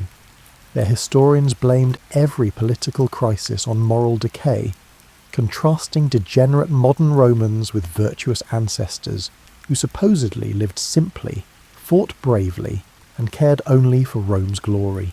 This narrative of decline from a golden age appears again and again in Roman literature. Sallust lamenting luxury's corrupting influence, Juvenal satirizing decadence, and Cato delivering stern lectures about the good old days. Modern historians suspect these golden ages were largely mythical, that Romans were never quite as virtuous as their descendants imagined. But the myth itself mattered enormously. It provided a standard against which to measure current behaviour, a constant reminder that wealth and power could corrupt, and that citizens needed to actively resist temptation and maintain republican values. The founders inherited this anxiety about corruption, and made it central to their political thinking. They worried that Americans were already too commercial, too focused on private gain, and insufficiently devoted to the common good. They fretted about luxury goods imported from Britain, debt accumulation, and the pursuit of fashion and status. These seemed like symptoms of the same moral decay that destroyed Rome, warning signs that needed to be heeded before it was too late. Benjamin Franklin captured this concern in his famous observation that the Constitution created a republic if you can keep it. The implication was clear. Good institutions weren't enough. Sustaining a republic required constant vigilance, active virtue, and citizens willing to sacrifice personal interest for public welfare. Without that spirit, the best designed government would eventually fail. What did civic virtue actually mean in practice? The Romans provided detailed examples. It meant serving in public office when called, even if you'd rather pursue private business. It meant speaking truth in political debates, even when lies might be more profitable. It meant accepting election losses gracefully rather than tearing down the system. It meant paying taxes honestly, obeying laws you disagreed with, and volunteering for military service during emergencies. Above all, it meant recognizing that you were part of a larger community, with claims on your loyalty that superseded individual desires. This was a demanding standard, frankly almost impossible to maintain consistently. The Romans themselves struggled with it, which is partly why their history fascinated the founders. Roman literature is full of tension between private desire and public duty, between personal ambition and republican obligation. Even their greatest heroes had flaws. Scipio faced corruption charges, Cicero could be vain and vacillating, and Cato's rigidity sometimes made problems worse. But they tried, and their trying mattered. The founders particularly admired Romans who refused power when they could have seized it. Cincinnatus became their ultimate model, a man given dictatorial authority during an emergency who used it effectively. then voluntarily surrendered it and returned to private life. Washington consciously modelled himself on this example, retiring after 2 terms when he could easily have served for life. The message was that truly virtuous leaders didn't cling to power, that Republican government required people capable of stepping aside.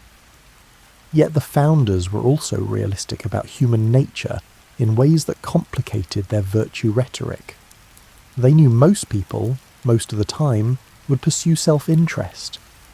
They designed a government assuming officials would be ambitious, citizens would be selfish, and factions would compete for advantage. The Constitution's genius lay partly in harnessing these vices, making ambition check ambition, as Madison wrote, forcing self-interested groups to negotiate and compromise rather than dominate. This created an odd system that simultaneously assumed the worst about people and demanded the best from them. The structures assumed vice, but the system's survival required virtue. If everyone behaved purely selfishly, the constitutional machinery might function mechanically, but wouldn't sustain genuine Republican government. Some critical mass of citizens needed to care about the common good, to vote for the nation's welfare rather than just their own, and to honour laws and norms even when breaking them might be profitable. The Romans provided numerous warnings about what happened when virtue disappeared entirely. The late Republic descended into chaos partly because ambitious men stopped respecting constitutional norms, started using bribery and violence to gain advantage, and put personal and factional interests above Rome's welfare. Men like Marius and Sulla broke precedents, marched armies on Rome and purged opponents. They succeeded because enough citizens had stopped caring about the Republic, had become cynical about politics, and were willing to support whoever promised them benefits. This cycle terrified the founders because it seemed nearly inevitable. Prosperity led to luxury, luxury to soft living and corruption, corruption to political decay to civil war, and eventually tyranny. Rome had followed this path. Greece before Rome had traced similar trajectories. Was America doomed to repeat the pattern, or could knowledge of history help them avoid it? Their hope lay partly in America's circumstances. Rome grew rich through conquest, accumulating vast wealth that corrupted citizens and created enormous inequality. America had land instead, enough that most white men could own property and achieve economic independence. Maybe widespread property ownership would sustain virtue by giving citizens a stake in society's welfare, preventing the concentration of wealth that destroyed Rome. This vision was optimistic, perhaps too optimistic, and it ignored obvious problems. What about people without property? What about slaves? And what about women? But it gave the founders hope that America might escape Rome's fate, that Republican virtue might prove sustainable under the right conditions. They clung to this hope while simultaneously designing institutions that assumed it might fail. If the Roman Republic's rise inspired the founders, its fall haunted them. They studied the collapse with the intensity of detectives examining a crime scene, looking for the exact moment things went wrong, the precise mistakes that could have been avoided, and the warnings they needed to heed in their republic. The story they constructed went something like this. Rome began as a small but virtuous city-state, expelled its kings, and established a republic based on law and civic virtue. Through discipline and courage, Rome expanded across Italy, then the Mediterranean, becoming the ancient world's dominant power. But success bred problems. Conquest brought wealth, wealth brought luxury, luxury corrupted virtue, corruption undermined republican institutions, and eventually ambitious strongmen seized power, transforming the republic into an empire. Modern historians would complicate this narrative considerably, pointing out that Rome's republic was never quite as virtuous as later Romans imagined, that the seeds of imperial power existed from the beginning, and that the republic's collapse involved complex economic and social forces beyond simple moral decay. But the founders worked with Roman sources, Sallust, Livy, Plutarch and Tacitus, who told a morality tale about virtue lost and tyranny gained. One lesson they drew was about military power. Rome's armies initially consisted of citizen soldiers, farmers who fought for the Republic during campaigning season, then returned to their fields. These men supposedly had real stakes in Rome's welfare, fought for home and family rather than plunder, and returned peacefully to civilian life after wars ended. The system worked brilliantly for local Italian conflicts, but proved inadequate for distant conquests requiring years-long campaigns. The solution was professional armies, soldiers who made military service their career, spending years away from Italy in places like Gaul or Syria, becoming more loyal to generals who paid them than to the Senate back in Rome. This military professionalization eventually destroyed the Republic because generals commanded personal armies capable of marching on Rome itself. Marius did it, Sulla did it, and eventually Caesar crossed the Rubicon with his legions and the Republic effectively ended. The founders tried hard to prevent this scenario. They distrusted standing armies, preferring citizen militias serving temporarily during emergencies. They made the president commander-in-chief to prevent generals from gaining independent political power. They required Congress to approve military funding, giving civilian authorities control over armed forces. They tried to recreate Rome's early military system while avoiding its later corruption. Another warning came from Rome's treatment of allies and provinces. As Rome expanded, it accumulated territories governed by proconsuls and promagistrates, who served far from Rome with minimal oversight. These governors often behaved like tyrants in their provinces, extracting wealth through taxation and corruption, and governing through force rather than consent. The provinces enriched Rome but also corrupted its politics, as wealth flowed back to fund electoral campaigns and bribe voters. The founders saw Britain treating American colonies exactly this way, as territories to be exploited for the mother country's benefit, governed by officials appointed from London and taxed without representation. They'd experienced provincial status and hated it, which made them suspicious of empire and territorial expansion. Their republican ideals suggested that free government required relatively compact territories where citizens could participate meaningfully in politics, not vast empires governed from distant capitals. Yet they also recognized practical problems with this ideal. America was already too large for classical republican models, and it would only grow larger. How could you maintain a republican government across continental distances? The Romans had tried and failed. Their republic worked for a city-state but collapsed under imperial expansion.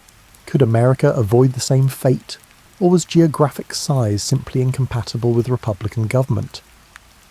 The rise of demagogues in late republican Rome provided another cautionary tale. As Rome's political system became more competitive and corrupt, ambitious politicians learned they could gain power by appealing directly to common citizens over the heads of the Senate and established authorities. The Grassi brothers pioneered this approach, proposing land reform and grain subsidies that made them popular with ordinary Romans but threatened wealthy landowners. Their careers ended in violence. Both were killed by political opponents, but they established a template for future politicians. Later figures like Clodius, and eventually Caesar himself, used similar tactics, positioning themselves as champions of the people against a corrupt aristocracy. They weren't entirely wrong. The Senate had become oligarchic and self-serving, but their solutions led to mob violence, constitutional breakdown, and eventually dictatorship. The pattern suggested that demagogues thrived when political systems became unresponsive to legitimate grievances, that populism flourished in failed republics. The founders tried to prevent demagoguery through several mechanisms. The Electoral College would filter popular passion through educated intermediaries. Senators chosen by state legislatures rather than direct election would be insulated from momentary popular pressures. Long terms for presidents and senators would give officials independence from day-to-day political wins. The goal was to create space for deliberation, preventing pure democracy from descending into mob rule. Yet they also recognised that filtering popular will too effectively could recreate the Roman Senate's detachment from ordinary citizens, potentially generating the same resentment that empowered demagogues in the first place. The balance was delicate. responsive enough to prevent alienation, filtered enough to prevent demagoguery. They weren't sure they'd gotten it right. The role of wealth in corrupting politics particularly worried them.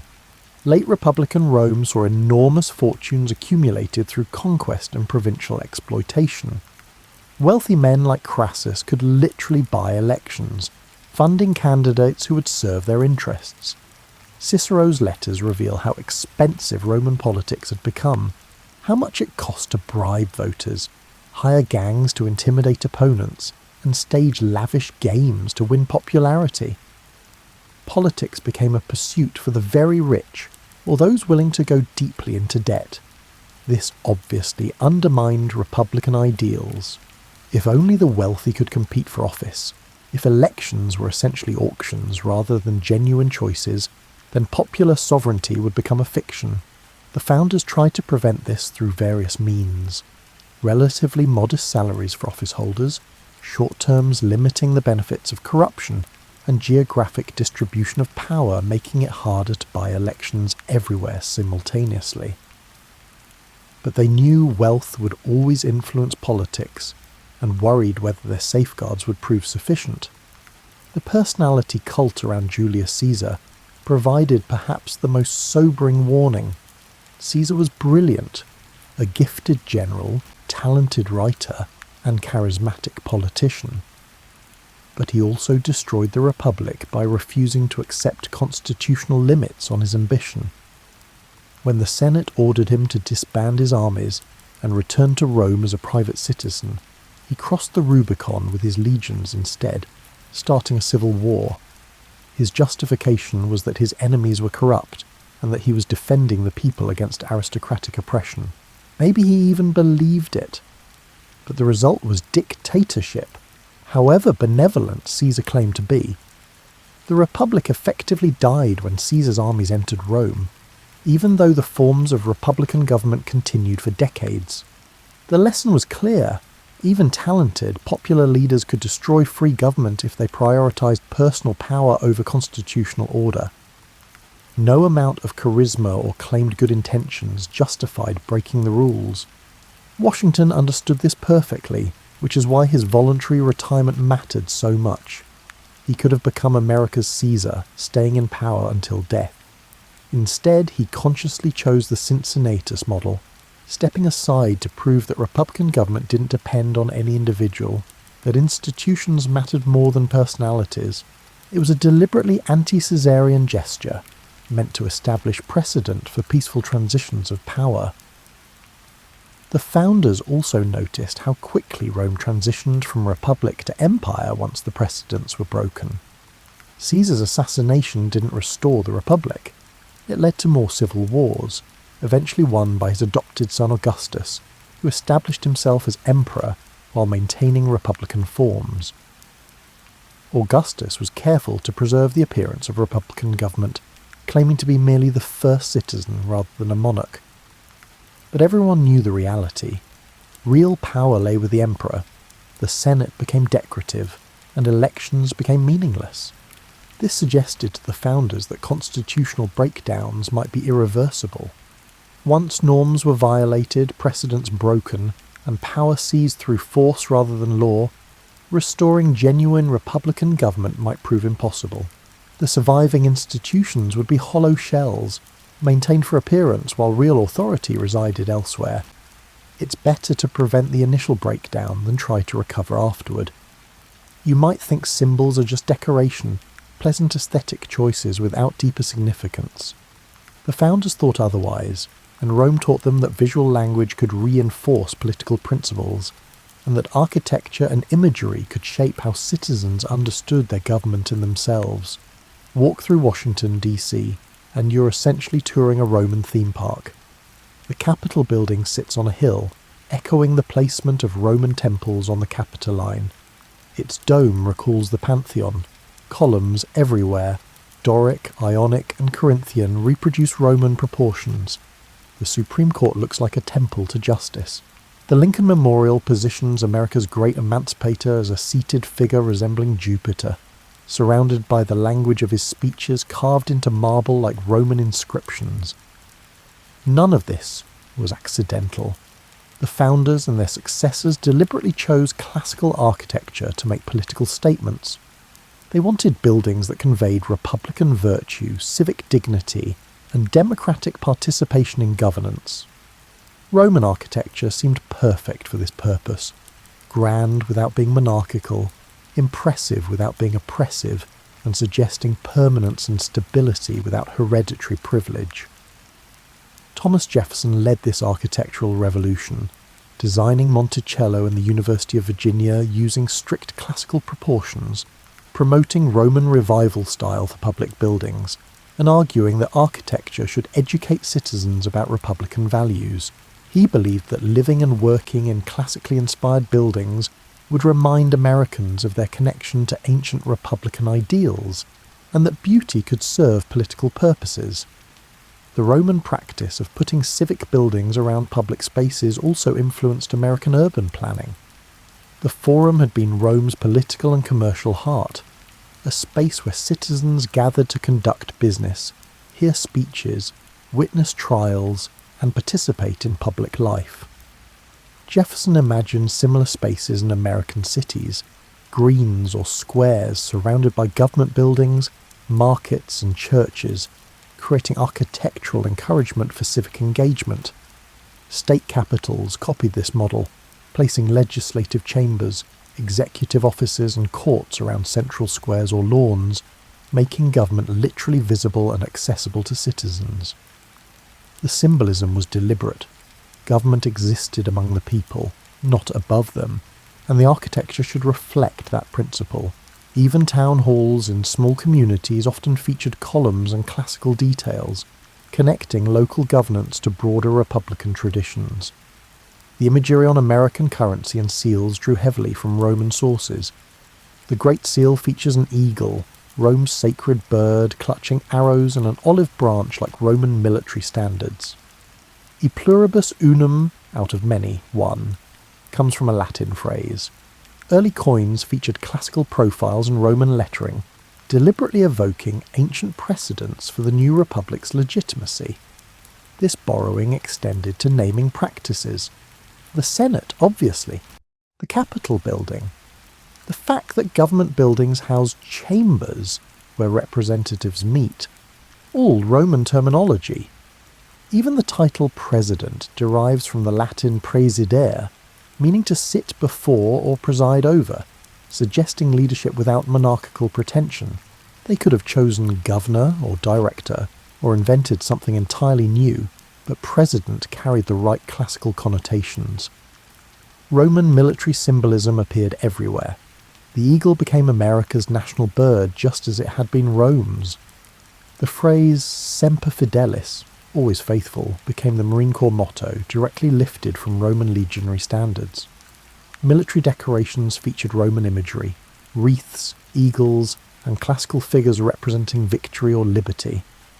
The message was that American military forces fought for republican ideals, not for conquest or imperial expansion. But the founders weren't just copying Roman aesthetics mindlessly. They were adapting and modifying, taking elements that supported republican values while rejecting those that suggested empire or tyranny. They admired Roman temples but built churches instead, separating religious and civic architecture. They appreciated Roman triumphal arches but generally avoided building them, not wanting to glorify military conquest. They liked Roman portraiture, but rejected the cult of personality that developed around emperors. The Roman practice of erecting statues of great citizens in public spaces did appeal to them, though with modifications. Rome filled its forums with bronze and marble figures of distinguished senators, generals and magistrates, creating a gallery of worthy examples. The founders saw educational value in this, surrounding citizens with visual reminders of virtuous behaviour, making heroes literally present in public space. So they started commissioning statues and monuments to revolutionary heroes and early presidents. But they tried to avoid the excessive veneration that characterised Roman imperial cults. Washington got his monuments, but they emphasised his voluntary retirement rather than his military victories, his republican virtue rather than personal glory. The sculptures presented him as a citizen leader, not a god-emperor. Interior decoration of government buildings reinforced classical themes. Murals depicted scenes from Roman history alongside American events, drawing explicit parallels. Cornucopias symbolising abundance, faces representing authority, and liberty caps modelled on those given to freed Roman slaves, all appeared in government buildings' decorative schemes, creating visual vocabularies connecting American and Roman republicanism. Even the practice of delivering speeches from elevated platforms echoed Roman oratory traditions. The rostrum in the forum, decorated with ship's prows from naval victories, gave its name to modern rostrums and podiums. Speakers addressing Congress or state legislatures stood at elevated positions, just as Roman orators once addressed citizens from the forum's rostra, the arrangement suggesting that eloquence and persuasion should determine political outcomes rather than violence or manipulation. The founders also appreciated Roman attention to civic ritual and ceremony. Rome had elaborate procedures for inaugurating magistrates, opening legislative sessions, and conducting public business. These rituals served practical purposes, establishing order, solemnizing important occasions, and reminding participants of their responsibilities. The American government adopted similar practices, creating inauguration ceremonies, formal procedures for legislative sessions, and ritualized ways of conducting public business. These weren't empty formalities. They were pedagogical tools, teaching citizens and officials how to behave in a republic, what values mattered, and what traditions deserved respect. When a president placed his hand on a Bible and swore to preserve, protect, and defend the Constitution, the ritual connected him to predecessors and successors, embedding him in an ongoing tradition larger than any individual. The language of American political discourse borrowed Roman rhetorical techniques and imagery.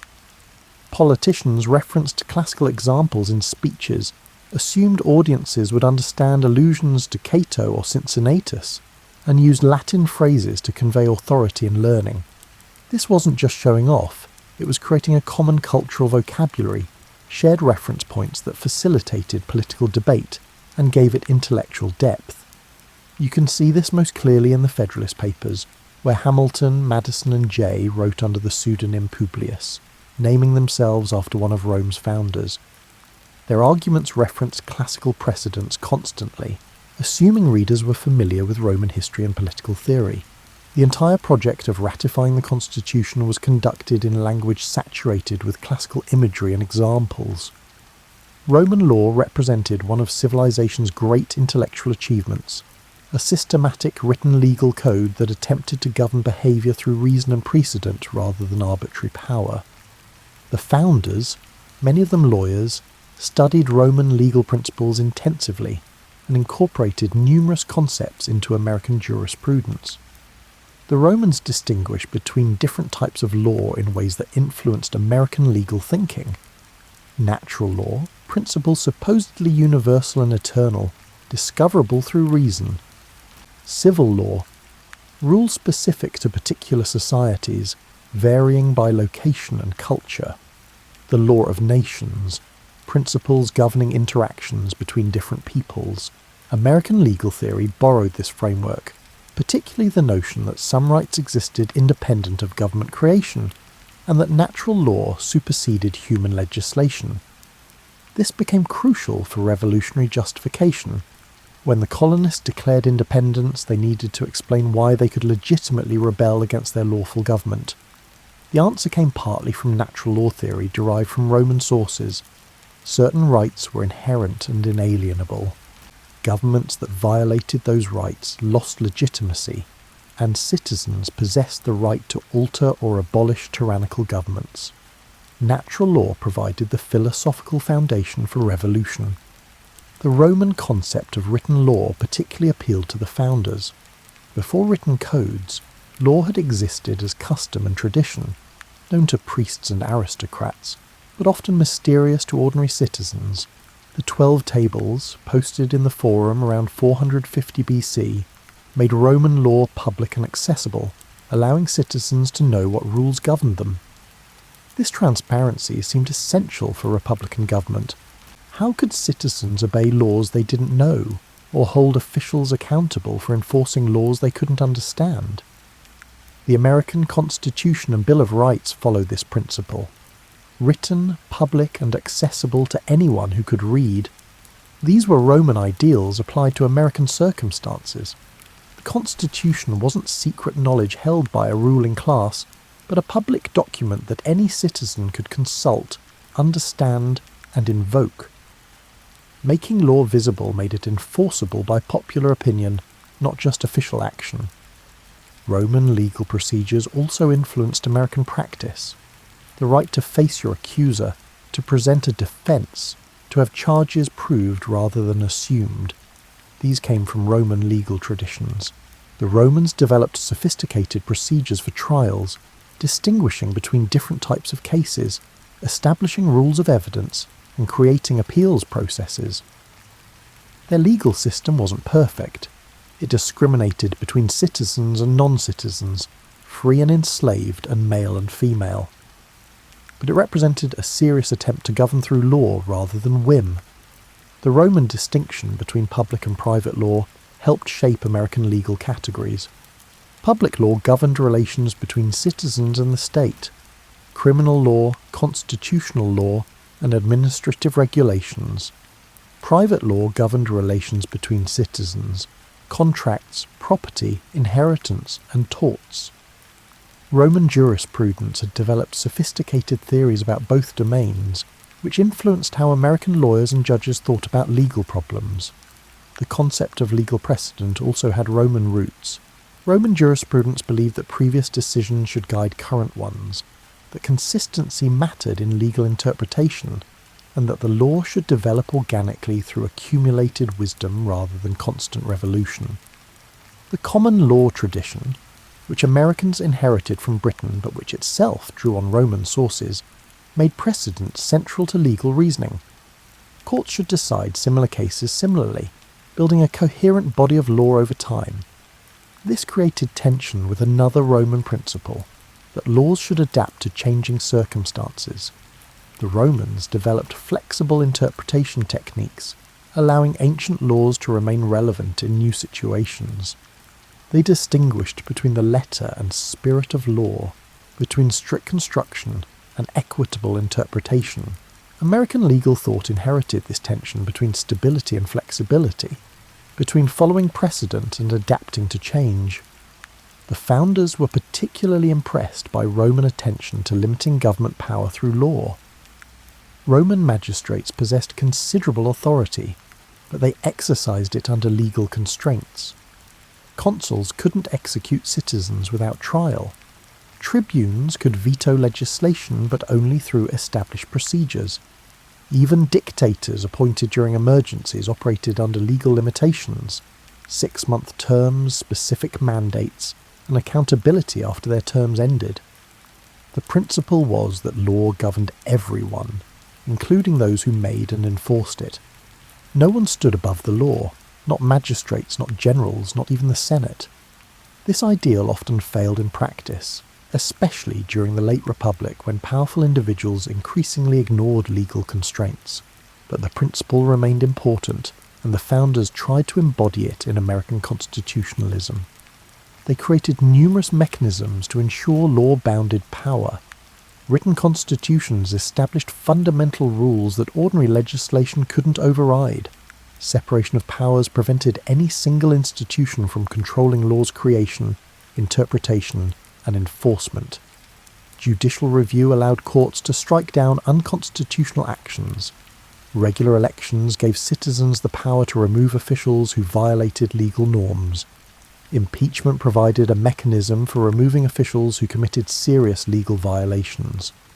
All of these drew inspiration from Roman examples and Roman failures.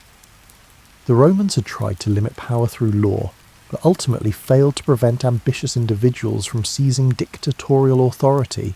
The founders studied those failures and tried to design systems that would prove more resilient, that wouldn't depend entirely on virtuous behaviour, but would create structures making tyranny difficult to achieve and maintain. The Roman practice of codifying laws also influenced American legal development.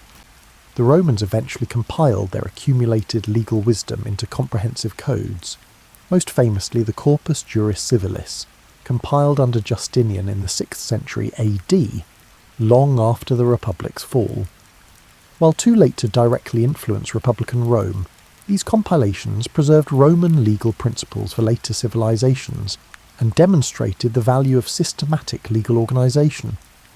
American states began codifying their laws following similar principles, gathering scattered legislation into organized codes, making legal research easier, and ensuring consistency and clarity. The process reflected Roman influence both in the goal of systematization and in specific legal concepts borrowed from Roman sources. The Romans created a sophisticated concept of citizenship that profoundly influenced how the founders thought about membership in a political community. Roman citizenship wasn't simply residence in a territory or subjection to a ruler. It was a legal status carrying specific rights and responsibilities, something that could be earned, granted, or inherited, but always meaningful and consequential. Citizens in Rome possessed the right to vote in assemblies, to hold public office, to make legal contracts, to marry other citizens, and to appeal magistrates' decisions. They also bore responsibilities: military service, jury duty, obeying laws, and paying taxes. Citizenship created a reciprocal relationship between individual and republic, a bundle of privileges and obligations that defined what it meant to be Roman. This framework appealed to the founders because it suggested citizenship could be active and participatory rather than passive and subject-based. British subjects owed allegiance to the crown, receiving protection in return but possessing limited rights to participate in governance. Roman citizens were active members of a political community with recognised roles in its operation. The difference seemed crucial for republican government. The Roman practice of extending citizenship to conquered peoples particularly interested the founders. Rome's expansion succeeded partly because it offered citizenship to allies and former enemies, incorporating them into the Republic rather than simply ruling them as subjects. This allowed Rome to tap into vast human resources while creating loyalty among diverse populations. By the late Republic, citizenship had spread far beyond the city of Rome itself, encompassing Italy and eventually territories throughout the Mediterranean. The founders faced similar questions about expansion and inclusion. As America grew, who would count as American? How would new territories be incorporated? The Roman example suggested that republican government could extend across large territories if citizenship expanded along with territory, if new populations received genuine incorporation rather than colonial subordination. This influenced decisions to create processes for territories to become states, and for new states to enter the Union as equals rather than dependencies. Of course, both Romans and Americans excluded many people from citizenship. Rome denied it to slaves, to most women, and to barbarians beyond its borders. America restricted citizenship based on race, enslaving millions while proclaiming liberty and denying rights to women, indigenous peoples, and various immigrant groups. The gap between republican ideals and actual practice was enormous in both societies, but the ideal mattered, creating pressure for expansion of rights over time.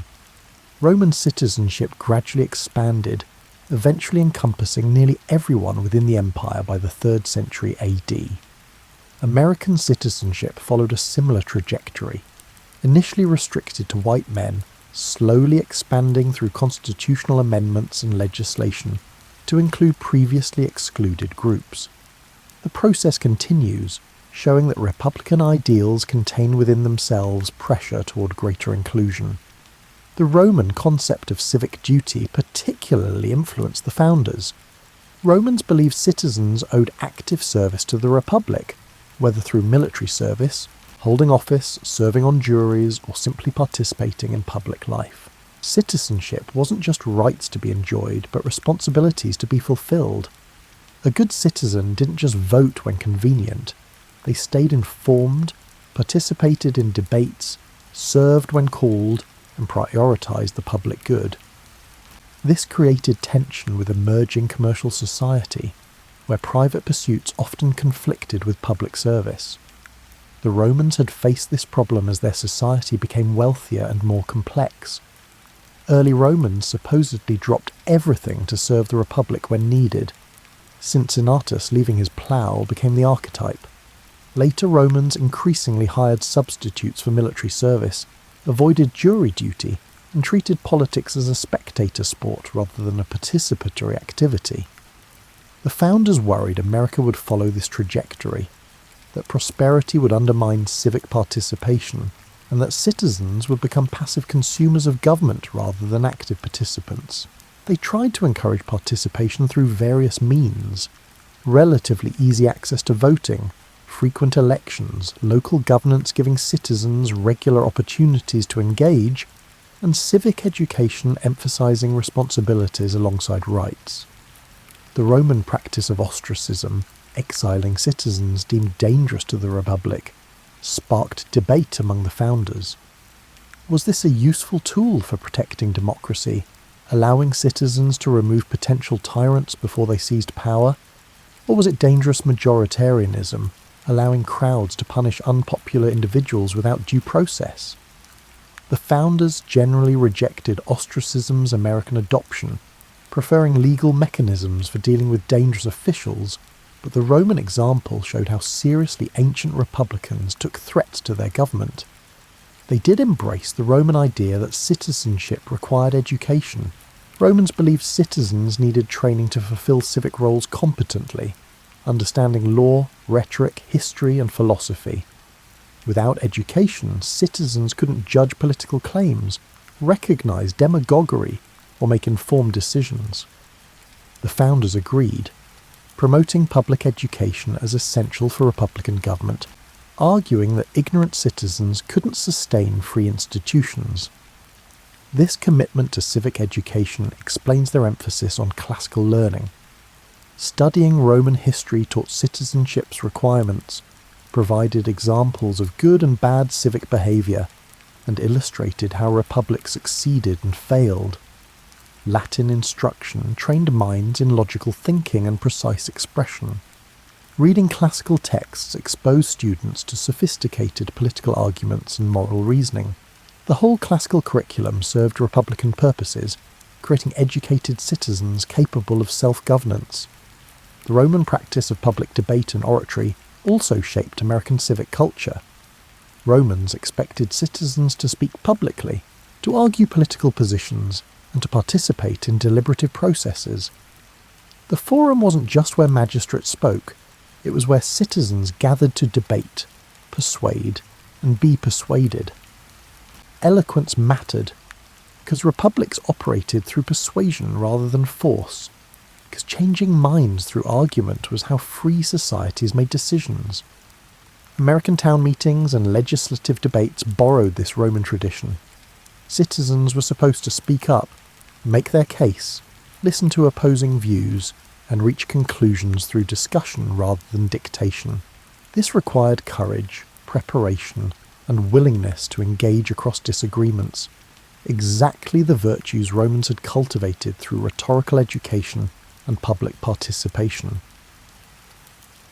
While the founders drew heavily from Roman examples, they weren't mindless copyists.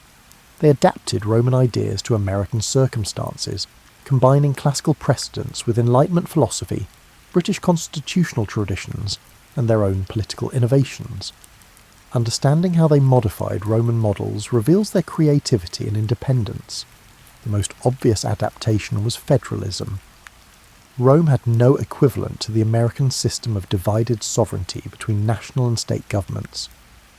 The Roman Republic was unitary. All power theoretically flowed from Rome, even as it granted considerable autonomy to allies and provinces. The founders created something different, a government where power was genuinely divided between levels, where states retained sovereignty while ceding specific powers to the national government. This innovation addressed a problem the Romans never solved: how to govern large territories while maintaining republican government. Rome's solution was initially informal alliances, later provincial administration by appointed governors. Neither model preserved republican principles across expansion. American federalism tried to square this circle by creating multiple republican governments at different levels, each handling appropriate scales of governance. The Electoral College represented another innovation without direct Roman precedent. The Romans elected magistrates through assemblies, with various systems for organising votes and counting ballots. None resembled the American system of electors chosen by states to select the president. The founders created this mechanism partly from federalist principles, states choosing the president rather than a national popular vote, and partly from republican distrust of pure democracy. The explicit separation of powers also differed from Roman practice. Rome separated functions to some degree. Magistrates executed laws, the Senate advised on policy, and assemblies legislated. But these weren't truly independent branches with constitutional authority to check each other. Roman officials derived power from the same source, the Roman people, and ultimately the system depended on norms and customs rather than explicit institutional barriers. The American Constitution created something more rigid and formal, 3 genuinely independent branches, each with constitutional authority over its domain, each able to check the others through specified mechanisms. This was Montesquieu's influence combined with Roman inspiration, taking the principle of divided power and systematizing it beyond anything Rome attempted. Judicial review, the power of courts to strike down unconstitutional legislation, had no Roman equivalent. Roman courts existed but didn't possess the authority to invalidate laws. The founders created judicial review as an additional check on legislative and executive power, reasoning that someone needed to police constitutional boundaries. The courts seemed like logical choices, independent, trained in legal interpretation, and removed from direct political pressures. This innovation proved hugely consequential, eventually making courts central to American governance in ways the founders might not have fully anticipated. But it reflected their willingness to go beyond Roman precedent when they saw the need for additional safeguards against tyranny. The Bill of Rights also represented innovation beyond Roman precedent. Rome had no equivalent document explicitly listing protected rights and prohibiting the government from violating them. Romans believed in certain liberties, but these existed as customs and precedents rather than written guarantees. The American decision to enumerate rights in constitutional amendments reflected Enlightenment influence and distrust of implicit protections. The founders' approach to military organization combined Roman ideals with practical adaptations. They wanted citizen soldiers like early Rome, but recognized that modern warfare sometimes required professional forces. Their solution was a small standing army supplemented by state militias, attempting to get Roman benefits of citizen military service while maintaining capability for national defence.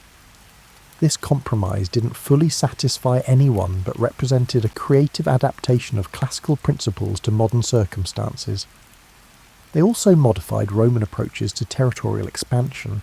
Rome expanded through conquest, incorporating new territories as provinces with varying degrees of autonomy.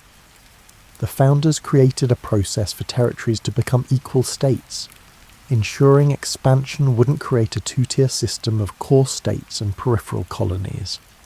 This preserved republican equality across geographic growth in ways Rome never managed. The American approach to slavery reveals both Roman influence and significant differences. Rome's economy depended heavily on slave labour, and Roman law developed sophisticated regulations governing slavery, while never seriously questioning the institution's legitimacy. The founders inherited similar dependence and similar legal frameworks, yet many also felt deep discomfort with slavery's contradiction of republican principles.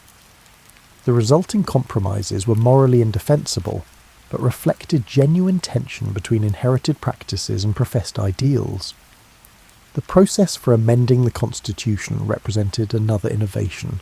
The Romans modified their constitutional order through precedent and practice, occasionally through explicit legislation, but had no formal amendment process allowing systematic constitutional change while maintaining legal continuity.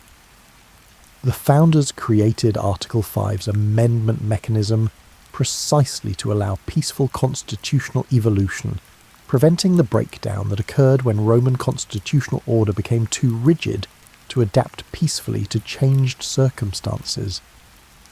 They also formalised much that Romans left informal. Roman political practices often depended on custom and tradition, what the Romans called mos maiorum, the way of the ancestors. This worked while people respected those customs, but provided no defence when ambitious individuals decided to ignore tradition. The founders tried to formalise as much as possible in written law, reducing dependence on informal norms and creating enforceable rules. Yet they recognised that written law couldn't govern everything, that republics would always depend partly on unwritten norms and conventions. Washington's retirement set a precedent for peaceful power transitions, even in the absence of legal requirements. The development of political parties, not mentioned in the Constitution, became central to governance through practice. American constitutionalism combined written law with unwritten convention, trying to get the benefits of both Roman approaches. The founders' willingness to innovate while drawing from tradition shows sophisticated political thinking. They weren't antiquarians trying to recreate Rome in America. They were republicans learning from Rome's successes and failures, taking useful principles while adapting them to different circumstances and combining classical wisdom with modern innovation. The result was something genuinely new. An explicitly designed republic, learning from history, trying to avoid historical patterns of decay while preserving time-tested principles. As you begin drifting towards sleep, consider what endured from this Roman-American connection. The founders' classical obsession shaped American political culture in ways that persist centuries later. You can still see it in the architecture of government buildings, hear it in political rhetoric, and find it embedded in constitutional structures and legal principles. The idea that citizens should be educated about history and government to participate competently, that's a Roman inheritance via the founders. The belief that virtue matters for republican government, that free societies require certain character qualities from citizens, Roman, filtered through American experience. The founders tried to embody in practice the Roman ideals of no one being above the law and the need for constitutional limits on power. Even the anxieties are Roman, worries about corruption, decline of civic spirit, concentration of wealth undermining equality, military power threatening civilian control, and demagogues manipulating public opinion. The founders inherited these concerns from Roman sources and passed them down to later generations. Americans still debate the same tensions between liberty and order, between individual rights and common good, and between stability and change that preoccupied both Romans and the founding generation. The architectural legacy remains perhaps the most visible.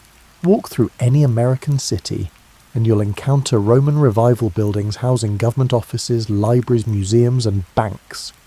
The style became America's unofficial official architecture, expressing republican aspirations in marble and stone. It's so ubiquitous that you barely notice it, but that pervasiveness reflects how deeply Roman aesthetics penetrated American political culture. The legal legacy runs deeper if less visibly. American law school students still learn Latin terms, habeas corpus, stare decisis, and amicus curiae. These aren't just decorative phrases, but concepts central to American jurisprudence, imported from Roman law through centuries of European development.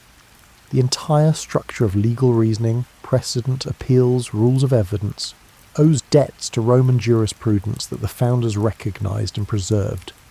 Political language remains saturated with Roman imagery and examples. Politicians still invoke Cincinnatus when praising leaders who voluntarily relinquish power. Warnings about Caesarism appear whenever people worry about presidential overreach. The Senate's name alone constantly reminds Americans of classical connections, even though most senators probably couldn't quote Cicero these days. The founders' faith in education as a foundation for citizenship persists. even if the classical curriculum they championed has largely disappeared. Few Americans now read Plutarch or study Latin, but the principle that informed citizens are necessary for free government remains widely accepted. The specific content changed. Civics classes replaced classical languages, but the underlying commitment to preparing citizens for self-governance continues. The tension between optimism and anxiety that characterized the founders' relationship with Roman precedent also endures. Americans remained simultaneously confident in their republic's strength and worried about its fragility, believing in American exceptionalism while fearing American decline. This productive anxiety, inherited from Roman historical consciousness, keeps questions of civic virtue and constitutional stability perpetually relevant rather than comfortably settled.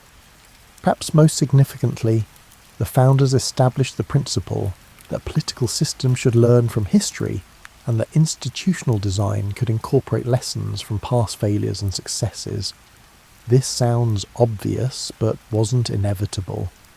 They could have believed each society must discover political truths for itself, that historical examples were irrelevant to modern circumstances. Instead, they demonstrated that thoughtful engagement with history could inform political practice, that studying how previous republics succeeded and failed could help new republics avoid similar mistakes. This historical consciousness shaped American political development in countless ways. When later generations faced constitutional crises, they looked to the founders just as the founders looked to Rome. When arguments arose about constitutional interpretation, both sides claimed to understand the founders' original intentions, much as Romans claimed to understand their ancestors' customs. The layering of historical reference upon reference created a political culture obsessed with precedent and continuity, even while adapting to constant change. The irony, of course, is that Rome's republic eventually failed and transformed into an empire. The founders knew this, feared it, and designed their system to prevent it, yet couldn't eliminate the possibility.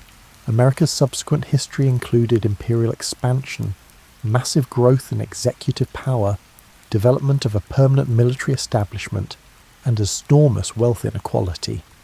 Precisely the developments that undermined Rome's republic. Whether these represent American exceptionalism successfully adapting republican government to modern circumstances or gradual decline toward Roman patterns remains debated.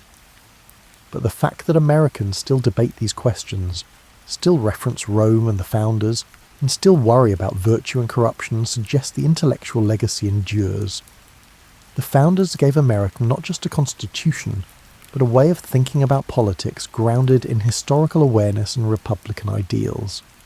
That inheritance, for better and worse, shapes American political culture to this day. As your eyes grow heavy, you might reflect that this conversation between ancient and modern, between Rome and America, continues. Every generation inherits the founders' questions about how to sustain free government, maintain civic virtue, and balance liberty and order. Every generation must answer anew, drawing on historical wisdom while adapting to contemporary circumstances. That's the pattern the founders established, learning from the past while creating something new, respecting precedent while innovating freely. The Roman influence on American founding wasn't about slavish imitation, but creative adaptation, taking time-tested principles and modifying them for new contexts. The founders studied Rome intensively, not to recreate it, but to learn from it, to understand what worked and what failed, and to avoid its mistakes while preserving its wisdom. That balance between learning from history and transcending it represents their greatest achievement, creating something genuinely novel while remaining grounded in accumulated political wisdom. So when you see a government building with classical columns, or hear about senatorial debates, or encounter Latin phrases in legal documents, remember you're witnessing the founders' classical inheritance still shaping American life. Rome fell 2,000 years ago, but its influence on American political culture persists through the founders' deep engagement with classical precedent. They built a bridge between ancient and modern, creating a republic that drew inspiration from Rome's glory while learning from its tragedy and that bridge remained standing, connecting past and present in ongoing political conversation.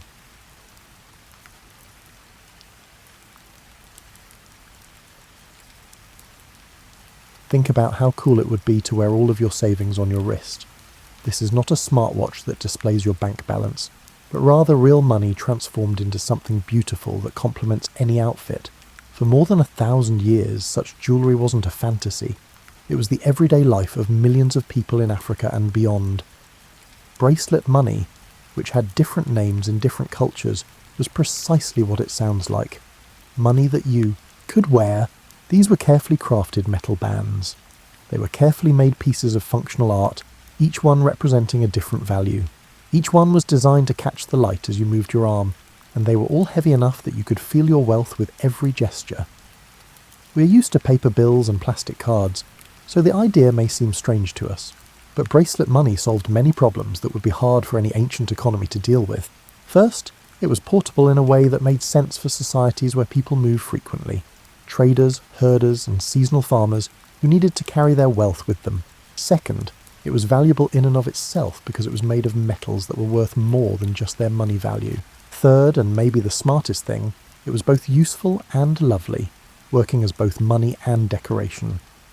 These bracelets came in many different shapes and sizes, with each area making its own unique styles and rules.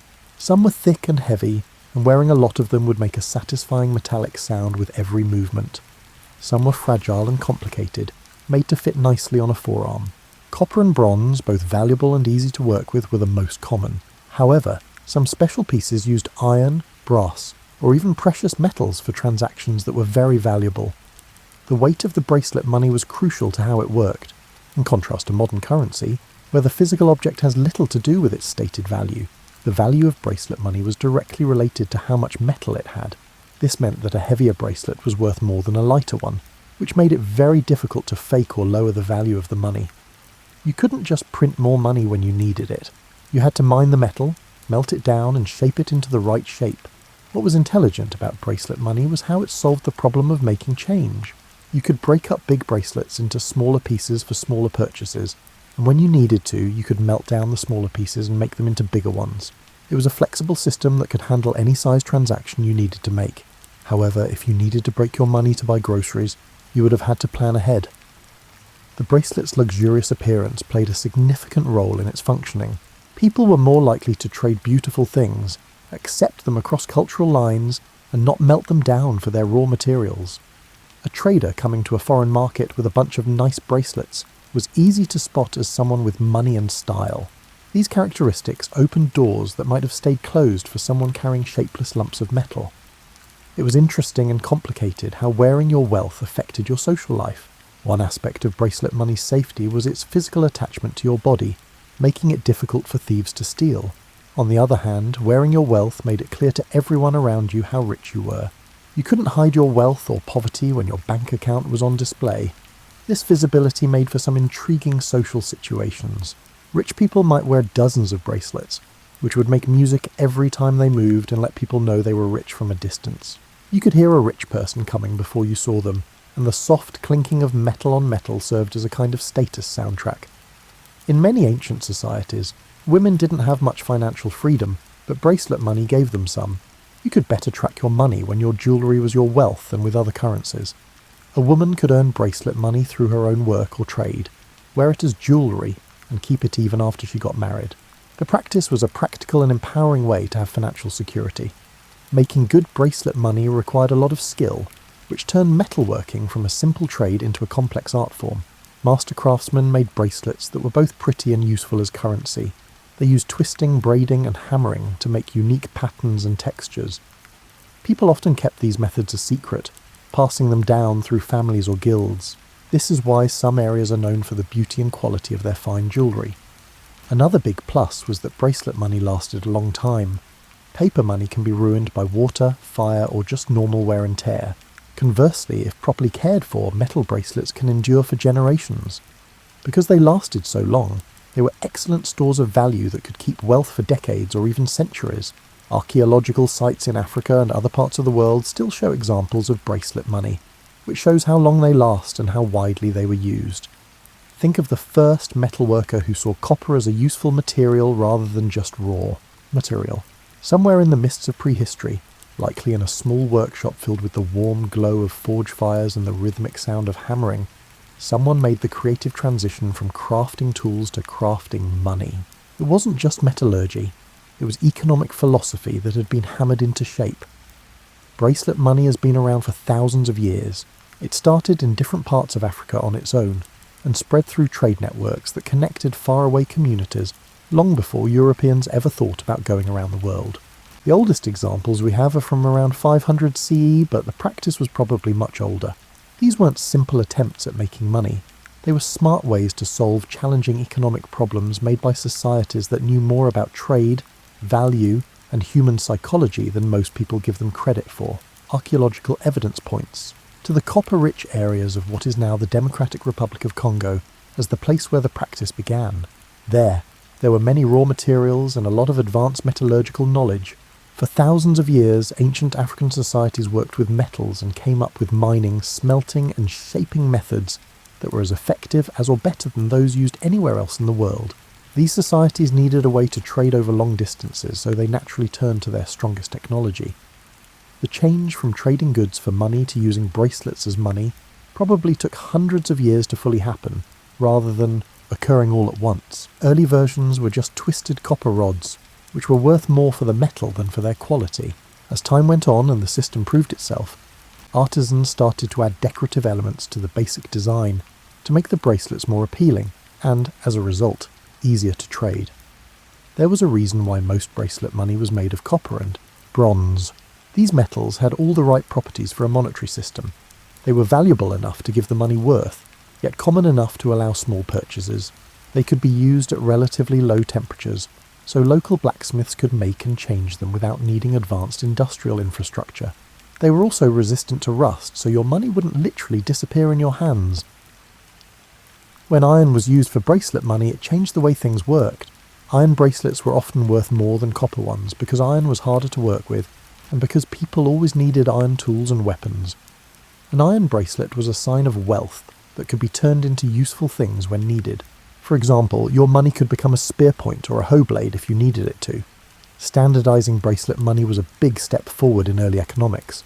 Communities across large areas somehow came up with consistent standards for weight and purity that made their currencies acceptable to each other, even though there were no central banking systems or government oversight.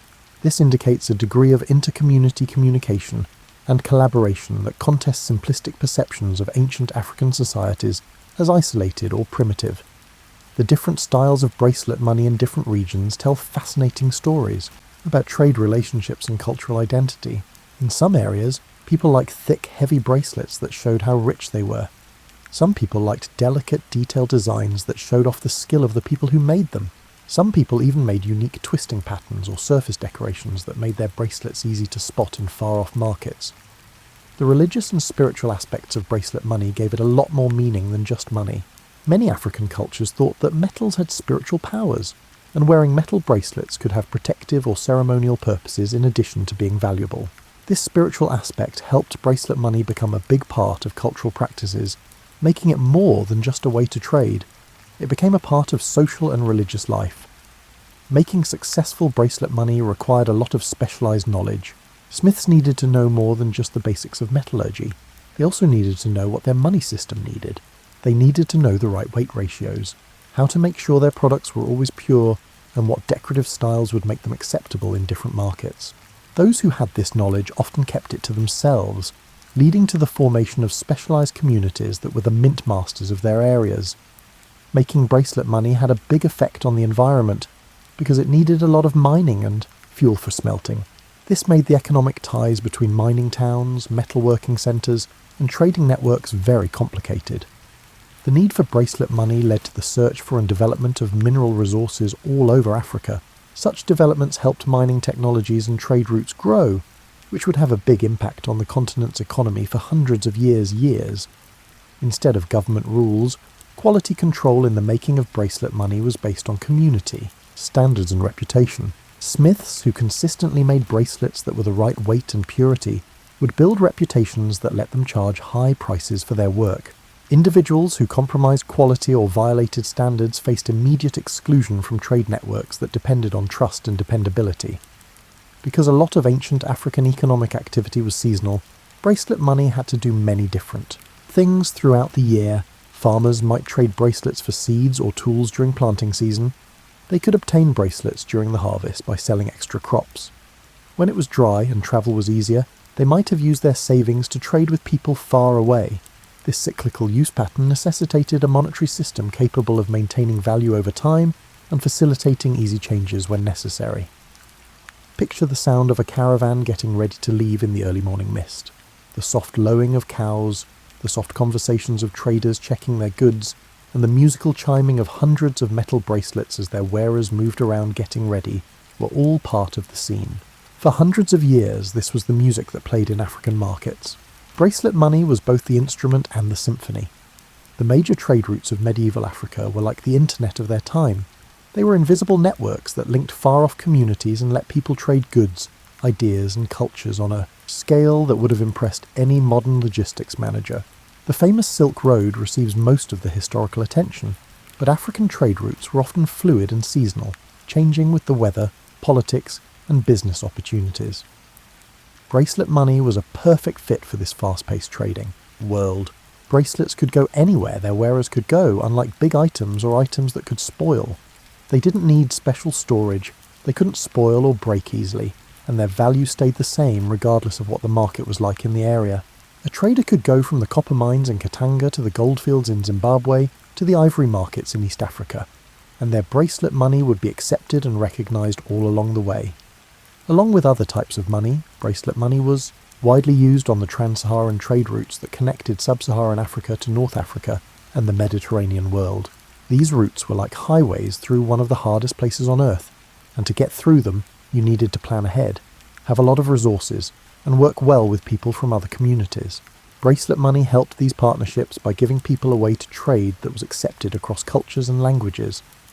Because a lot of African trade happened only at certain times of the year, traders needed a type of money that could hold value, even when they weren't working.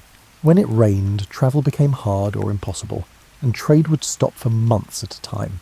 Bracelet money was perfect for these times because it didn't go bad while it was being stored. It didn't need any upkeep, and it was ready to use right away when trading season started again. Using bracelet money was different along river routes, especially along the Niger, Congo, and Zambezi river systems. River trade made it possible to move heavier goods and more money, but it also needed different security measures. Canoe traders devised ways to wear and store their bracelet money, so it wouldn't get wet and was easy to access. The spread of bracelet money along trade routes wasn't just about making money, it was also about passing on and adapting culture. As traders brought their money to new places, local craftsmen would watch how they made things and slowly change them to fit local tastes and materials. This process led to differences between regions that show how cultures and technologies spread across medieval Africa. Different mining areas had their own unique ways of using bracelet money. Communities close to copper mines often became specialised centres for making bracelets. They used their access to raw materials to build advanced metalworking industries. These centres would then send finished bracelet money along trade routes, making economic ties that linked mining communities to far-off markets in complicated webs of interdependence. The fact that bracelet money had the same weight in different parts of Africa is a great example of how advanced African trade networks were. Somehow, even though there was no central authority or modern communication systems, communities over large areas were able to agree on and keep consistent standards that made their currencies acceptable to each other. Traders who were always on the move and acted as living repositories of market information and standards likely helped make this standardization happen. Bracelet money was used a lot on salt routes, especially those that connected the Sahara Salt, mines to markets in sub-Saharan Africa. Salt was very important for keeping food fresh and staying healthy in tropical climates. This made it one of the most important trade goods in medieval Africa. The salt trade needed currency systems that could handle both big wholesale deals and smaller retail sales. Bracelet money was perfect for these different business needs because it could be used in many different ways. Pastoralist communities moved around a lot during the seasons, which created mobile markets that bracelet money was perfect for. As herders moved their cows, sheep and goats around looking for food and water, they made temporary trading spots wherever they stopped. These communities could trade with each other using bracelet money, which was easier than using barter systems or carrying a lot of other types of money. Trade fairs and markets that sprang up at key points along major routes became places where people could see different regional styles of bracelet money. These meetings gave traders a chance to compare currencies from different areas, share information about market conditions, and build the relationships that would make future trade easier. These markets had a wide range of bracelet styles, which would have been like looking through a physical catalogue of African metalworking traditions. Taxes paid in bracelet money were often used to pay for the protection of trade routes.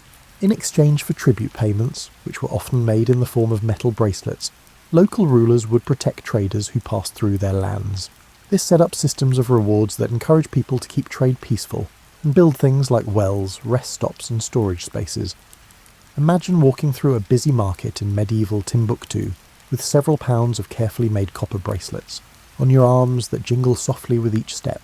The air in the morning smells like spices, leather and wood smoke from many cooking fires.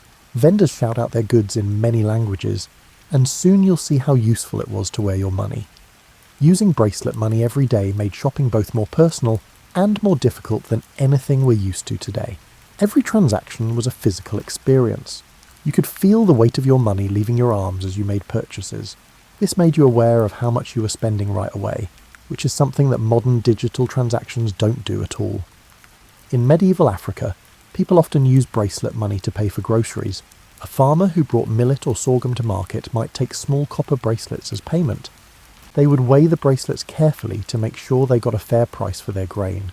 Making change often meant breaking up larger bracelets into smaller pieces, which required both skill and trust. You couldn't just give the exact amount of money. You had to talk about how to break it into the right size pieces. Buying clothes was one of the most interesting ways to use bracelet money. In many parts of medieval Africa, textile production was a very advanced field. They had elaborate cotton weaving traditions and complicated dyeing methods that made fabrics that were as good as anything made anywhere else in the world. A piece of high-quality cloth could cost several heavy bracelets, so you would have to be very careful when talking about weights and purity. It was ironic that you were using jewellery to buy things to make other kinds of jewellery. Food vendors in busy markets became very good at dealing with bracelet money transactions. While they were cooking and serving customers, they had to be able to quickly figure out how much different bracelets were worth. A bowl of stew could cost one small bracelet, but a full meal with meat and vegetables could cost several.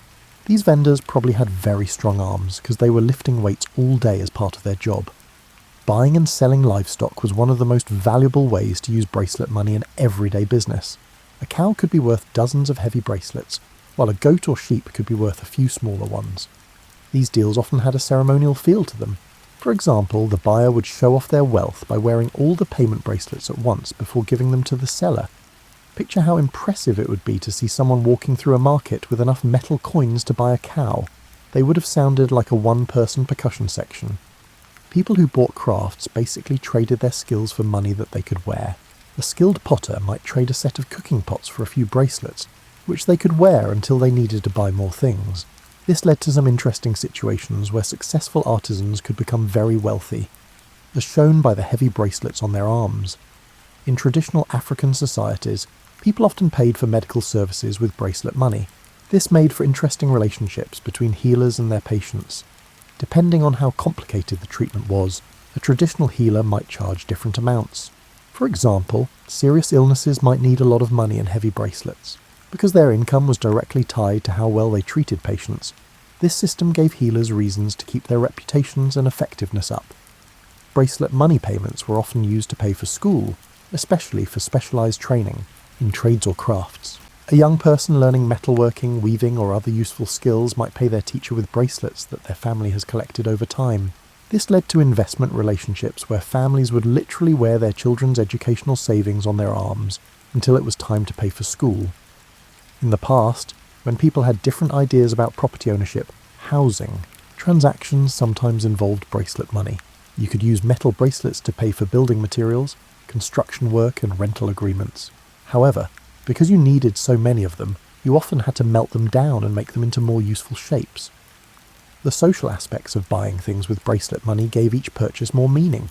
When you took off your bracelets to pay for something, you were telling the world about your wealth and what was important to you. This visibility put social pressure on people to spend wisely and show off their wealth in a way that was appropriate for their social status. People started to shop at certain times of the year because of the way farming and trade worked in cycles. Farmers would turn their crops into wearable wealth during harvest seasons, which would lead to more bracelet money circulating in markets. During planting seasons, the flow would change as people turned their stored bracelet wealth back into seeds, tools, and other things they needed for the next growing season. Taking care of and maintaining bracelet money made its own mini-economy of services. Metalworkers cleaned, fixed, and changed worn-out or broken bracelets. They could also make larger bracelets out of smaller ones, or break larger bracelets into smaller ones as needed. These services were necessary to keep the currency system working, and gave skilled craftsmen a steady income. Different strategies were needed to store and protect bracelet money than modern money. Rich people might have special boxes or cloths to keep their bracelets when they weren't wearing them, but the safest place to keep them was usually on their own arms. This made for interesting sleeping arrangements. Going to bed with a lot of money on you probably made for some uncomfortable nights, but it was usually the safest choice. Get even more comfortable and picture the steady rhythm of feet on old paths, the slow plodding of pack animals, and the soft, metallic music of thousands of bracelets moving with their wearers along trade routes that crossed the whole continent. These weren't random wanderings. They were the arteries of a sophisticated economic system that moved goods, ideas, and bracelet money across distances that would challenge modern logistics companies. The spread of bracelet money along established trade routes happened naturally, like water flowing along the path of least resistance. Traders, who were always practical, quickly saw the benefits of a currency that was easy to carry, store, and keep its value across cultures. They not only carried their own bracelet wealth along their usual paths, but they also brought the idea of wearable money to new communities. The Swahili coast, with its advanced cities and large networks of maritime trade, became an important centre for the flow of bracelet money. Indian Ocean trade brought together merchants from Arabia, Persia, India, and China. This made cosmopolitan markets where bracelet money competed with and worked well with other currency systems. The fact that bracelet money could be used in these multicultural settings showed that it was a good way to trade. Coastal communities made their own versions of bracelet money that showed how much they cared about the sea. These coastal versions were often made from alloys that were less likely to corrode in salt air. Their designs sometimes included patterns related to sea life or maritime activities. A trader coming from the interior with regular copper bracelets might trade them for these special coastal ones before doing business at sea. Bracelet money was widely used in the Great Lakes region of East Africa because Lakes Victoria, Tanganyika, and others made it easy to move goods by water. Canoe-based trade networks brought bracelet money, ivory, iron goods, and agricultural goods to places where people fished, farmed, and traded. These networks linked fishing communities with farming areas and trading centres. Local merchants must have been happy to see a loaded canoe pull up to a lakeside market, with its passengers wearing the musical wealth of many trading trips. In mining areas, people had special relationships with bracelet money that went beyond just using it as money. People who lived near iron deposits often made iron bracelets that could be used for two things, as money when worn and as tools or weapons when needed. Iron bracelets were especially useful in frontier areas where useful tools were just as important as money. The spread of Islam along trade routes made it interesting to use bracelet money. Islamic law had strict rules about usury and money exchange that didn't always match up with how African currencies were usually used. But bracelet money's intrinsic value and ability to be both a commodity and a currency made it more adaptable to Islamic commercial law than purely symbolic currencies. In agricultural areas, people used bracelet money in ways that matched the seasons of their farming. Farmers would turn stored bracelet wealth into seeds, tools, and labour during planting seasons. They would gather bracelets by selling extra crops during the harvest. Traders who had been doing this for a while learned to expect and take advantage of these predictable flows of money. Setting up permanent markets at key points along trade routes created places where people could trade bracelet money, which was almost like modern foreign exchange markets. These markets let traders switch between different regional styles of bracelet money, making sure that their money would be accepted no matter where they went next. The exchange rates between different types of bracelets were based on complicated math that took into account the quality of the metal, the quality of the craftsmanship, and the preferences of the region. Royal courts along major trade routes often got a lot of bracelet money from tribute, taxes, and trade. These collections had many uses. They were stores of wealth, symbols of power, and practical reserves that could be used to pay for military campaigns or public works projects.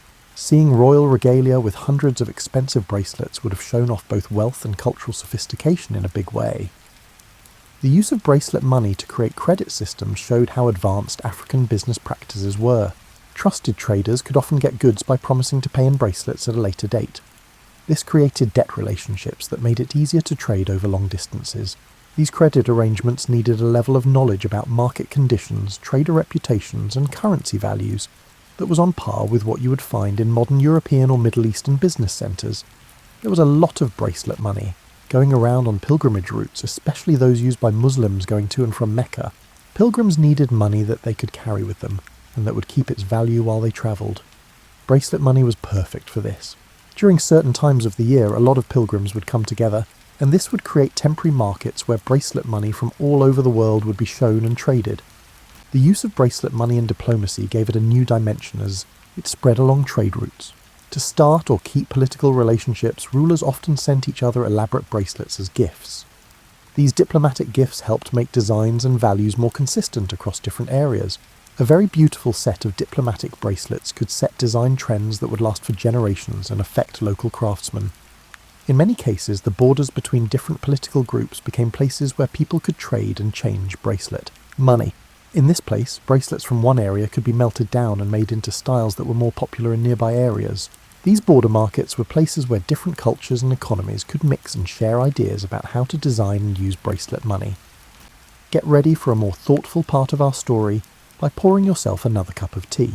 Every currency system, no matter how well it works or how well it fits, will eventually run into problems that test its strength. The era of bracelet money was no different, and the factors that caused its slow decline reveal as much about the evolving nature of African societies as its emergence illustrates their historical sophistication. The end of bracelet money wasn't sudden or terrible. It was more like watching a tide slowly go out, leaving behind signs of its presence while slowly giving way to new economic realities. This change happened over the course of several centuries, from the 1400s to the 1800s.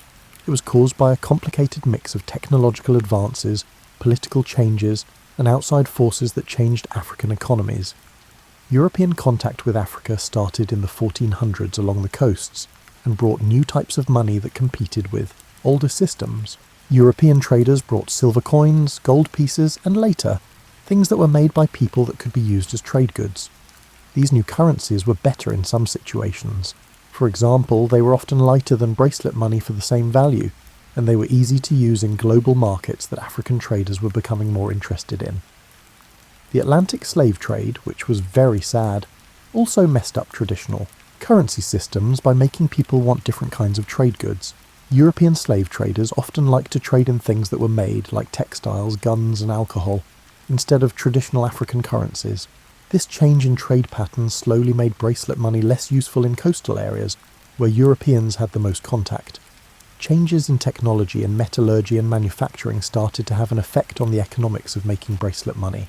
As European industrial methods became available, the cost advantage of traditional African metalworking started to go away.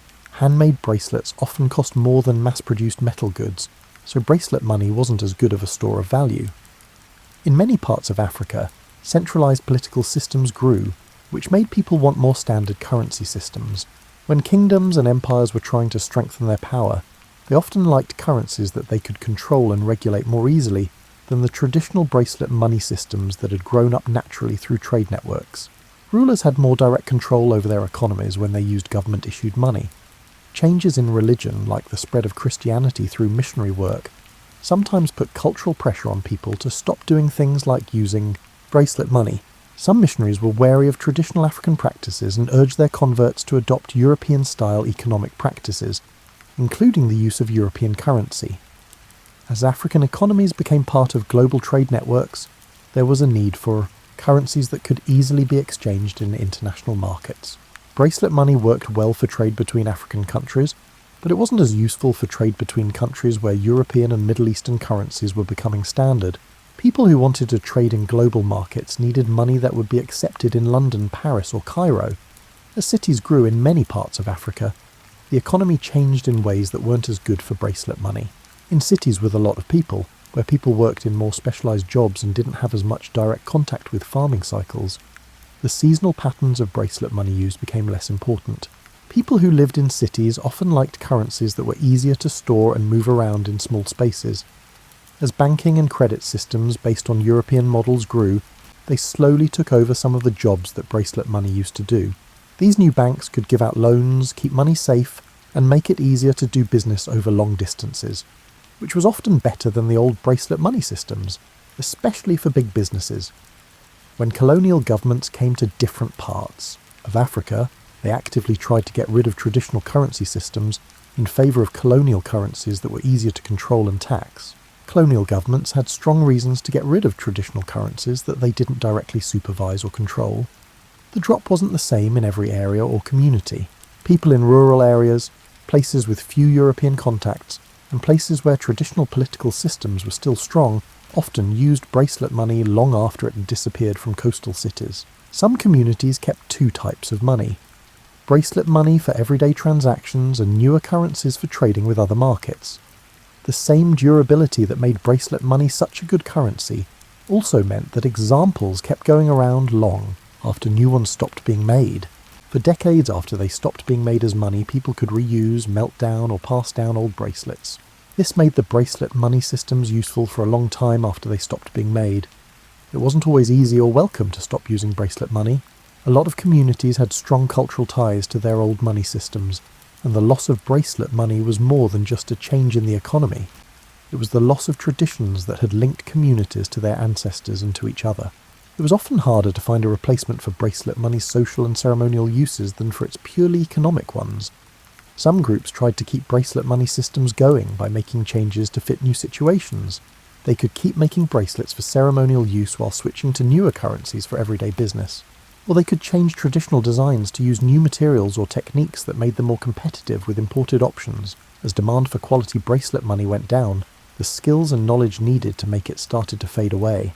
Master craftsmen who had spent their whole lives perfecting traditional skills found it harder to find apprentices who wanted to learn skills that seemed to be going out of style.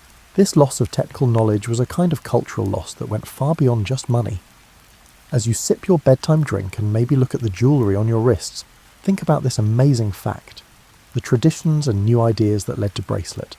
Money didn't just go away when the currency itself stopped being used. Like all truly important human inventions, bracelet money left behind marks that still have an impact on African societies and global culture, in ways that may surprise you. The metalworking traditions that made bracelet money didn't die out.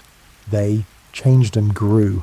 Many of the methods used to make currency bracelets were also used to make decorative jewellery, ceremonial items, and works of art. Modern African metalsmiths still use techniques that can be traced back to the artisans who made jewellery that medieval traders could wear as wealth. There are clear links between modern African jewellery styles and old bracelet money styles. Many African cultures today prefer big, meaningful jewellery. This is because jewellery and wealth used to be the same thing.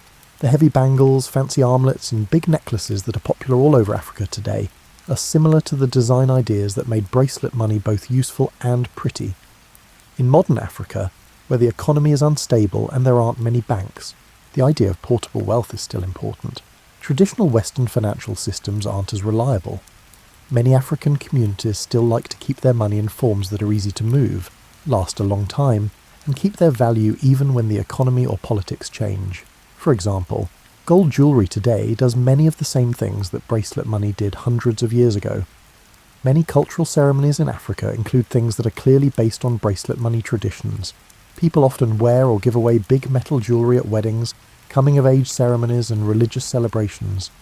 This jewellery has symbolic meanings related to wealth, status, and being part of a community. These traditions keep the social and ceremonial roles that bracelet money used to have in African cultures. With more people interested in traditional African culture, bracelet money is once again being appreciated as both a historical artifact and an artistic inspiration. Modern African artists often use bracelet money designs in their jewellery, making pieces that connect wearers to their cultural heritage while also looking good. Museums all over Africa and the world now see bracelet money as important cultural objects that should be preserved and studied. When creating alternatives to traditional banking, some economic development programs in modern Africa look to traditional. Systems like Bracelet money for ideas, microfinance programs, community savings groups, and local currency initiatives frequently embody principles of portability, community governance, and intrinsic value that defined effective traditional currency systems. The archaeological examination of Bracelet money sites has yielded significant insights into African economic history and technological advancement. These studies have shown that African societies and their economies were more advanced than previously thought, going against the idea that Africa was economically primitive before Europeans came into contact with it. Bracelet money is proof of how smart and creative Africans are when it comes to business. As part of a larger effort to connect young people with their cultural heritage, schools all over Africa now teach about bracelet money. Students learn to appreciate the depth and complexity of African civilizations and develop pride in their cultural heritage when they learn about traditional economic systems. These programs often let you try out traditional metalworking techniques for yourself. In many parts of Africa, bracelet money history is now a part of cultural heritage tours. While buying modern copies of old bracelet money designs, visitors can learn about how traditional African economies worked. This kind of tourism helps local artisans and lets people all over the world learn about African culture. Academic research on bracelet money has enhanced the comprehension of the evolution and operation of currency systems. Economists and anthropologists examine bracelet money as a case study of how societies can establish complex financial systems devoid of centralized authority or governmental oversight. These studies offer insights pertinent to current dialogues regarding alternative currencies and decentralized financial systems. When creating programs for communities that don't have access to regular banks, international development organizations have looked at traditional African currency systems like bracelet money. Development workers can make programs that are more likely to work by learning how traditional systems worked, instead of just using Western financial models. Bracelet money has an aesthetic impact that goes beyond Africa, because African people live all over the world, and people all over the world appreciate African art and design. Modern jewellery designers all over the world get ideas from traditional African metalwork like bracelet money designs. They make modern pieces that keep the old styles alive. Some of the new technologies in Africa today are based on the same ideas that made bracelet money work. Mobile money systems, for instance, share bracelet money's focus on being easy to carry, giving users control and not relying on a central banking system. Even though the technology is very different, the ideas behind user empowerment and decentralized control are similar to the democratic nature of traditional bracelet money systems. Modern African fashion is using more and more elements from traditional bracelet money designs. Fashion designers all over the continent make clothes and accessories that are inspired by the geometric patterns, metallic finishes, and big shapes that were common on old currency bracelets. This fashion movement helps keep traditional styles alive in today's world, while also making new ways for people to express themselves culturally. The examination of bracelet money has shaped contemporary comprehension of African economic history, contributing to a more precise depiction of the continent's commercial sophistication prior to European colonization. This scholarship has been very important in fighting racist stories about what Africans can do and have done. It has shown that Africans have come up with new ways to do business, work with metals, and trade over long distances. When making modern institutions, community groups in Africa sometimes use symbolic parts from bracelet money traditions. Credit unions, cooperative societies, and community development groups may use images or ceremonies that refer to old ways of organizing the economy in communities, linking their modern goals to those of the past. The environmental lessons of bracelet money are still important when talking about how to grow the economy in a way that is good for the environment. Modern disposable consumer culture is very different from traditional African currency systems, which focused on durability, recyclability, and using local materials. These historical instances serve as a catalyst for modern initiatives aimed at fostering more sustainable economic practices. As your evening becomes more peaceful and your body adjusts to the soothing rhythms of sleep, let's look into the deep meanings of bracelet money that go beyond just buying and selling. This old system of money gives us a look into human nature, how societies are set up, and the link between beauty and usefulness that is still as true today as it was 1,000 years ago. Bracelet money is a fundamentally different way of designing currency than what we are used to today. It combines aesthetic beauty with practical function. Modern money is only a symbol. Its physical form has nothing to do with its value. Bracelet money, on the other hand, showed its worth in both its material form and its artistic achievement. This integration implies societies that esteemed beauty as fundamental rather than superfluous, where utilitarian items were anticipated to be aesthetically pleasing in addition to fulfilling their purpose. The bracelet money that made wealth visible to others had complicated effects on people's minds and behaviour. Bracelet money made it clear to everyone in the community what their economic status was. Modern banking systems, on the other hand, can hide economic inequality behind privacy laws and complicated financial instruments. This openness could put social pressure on people to be both generous and responsible. It was hard to ignore poverty when wealth was literally on display, and it was just as hard to get rich without taking on social obligations to share it. The physical link between people and their money that bracelet money needed made people have different relationships with money than abstract financial systems did. When your money had weight, texture, and temperature, when you could feel it move with your body and hear it chime with your gestures, money became a more physical experience than the numbers on bank statements or digital displays that show how much money you have now. Bracelet money systems are democratic, which goes against what most people think about how currencies grow and work. African communities made their own money systems that worked across large areas and different cultures, even though there were no central banks, government oversight, or standard minting facilities. This success shows that grassroots cooperation and shared cultural values can lead to effective monetary systems, not just top-down institutional control. Craftsmanship was important in making bracelet money because it turned currency production into an art form. People who were proud of their skills and reputation made each bracelet as a way to trade and as a work of art. This link between art and money led to economic systems where aesthetic value and monetary value worked together instead of against each other. The way people used bracelet money in different seasons and cycles showed that the economy was closely linked to natural rhythms and farming cycles. Modern economies try to keep growth and activity going all the time, no matter what natural patterns are happening. In contrast, bracelet money systems worked with and adapted to the changing seasons of farming, trading, and social life. The fact that wearing your wealth could make you less safe made trust, community, and personal safety more complicated. Bracelet money systems could only work in societies where people were close to each other and safe enough to wear valuable things without fear. This implies that the effective utilization of bracelet money was both a result of and a factor in the stability and functionality of communities.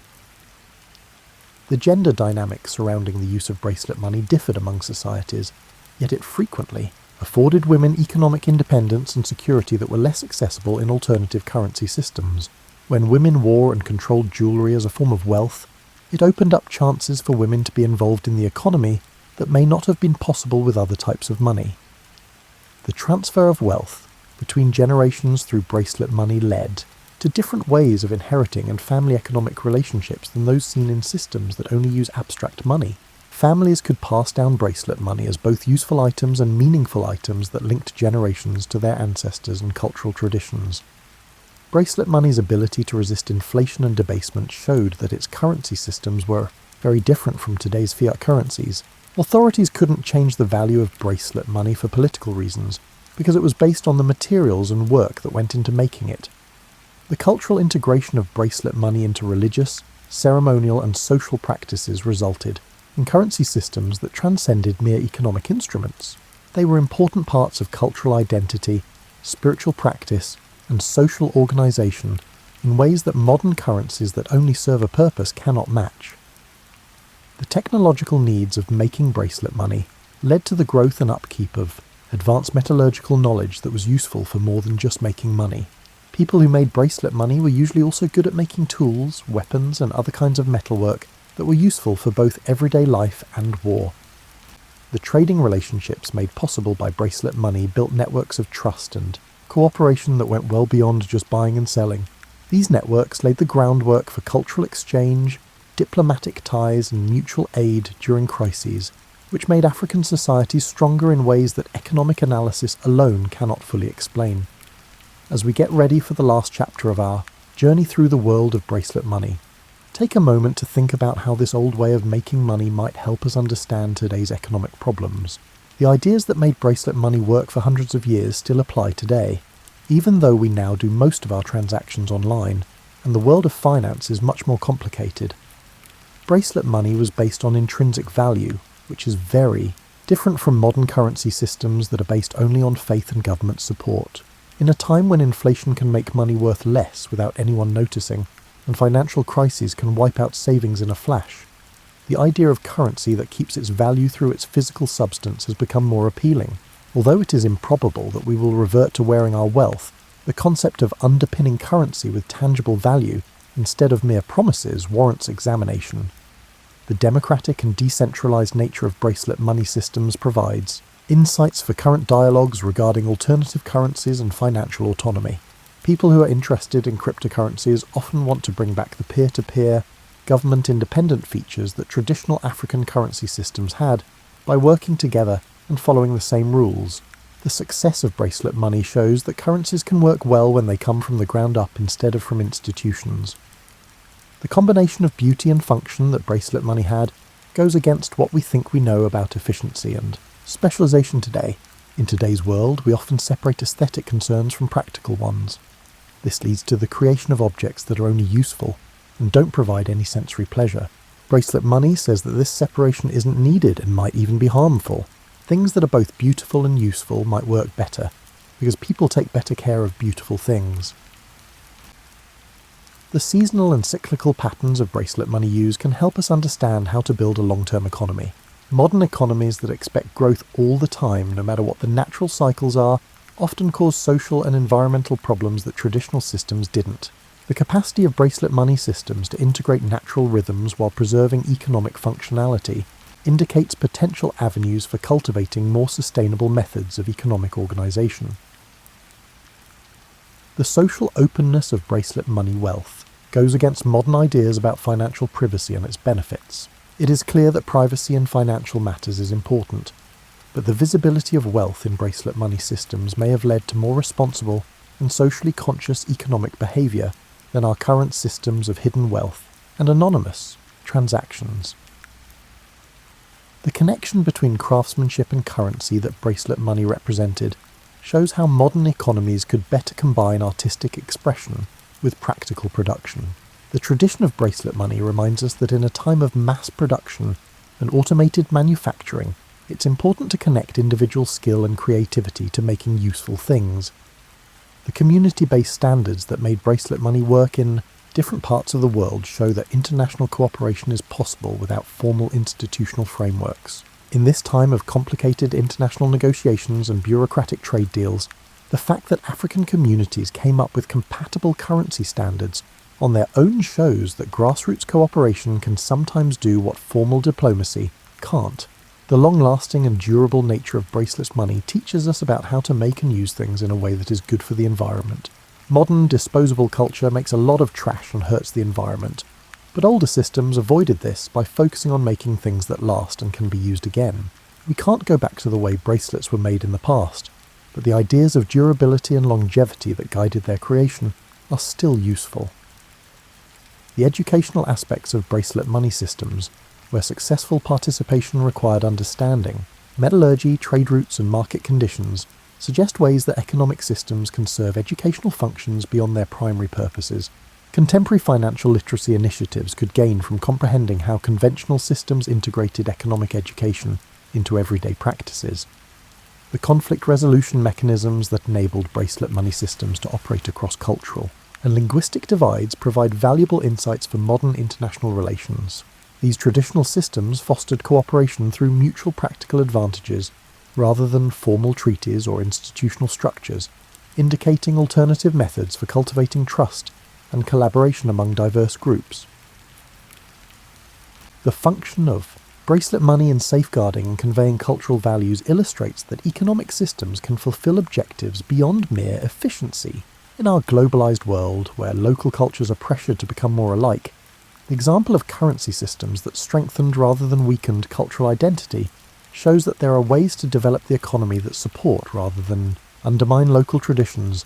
The flexibility that allowed Bracelet money systems to change and grow while keeping their basic features can teach us a lot about how to design institutions.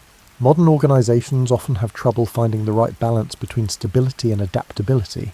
However, Bracelet money systems were able to keep their core functions while adapting to new technologies, political changes, and market conditions.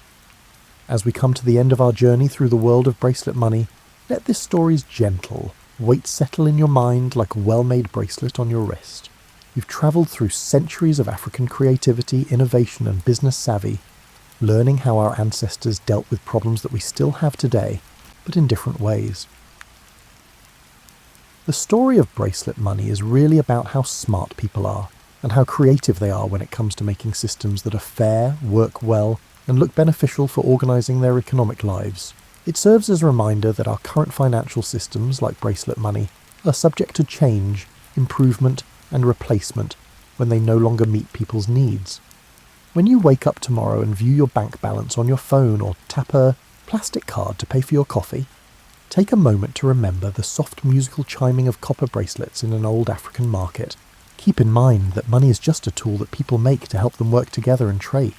The best money systems are the ones that help people thrive instead of forcing them to work for them. The artisans who hammered copper into beautiful, useful bracelets 1,000 years ago were dealing with the same basic problems that financial innovators are dealing with today.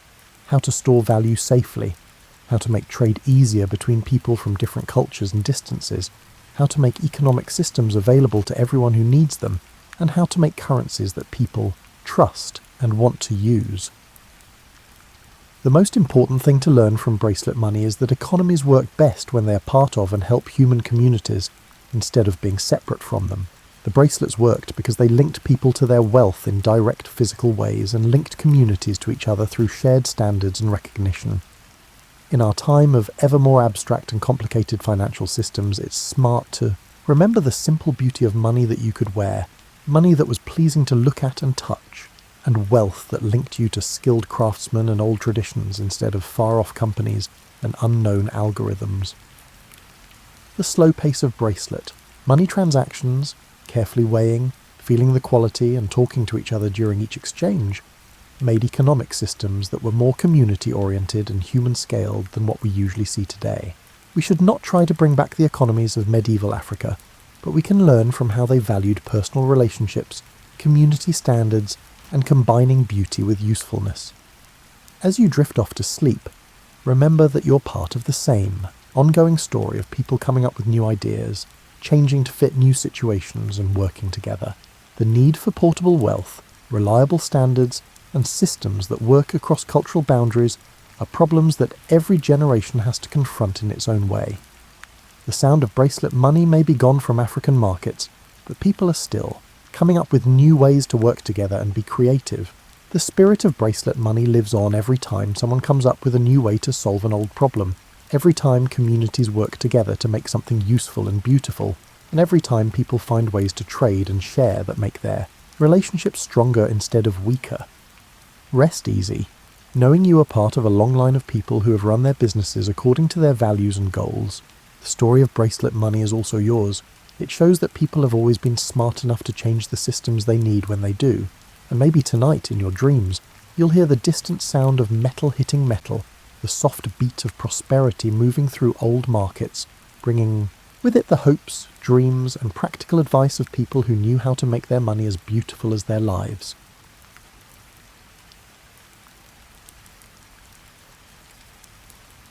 Picture this. You're sitting in your favourite armchair, maybe with a cup of tea getting cold on the side table, and someone asks you to name the richest person who ever lived. You might consider Bezos or Musk, particularly on a positive day, when Tesla's stock isn't experiencing significant fluctuations. But you'd be wrong. The richest human being in recorded history was a man most people have never heard of, and here's the kicker. He disappeared so completely that for centuries, individuals wondered if he'd ever existed at all. His name was Mansa Musa, and calling him wealthy is like calling the ocean damp. This guy had so much gold that when he went on vacation, or pilgrimage, to Mecca in 1324, he accidentally crashed the Egyptian economy for a decade. This was not an intentional action. He was just being generous, tossing around gold like you might toss breadcrumbs to ducks at the park. The only difference was that his breadcrumbs were actual gold bars and the ducks were entire cities. But here's where our story gets intriguing, in that deliciously mysterious way that makes you want to pull the blankets up a little higher. Mansa Musa ruled the Mali Empire in West Africa, exerting control over an abundance of gold mines. Mansa Musa's empire spanned an area larger than Western Europe, requiring every gold dust that emerged from those mines to submit to him first. Imagine having a monopoly on the thing everyone wanted most in the medieval world. It's like owning all the coffee shops and Wi-Fi passwords simultaneously. The thing about Musa that made him different from your average billionaire wasn't just the mind-boggling wealth, it was what he did with it. While other rulers hoarded their riches like dragons sleeping on treasure piles, Musa built universities, libraries, and mosques. He turned Timbuktu into the intellectual hub of the world, a place where scholars from across Africa, Europe, and the Middle East came to study and debate. Picture Oxford or Harvard, but with better weather and more gold leaf on everything. Now you might be wondering why you've never heard of this guy in school. Well, that's partly because medieval Europe was still figuring out that the world extended beyond their backyards, and partly because what happened next was so strange that chroniclers didn't quite know how to write it down. See, Mansa Musa didn't just fade away like most historical figures. He didn't die in battle or succumb to some medieval plague. He didn't even retire to a luxurious palace somewhere to count his gold coins. He vanished. Completely. It seemed as though the earth had opened up, engulfing him, his family, his court, and nearly half of his empire's gold reserves. One day he was there, running the most prosperous kingdom in the world, and the next day, nothing. Not a trace. There was not even a whisper. There was not even a strongly worded letter of resignation. The last reliable sighting of Mansa Musa was in 1337, when he was supposedly preparing for another grand expedition. Some claim that Mansa Musa was planning to sail across the Atlantic, a move that occurred more than 150 years before Columbus lost his way in search of India. Others claim he was organising a massive trade mission to China. A few whispered that he'd discovered something in the deepest mines of his empire, something that made even his legendary wealth seem insignificant.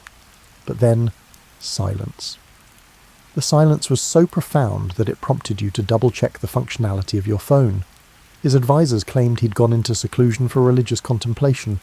His enemies assumed he'd died and were preparing their armies accordingly.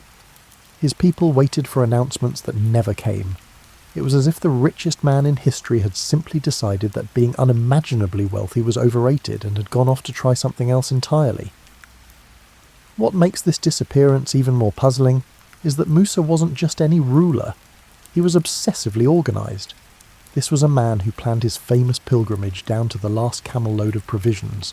He didn't do anything on a whim, yet somehow he managed to vanish without leaving behind a single clue about where he'd gone or why. You know that feeling when you're looking for your keys and you've checked everywhere twice, but they've somehow vanished into that mysterious dimension where lost socks go to party? Well, imagine that feeling.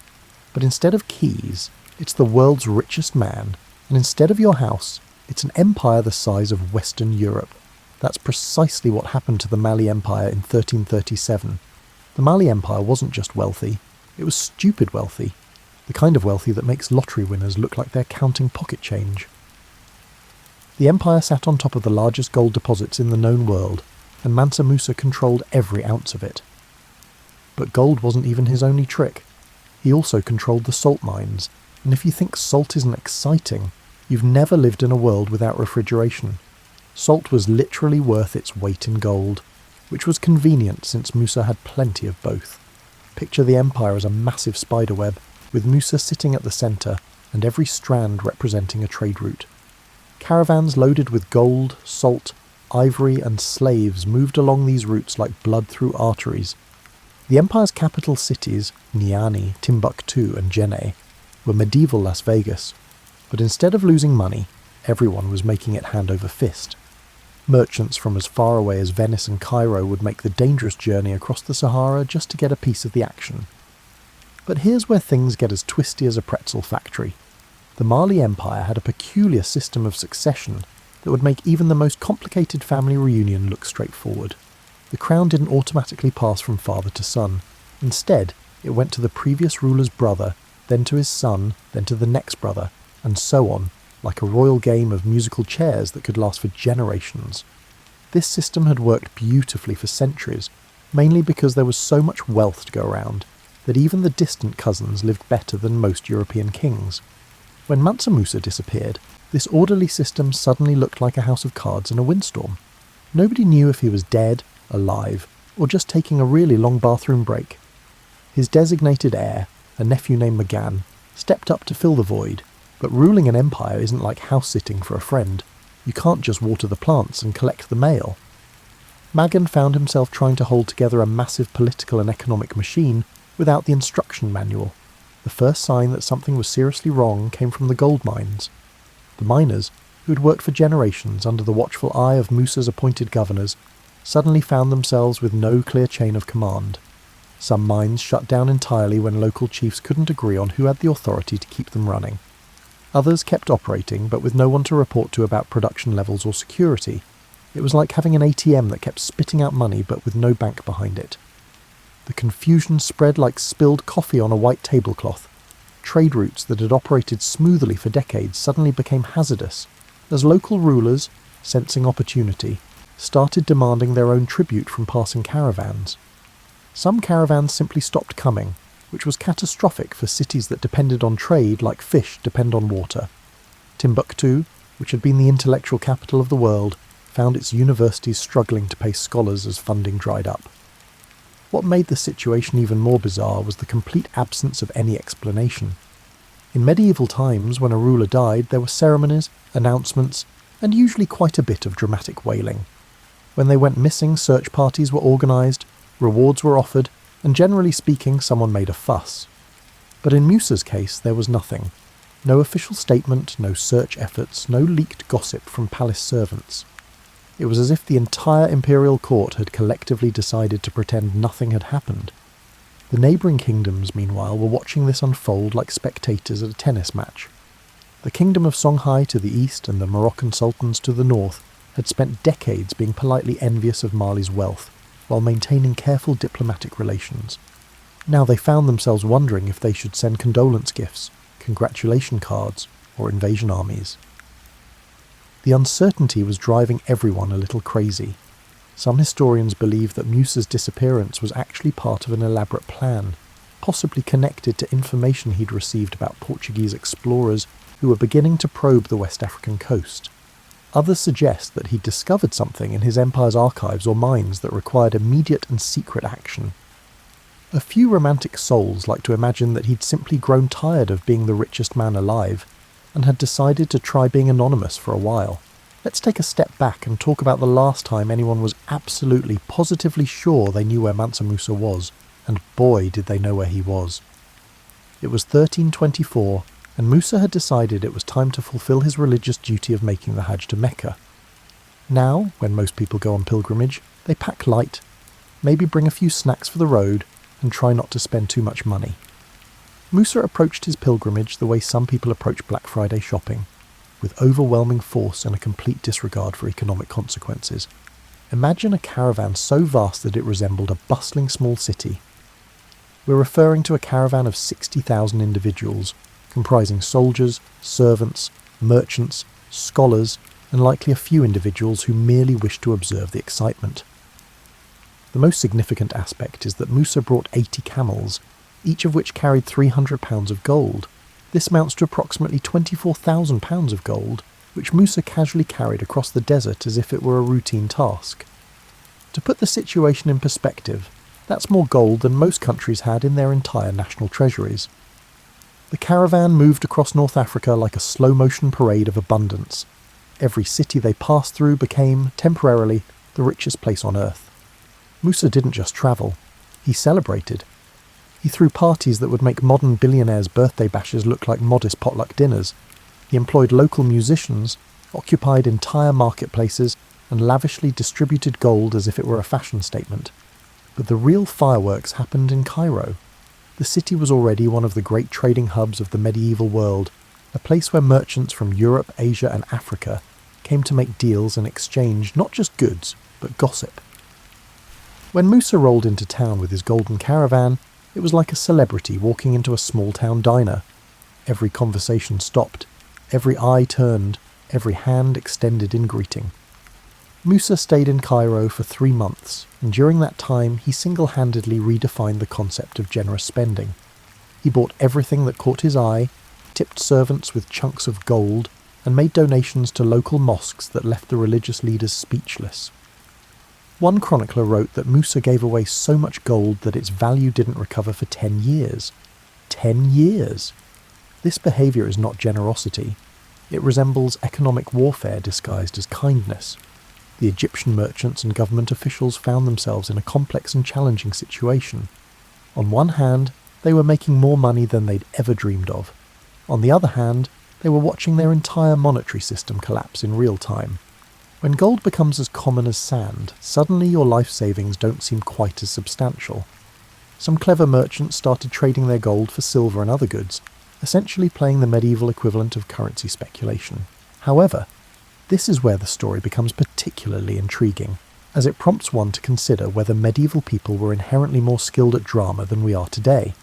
Musa's display of wealth wasn't just about showing off. It was a carefully calculated diplomatic move.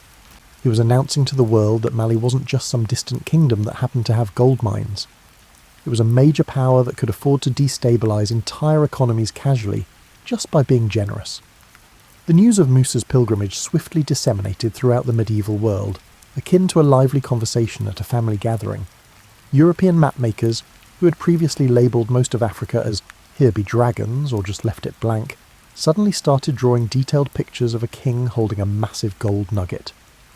The famous Catalan Atlas of 1375 shows Musa sitting on his throne, crown on his head, gold orb in his hand, with the caption describing him as the richest king in the world. But perhaps the most telling detail about Musa's pilgrimage was what happened on the way back. By the time he reached Cairo again, the gold market still hadn't recovered from his previous visit. The irony wasn't lost on anyone. The man who had crashed the gold market now found himself in the unusual position of having to borrow money. Yes, the richest man in the world took out a loan. He needed Egyptian gold to fund the remainder of his journey home, promising to pay it back with interest once he reached his own gold mines. This little detail tells us something important about Musa's character. He wasn't just wealthy, he was practical. He understood that wealth was a tool, not a trophy. He was willing to go into debt temporarily to maintain his expedition's momentum, confident that he could easily repay the loan once he returned to his empire. It's the kind of financial flexibility that comes from owning most of the world's gold supply. The pilgrimage also revealed something else about Musa. He was genuinely curious about the world beyond his empire. He spent time in Cairo's libraries, met with scholars and religious leaders, and generally acted like a man who understood that knowledge was as valuable as gold. Some historians believe that it was during this pilgrimage that he first heard rumours about lands across the Western Ocean, rumours that would later play a crucial role in his mysterious disappearance. You know how some people have a lucky penny or maybe a special coffee mug that just makes their day better? Well, Mansa Musa had entire mountains that did that for him, except instead of luck or caffeine, they provided literally tons of gold. The Bambouk and Bure goldfields weren't just mines, they were the economic foundation of the medieval world, and Musa controlled them like a medieval oil sheikh with a really shiny product. The nature of gold mining in medieval Africa differed significantly from the typical guy with a pickaxe and a dream operation. These were sophisticated enterprises that had been running for centuries, with techniques passed down through generations like family recipes. The miners used a combination of surface panning and deep shaft mining that would have impressed Roman engineers. They diverted rivers, built elaborate water systems, and created mining communities that were basically underground cities. But here's where it gets intriguing in that makes you want to dig deeper sort of way. The exact locations of these mines were state secrets of the highest order. Musa didn't just control the gold, he controlled the knowledge of where it came from. Foreign merchants could buy all the gold they wanted in the markets of Timbuktu or Djenné, but they were never allowed near the actual mines. It was like having the world's most exclusive club, except instead of a velvet rope, there were armed guards and a policy of permanent membership denial for outsiders. The secrecy wasn't just about protecting the gold, it was about protecting the entire economic system. If word got out about the exact location and scale of the mines, every ambitious king from Morocco to Egypt would have started planning invasion routes. So Musa created layers of security that would make modern intelligence agencies jealous. The gold was mined in one location, processed in another, and transported through a network of routes that changed regularly. The miners themselves were bound by oaths that were more serious than modern non-disclosure agreements. They weren't just employees, they were part of a secret society that understood their work was the foundation of an entire civilization. Many of them lived their entire lives within the mining communities, rarely venturing into the outside world. They developed their own customs, their dialects, and their ways of talking about their work that outsiders couldn't understand. What made the situation even more remarkable was the scale of production. Conservative estimates suggest that during Musa's reign, the Mali Empire produced more gold than the rest of the world combined. We're talking about thousands of pounds of gold per year, flowing out of the earth like water from a spring. This wasn't just mining, it was geological magic on an industrial scale, but gold wasn't the only secret hiding in Mali's mines. The same geological formations that produced gold also contained other valuable minerals: silver, copper, and most importantly, salt. The salt mines of Tahaza were almost as valuable as the gold mines, and they were even more carefully guarded. In a world without refrigeration, salt was a crucial commodity, and managing its supply was akin to managing the entire food chain. The relationship between Musa and his miners was complex, almost like a marriage between practical necessity and mutual respect. He provided protection, infrastructure, and fair compensation, while they provided the foundation of his empire's wealth. It was not exactly feudalism, nor was it modern capitalism. It was something uniquely African, a system that balanced individual skill with collective responsibility. Some historians believe that Musa's disappearance was directly connected to something discovered in the mines. Maybe it was a new deposit so vast that it required complete secrecy to exploit safely. Maybe it was the discovery of other materials, precious stones, rare metals, or even written records from previous civilizations. The mines had been worked for centuries before Musa's time, and it's entirely possible that they contained archaeological treasures along with geological ones. There's also the intriguing possibility that Musa discovered the mines were running out. Medieval mining techniques, while sophisticated, were limited by the technology of the time. If geological surveys had suggested that the gold deposits were finite, Musa might have realised that his empire's foundation was less permanent than everyone assumed. That kind of information would have required immediate and secret action to protect Mali's future. The transportation of gold from the mines to the markets was itself a masterpiece of logistics. Caravans moved in carefully planned sequences, with decoy routes, false destinations, and security measures that would have impressed modern armoured car companies. The gold was disguised, divided among multiple caravans, and transported along routes that changed with the seasons and the political climate.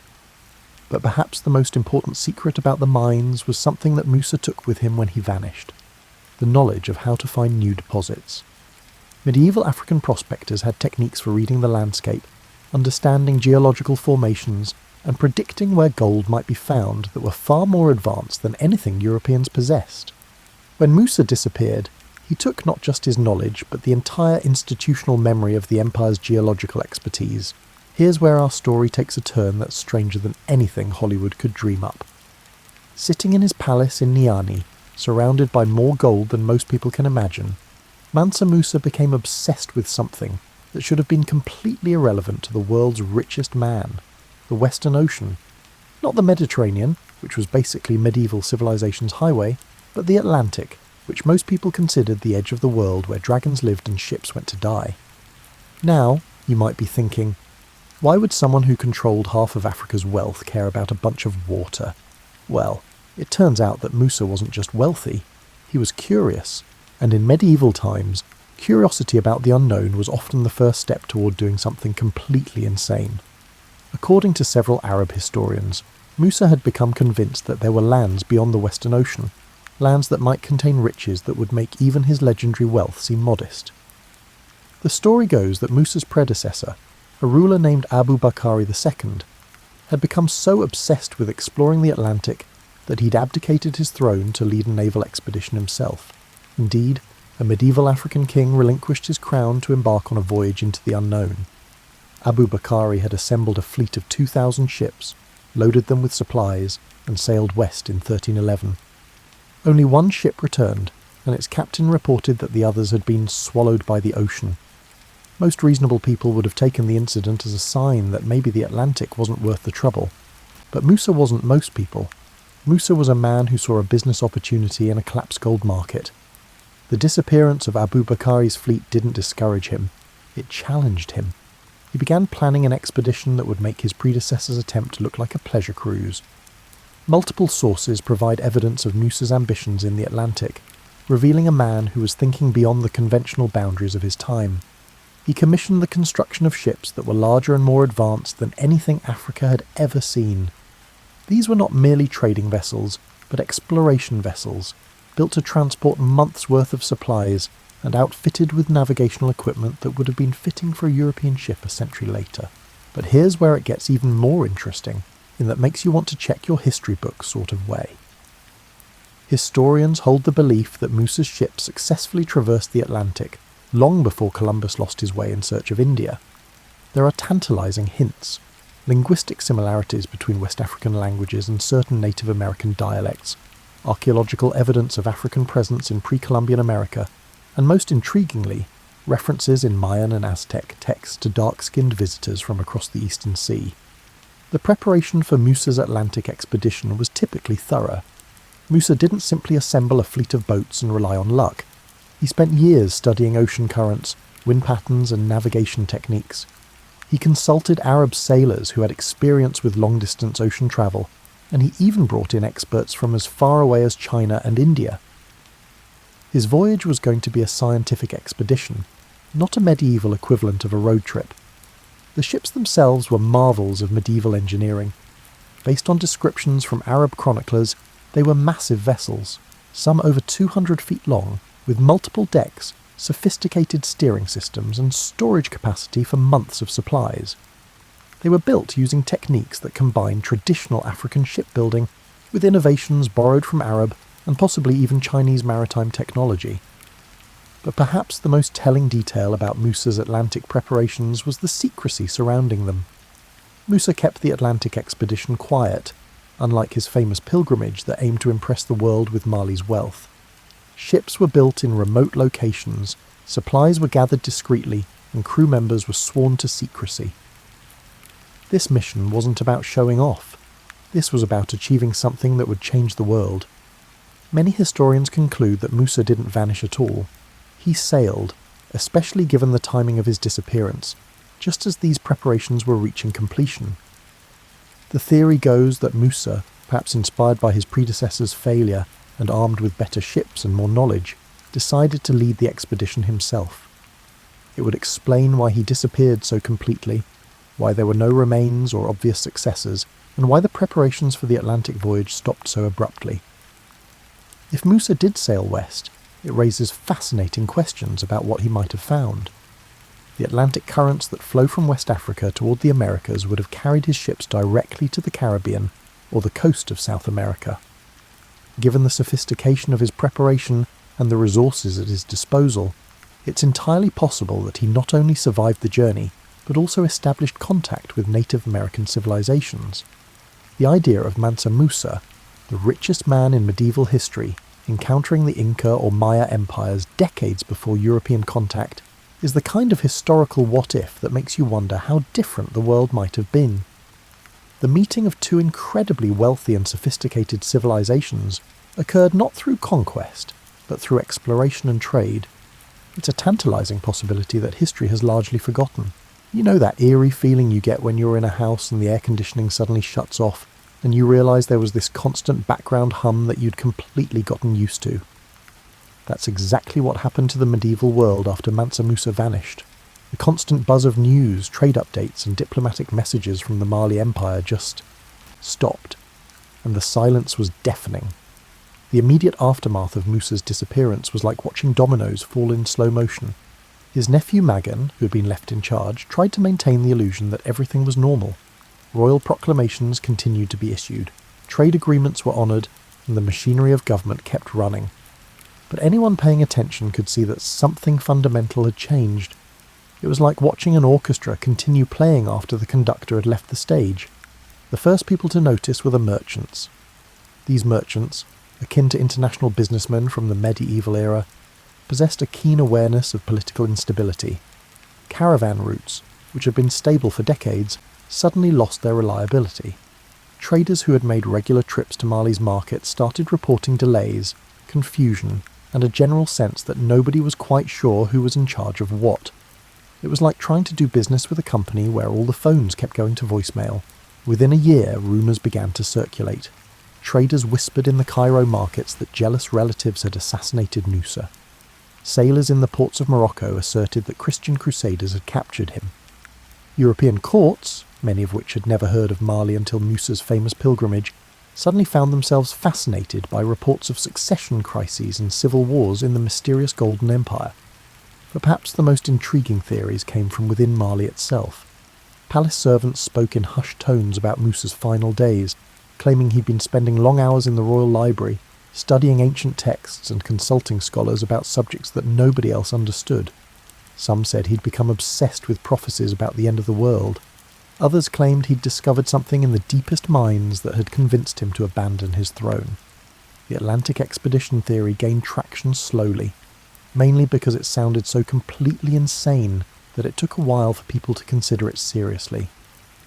But as the months passed, and no trace of Musa appeared anywhere in Africa or the Middle East, the idea that he'd sailed into the Western Ocean started to seem less crazy, and more like the kind of thing that someone with unlimited resources and a serious case of wanderlust might actually do.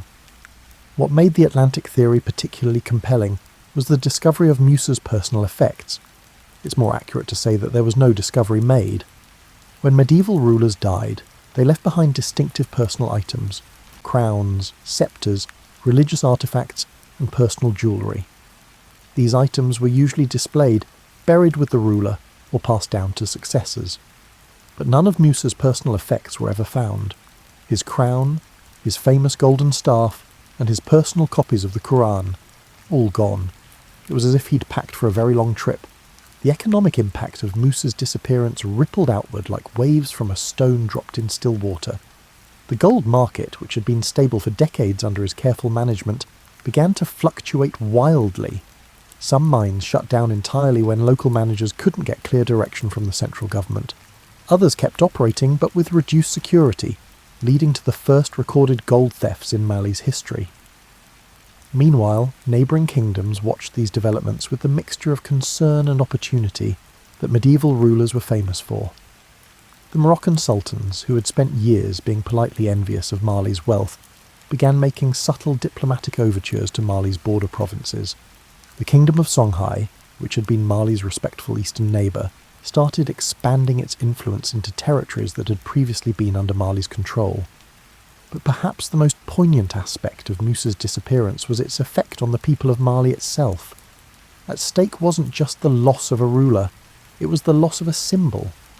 Musa had represented not just wealth and power, but the idea that African civilizations could compete with anyone in the world. His pilgrimage had firmly established Mali on the medieval map, both literally and figuratively. His disappearance left a psychological void that was as significant as the political one. The scholars of Timbuktu, who had enjoyed generous royal patronage under Musa's rule, found themselves in a particularly difficult position.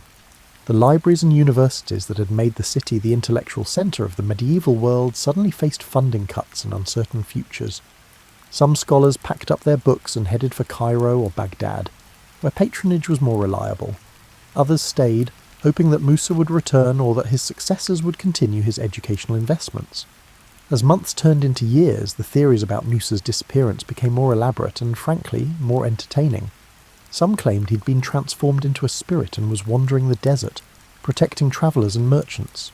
Others insisted he'd discovered a secret valley where gold grew on trees and was living there in paradise. A few romantic souls maintained that he'd fallen in love with a mysterious princess from a distant land and had abandoned his throne for love. But perhaps the most persistent theory was also the most practical. Both medieval and modern historians hold the belief that Musa meticulously planned and carried out his disappearance as a political strategy. The idea is that he'd identified threats to his empire, perhaps Portuguese exploration of the African coast or internal political challenges, and had decided that the best way to protect Mali was to make himself unavailable for capture or assassination, while secretly managing the empire's transition to new leadership. You may be wondering what happened to the gold, the theories, and how this relates to your life in the 21st century. Well, pour yourself another cup of tea, because the ending of this story is both more and less satisfying than you might expect, in that wonderfully human way that real history defies our need for neat conclusions. The truth is, nobody knows what happened to Mansa Musa. Despite centuries of investigation, speculation, and the occasional treasure hunter with more enthusiasm than sense, his fate remains one of history's most compelling mysteries. No convenient diary detailing his plans was left behind, no loyal servant penned a detailed memoir, and no archaeological discovery has yielded definitive answers. He simply vanished, as completely as if he'd never existed at all. But here's the thing about mysteries. Sometimes the not knowing is more important than the knowing. Musa's disappearance created a legend that has lasted longer than most medieval kingdoms, which had clear and documented endings. While other rulers are remembered for their deaths, their defeats, or their boring administrative achievements, Musa is remembered for his ultimate mystery. He became, in effect, immortal through absence. The Mali Empire itself limped along for another century or so after Musa's disappearance, but it was never the same. Observing the Mali Empire after the departure of its lead singer is akin to witnessing a band attempt to carry on, despite the absence of the unique element that contributed to its magic. The gold mines continued to produce wealth, the trade routes remained profitable, and the cities maintained their importance, but the empire gradually fragmented into smaller kingdoms that were easier to manage but less impressive to contemplate. What's fascinating is how Musa's story was forgotten and then rediscovered. For centuries after Mali's decline, European historians dismissed stories about the Golden African King as myths, presumably because they couldn't imagine that medieval Africa had produced someone wealthier than any European ruler. It wasn't until the 20th century that serious historical research confirmed that, yes, there really had been a man who controlled most of the world's gold supply and who had casually crashed the Egyptian economy just by being generous. Today, Mansa Musa is finally getting his due recognition. He regularly appears on lists of the wealthiest people in history, adjusted for inflation and purchasing power. Modern estimates put his wealth at somewhere between $400 billion and $600 billion in today's money, making him roughly 4 times wealthier than the current richest person alive. This is impressive considering he has been deceased for 7 centuries, but Musa's real legacy isn't just about money, it's about imagination. He embodies the innovative mindset of the medieval world, advocating for the use of wealth and power for exploration, education, and genuine curiosity about the world. His pilgrimage was not solely motivated by religious duty, but also by the desire to map his kingdom and establish diplomatic relations with the global community. His possible Atlantic expedition wasn't just about conquest, it was about discovery. In our modern world, where we're constantly told that the age of exploration is over and that everything has been discovered, Musa's story serves as a reminder that human curiosity and ambition can take us to places we never imagined. He looked at an ocean that everyone else considered impassable and saw an opportunity. He looked at wealth that everyone else would have hoarded and saw a tool for building something greater. The mystery of his disappearance also speaks to something deeply human about our relationship with success and achievement. Here was a man who had everything, literally everything, and he chose to walk away from it. Whether he sailed into the Atlantic, retreated to a secret location, or simply decided that being the richest man in the world was overrated, he made a choice that prioritized mystery over certainty and adventure over security. Maybe that's why Musa's story resonates so strongly today. In a world where we're constantly tracking, monitoring and documenting everything, there's something appealing about someone who managed to disappear so completely. He reminds us that even in our hyper-connected age, there are still mysteries, unknowns, and places where the human spirit can go that surveillance cameras and GPS tracking can't. So the next time you're feeling overwhelmed by the demands of modern life, remember Mansa Musa. Remember that the richest man in history chose mystery over certainty, adventure over security, and the unknown over the comfortable. He reminds us that sometimes the most important journeys are the ones that take us beyond the map, beyond the known, beyond the places where we think we're supposed to be. And if you ever find yourself wondering what happened to all that gold, well, maybe it's still out there somewhere, waiting for someone curious enough to go looking for it.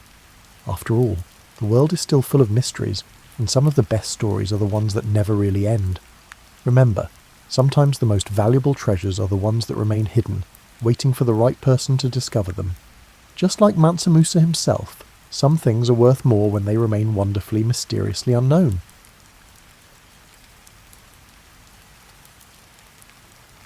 Imagine yourself carrying everything you own on your back while you slog through another muddy valley.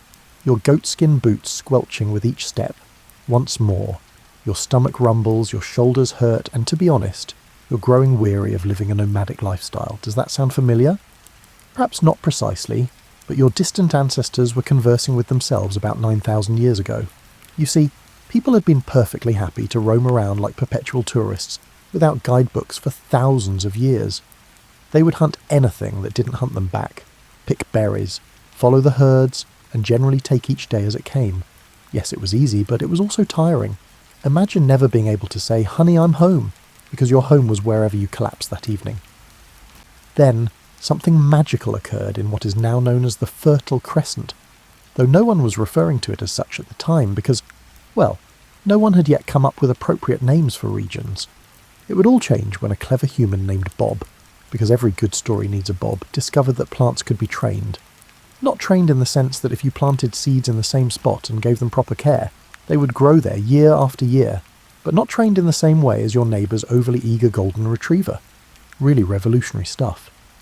Bob most likely thought, well, this changes everything, as he stood there gazing at his first successful wheat patch. And it did. Because a funny thing happened when Bob realised he could grow his own food rather than chasing it around the countryside. He became lethargic. Lazy, but in a good way. Like, you know what? I'm tired of walking everywhere. What if I just stayed here? Bob thus constructed a small shelter for himself. It was simple, and likely resembled a beaver dam created by someone who had never seen a beaver in person. However, it belonged to him. Additionally, when other roving humans discovered Bob's setup, they experienced what scientists refer to as a light bulb moment, though it was more of a flickering torch moment, because light bulbs wouldn't be invented for another 8,900 years. Since truly good tools had not yet been created, these early settlers weren't the sharpest tools in the shed, but they knew when something was good. Bob soon had neighbours. Then there were neighbours for Bob's neighbours. They had themselves a real settlement before anyone really understood what was going on. You would be mistaken to believe that the earliest permanent settlements were all sunshine and rainbows from prehistory. There were difficulties associated with permanent residence that no one had considered when they were travelling, such as how to dispose of trash. Garbage is simple when you're nomadic. You simply leave it behind and let nature take care of it. However, when you remain in one place, the fish bones of yesterday turn into a pest problem of today. Then there was the whole personal space problem. It takes some getting used to being within spitting distance of your neighbour when you're used to having the whole wilderness as your backyard. It's likely that prehistoric HOA conflicts began earlier than you might imagine. However, something amazing was taking place in spite of these growing pains. People had enough stability for the first time in human history to begin planning for the coming week, the coming season, and even tomorrow. They could plan, store food, and start creating the kinds of innovations that only occur when you're not always concerned with where you're going to eat next, or how you're not going to become someone else's next meal. Creating civilization as we know it was not the goal of the first city builders. They simply wanted to stop walking so much, and perhaps grow their own lunch because they were exhausted. Unbeknownst to them, they were establishing the foundation for everything that would come after. Philosophy, literature, art, and eventually drive-through coffee shops. But one muddy brick at a time, that's precisely what they did. Now that you're a part of Bob's expanding community, you're beginning to understand that the whole staying in one place thing is more difficult than anyone thought. Although you no longer have to bear the burden of your life, you now face new challenges that your nomadic forebears did not face. For example, when 30 families decide they must share a water source, or when all crops are ready at the same time and you find yourself with more grain than you can use. The first actual city builders were essentially making it up as they went along, and we're talking about places like Çatalhöyük in modern-day Turkey, circa 7,500 BCE. Imagine attempting to resolve issues that have never been encountered before without the aid of Google, instruction manuals, or even a rudimentary knowledge of terms like urban planning or waste management. Consider housing. Your home is whatever makeshift shelter you can improvise when you're on the move. However, long-term housing, it had never been done before. The residents of Çatalhöyük devised a solution that would confound contemporary city planners. They constructed their homes in a way that resembled a massive prehistoric apartment complex, and then, and this is the best part, they turned the rooftops into streets. Yes, exactly. It seems that front doors were overpriced. To visit your neighbour, you had to ascend to your roof, cross a number of other roofs, and then descend through their ceiling. It may sound crazy, but it actually fixed multiple issues at once. Long before germs were a thing, there was built-in social distancing, no wasted space on streets, and easy defence against intruders. Try attacking a city when the only way in is through someone's skylight. Of course, there were problems with this system. Have you forgotten anything at home? To go back and retrieve it would require a lot of roof climbing. Are you throwing a party? I hope the dozens of people tramping across your downstairs neighbour's ceiling won't bother them, and don't even consider what happened when someone had to make their way home across a dozen slick rooftops in the dark after consuming too much fermented grain beverage. Even though their inventions may seem strange to us, the truly amazing thing about these early city builders is that they were highly practical innovators. They discovered ways to keep their communities clean enough to prevent disease, how to store grain without it going bad, and how to divide up labour so that not everyone had to work on the land all the time. This final section was enormous. Having dependable food storage allows some people to focus on other things instead of worrying about what to eat for dinner the following week, such as developing better tools, producing art, or determining more effective methods for building homes. The first true economy emerged along with specialisation. Around this time, you most likely began to see the first prehistoric business people. Someone who was very skilled at making stone axes discovered that he could exchange them for pottery, grain, or anything else he needed. Someone else became the first unofficial mayor of the settlement after realising they had a talent for planning community projects. Congratulations, you've just created accounting. Someone else proved to be very adept at keeping track of who owed what to whom. However, specialisation brought with it new social dynamics for which no one was ready. In a hunter-gatherer society, everyone is essentially on an equal footing. Everyone is doing about the same thing, even though some people may be better hunters or gatherers than others. However, social stratification occurs when Ugg controls the grain supply, and Grok produces the best pottery in town. In fact, the archaeological evidence indicates that these early settlements managed this quite effectively. Places like Çatalhöyük lack grand palaces and overt indications of extreme inequality. People appeared to have an innate understanding that everyone was participating in this experiment together, and that maintaining relative equality was better for everyone's survival. You can still picture the conversations around the communal fire. But I work just as hard gathering berries.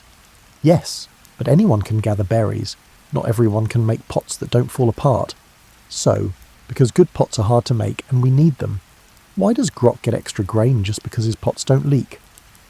Thus began the first labour disputes, which were likely resolved by the most diplomatic person who could persuade everyone to stop fighting and come up with a reasonable solution. The seeds of group decision-making were undoubtedly being sown, even though democracy was still thousands of years away.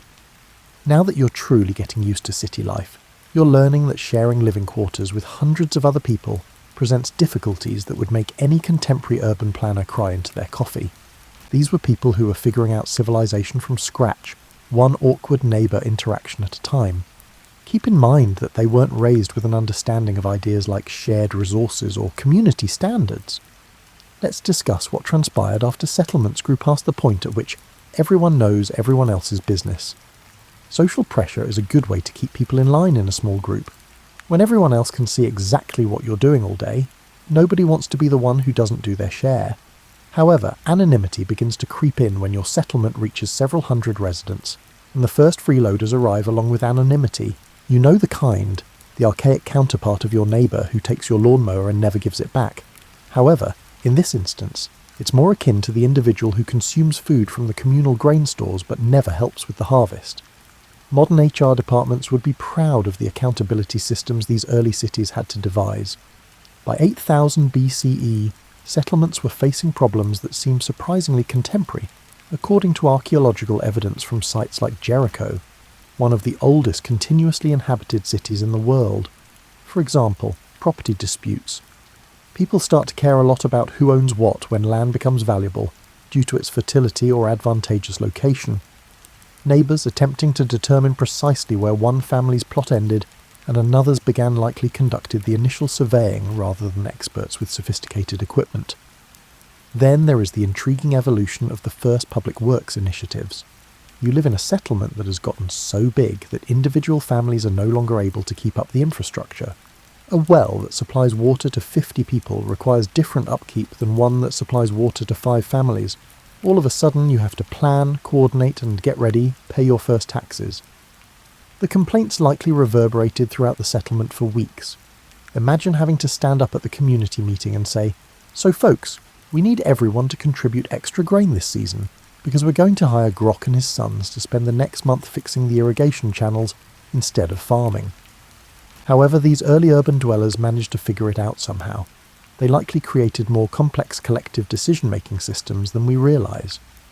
According to recent archaeological findings, many early settlements had places set aside for community meetings, which are the precursors of city councils and town halls. Naturally, things did not go as planned. The first waves of crime will occur when hundreds of people are brought together and given the first taste of material prosperity in human history. Definitely theft, but not necessarily violent crime. Temptation becomes quite alluring when you know exactly where your neighbour keeps their exceptionally well-made tools or a beautiful collection of pottery. Usually the response to this was imaginative and focused on the community. Most settlements relied on what we might call restorative justice, making the wrongdoer make amends with the person they wronged and the community at large, instead of creating intricate legal systems right away. You may end up working someone else's fields for a season, in addition to your own if you steal their grain. The speed at which these settlements established networks of trade is truly amazing. By 7000 BCE, seashells from the Mediterranean are beginning to appear in inland communities, and obsidian from Turkey is beginning to appear in settlements hundreds of miles away.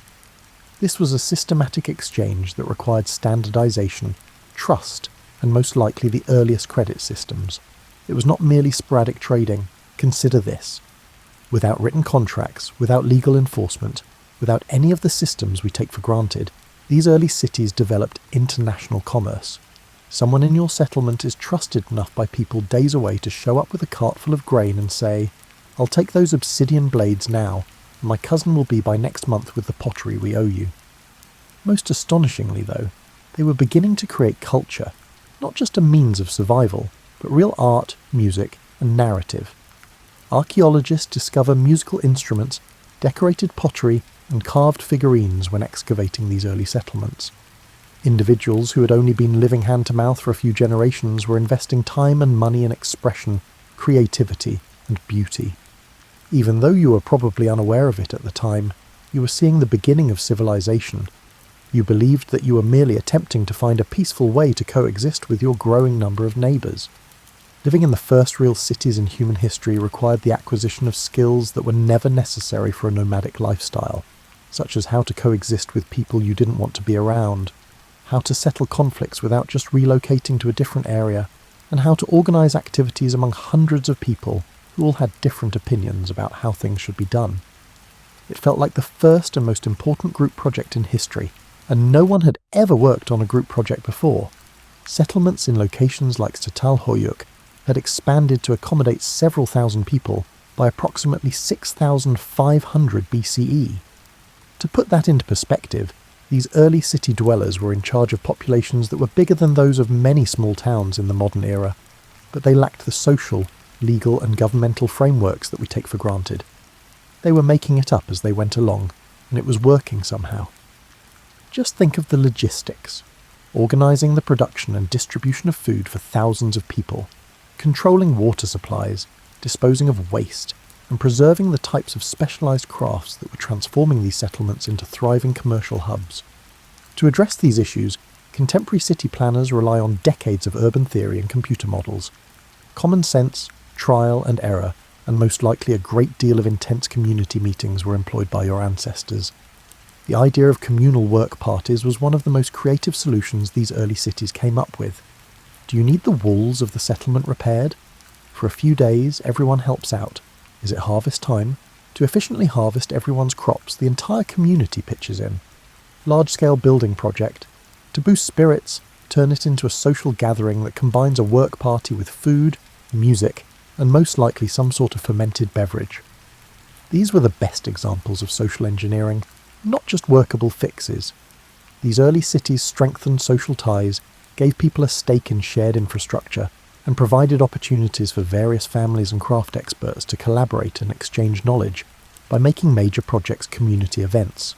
But since things undoubtedly went wrong in any community with a population of several thousand, let's discuss what transpired when things went wrong. Property disputes, disputes over the distribution of resources, disputes between various craft experts, and the occasional outburst of animosity. These early cities had to find innovative ways to resolve disputes because they lacked police departments, judicial systems, and established legal precedents. Archaeological evidence indicates they became highly skilled at it. The majority of early settlements appear to have preferred strategies that focused on community harmony and restoration over the development of punitive justice systems. Has someone ruined your property? They fix it and give you a little extra to make up for the trouble.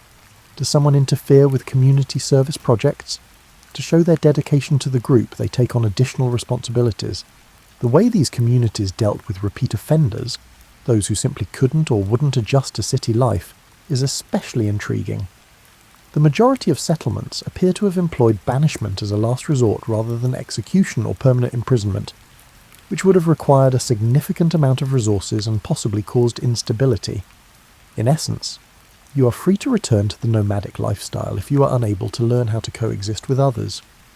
Although this may sound harsh, it was surprisingly effective and humane for its time. People were typically sufficiently motivated to resolve their differences by the prospect of losing the safety, wealth, and social ties that came with living in a city. The first true economic systems were being developed in these early cities at the same time.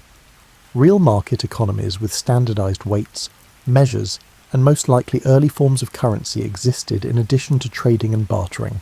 By 6000 BCE, according to archaeological evidence, some societies were representing different quantities of different goods with standardized clay tokens. These were essentially the earliest accounting systems. Some intriguing social developments resulted from this. Wealth could be amassed and preserved in ways other than immediate material belongings for the first time in human history. Someone who is especially skilled at arranging trade relations could become not just well-fed, but truly prosperous. Due to skill, ingenuity, and hard work rather than luck or physical prowess, your children may have a better life than you did. This is the first instance of true social mobility. However, prosperity also brought with it new difficulties. When there is a real, substantial item to inherit, how do you handle it? What occurs when a family's wealth surpasses that of their neighbours? When some people have more resources than others, how can community cohesion be preserved? These early city builders demonstrated extraordinary sophistication in navigating these difficulties. The majority of settlements established robust customs whereby affluent families assumed more responsibility for the well-being of the community by organising celebrations, making larger contributions to public works projects, and generally allocating their resources in ways that were advantageous to all. It was enlightened self-interest. The best way to safeguard your own prosperity was to maintain the stability and prosperity of the entire community. One resolved issue at a time. You witnessed the development of civilization. When the first person chose to stop wandering and sow some seeds, your little experimental settlement grew into something that no one could have predicted at that time. Something amazing has occurred in your community of several thousand people. Not everyone must spend their days worrying about the necessities of life. For the first time in human history, there is enough food surplus and stability for people to focus on mastering particular skills. Your ancestors unintentionally created what is now known as the division of labour here. And believe me when I say that it was revolutionary in ways that are difficult for us to understand from a modern standpoint. Nobody can be truly good at one thing when everyone must be a generalist. Hunting, gathering, making their own tools, building their own shelters, etc. However, Grok's pottery becomes wonderful when he is able to spend every day creating pottery while someone else grows his food and builds his home. And by amazing, I mean it. Around 6000 BCE, settlements like Çatalhöyük produced pottery, tools, textiles and artwork that were so advanced that they would have made contemporary craftspeople jealous. These weren't people who made rudimentary practical things to make ends meet. These were master craftspeople and artists who had the time and financial means to hone their craft and advance it. However, specialization brought about issues that no one had foreseen. Leadership is typically situational and informal when everyone knows how to do everything. The person with the most knowledge of the current issue assumes leadership. But who is in charge of what when there are master potters, skilled farmers, skilled builders, talented traders, and gifted organisers all residing in the same place? More significantly, how do you organise all these experts so they collaborate rather than just follow their own interests? Your ancestors had to invent management in this situation, and they did so without the aid of leadership seminars or business schools. They discovered via trial and error that different kinds of decisions required different kinds of expertise. Organising the harvest, pay attention to the farmers, putting together a large-scale construction project. The builders are knowledgeable, engaging in negotiations with alternative settlements. It's time to speak with your top diplomats and traders. The result was likely the earliest instance of representative decision-making in human history. It would be more akin to a council of experts, with various experts leading decisions in their respective fields rather than democracy as we know it. It was realistic, adaptable, and surprisingly successful at handling intricate communities. Naturally, the first true class divisions in human society were also brought about by this explosion of specialisation. Certain specialisations were more valuable than others, some required more training or skill, and some allowed individuals to have a greater say in decisions made in the community. Someone whose job it was to carry water or clean communal areas was in a different social position than the person who could make the obsidian blades that everyone needed for harvesting. The intriguing thing is that, according to archaeological evidence, these early cities maintained comparatively egalitarian values even as social stratification emerged. For example, the size and construction of the homes in Çatalhöyük are remarkably consistent. While others lived in hovels, even those with the most valuable skills did not live in palaces. It was acknowledged that for anyone to succeed, the community as a whole had to prosper. Additionally, trade networks truly took off at this time.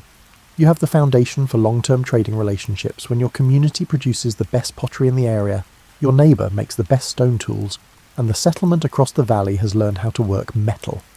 Goods were transported hundreds of miles between settlements, according to archaeological evidence, indicating that people were travelling farther, communicating more, and gaining a more complex understanding of the world at large. Nor were these networks of trade limited to the sale of goods. They served as channels for concepts, methods, and advancements. A new pottery firing technique created in one community would spread to others. Innovations in agriculture, building methods, and artistic styles all followed the same routes that brought grain, textiles, and obsidian. Though it was happening at walking speed instead of light speed, you were living through the first information age in human history. Knowledge and innovation could, for the first time, spread more quickly than the rate of cultural change and human migration. Instead of taking a few generations, a breakthrough in one settlement could reach communities hundreds of miles away in a matter of seasons. Most astonishing of all, though, these early cities were creating the first educational systems. You need to find ways to transfer skills to the next generation when they become specialised and valuable. This was the beginning of informal schools, mentoring relationships, and apprenticeships. The first meritocratic institutions in human history were established when parents who were skilled artisans began to accept students from outside their own families. Your kids may acquire abilities you never had, pursue careers that didn't exist when you were a kid, and reach levels of proficiency that would have been unthinkable in the nomadic society your grandparents were accustomed to. One apprenticeship at a time, social mobility was being created. There you are, surrounded by thousands of people, intricate social structures, sophisticated crafts, and a degree of prosperity that would have seemed unthinkable to your nomadic great-grandparents, and you are living in what has evolved into a true city. However, your city is no longer alone. Similar urban living experiments are spreading throughout the Fertile Crescent and, increasingly, other parts of the world, and eventually these cities begin to take notice of one another. Contact between settlements was most likely unintentional at first. Groups of refugees from abandoned settlements seeking new homes, traders venturing farther than usual in pursuit of new prospects, or inquisitive adventurers seeking to see what lay beyond the next mountain range. However, systematic and sophisticated city-to-city communication was emerging by 5500 BCE. This led to challenges and opportunities no one had foreseen. There were a ton of opportunities for trade, information sharing, and cross-cultural interaction. While a city 100 miles away had perfected weaving but was unable to effectively work copper, your city may excel at metalworking but struggle with textile production. All of a sudden, specialization could occur between cities as well as within them. However, these opportunities also brought with them the first genuine risk of organized conflict between human settlements. When everyone lived on the move, conflicts were typically minor and could be settled by simply staying out of each other's territory. But when cities disagree with their neighbours, they can't just up and leave. Violence becomes a possibility if they are unable to resolve their differences amicably. Your ancestors most likely created the first official diplomatic protocols at this time, establishing territorial boundaries, negotiating trade agreements, communicating between cities, and resolving conflicts without using force. Early urban centres exhibited remarkable diplomatic sophistication, as evidenced by the use of standardised weights and measures that were recognised by several settlements, shared artistic styles and symbols that alluded to cross-cultural interactions, and trade goods that travelled great distances through networks of connected cities. But since diplomacy did, regrettably, occasionally fail, let's discuss what transpired. Contrary to popular belief, the first city-to-city conflicts were most likely very different. These were more like very serious neighbourhood disputes that went out of control than great armies fighting on battlefields. Disputes that turned into organised violence over trade relations, territorial claims, or water rights. It's interesting to note how rapidly cities realised that war was generally detrimental to all parties. Disputes between neighbours cause instability, disrupt trade, and waste resources that could be used more effectively, all of which reduce prosperity for all. Even though they were able to win battles by force, the majority of early cities appear to have developed strong preferences for negotiated solutions. Some intriguing advancements in conflict resolution resulted from this. Many early cities, according to archaeological evidence, established complex procedures for competitive displays that could resolve conflicts without resorting to physical violence. Consider them the ancient counterparts of trade exhibitions or sporting contests, allowing cities to showcase their wealth, prowess and strength without resorting to physical combat. These competitive exhibitions frequently took the shape of festivals or get-togethers, where various cities would present their best crafts, most accomplished craftspeople, and most remarkable accomplishments. In later negotiations, the city that produced the most intricate textiles, the sharpest tools, or the most exquisite pottery gained prestige and probably better terms. Instead of striking each other with clubs, it was a far more civilized form of diplomacy through the display of excellence. Naturally, the first defensive tactics and military technologies were also developed during this time. Around this time, the archaeological record reveals increasingly complex fortification systems, demonstrating that even peaceful cities needed ways to defend themselves against less diplomatic neighbours. It's interesting to note, though, that these defences appear to have been built more for deterrence than for prolonged combat. We can defend ourselves if necessary, but we'd rather work things out peacefully, was the message. The speed at which early cities established what we might refer to as international law, unofficial but generally accepted guidelines for how cities ought to relate to one another, is truly amazing. Principles such as standard dispute resolution processes, diplomatic immunity for trade envoys, and even the earliest extradition agreements for criminals who committed crimes in one city and fled to another. Naturally, these were not written laws because writing was still being developed, but they were generally accepted and well understood customs that enabled and facilitated productive intercity interactions.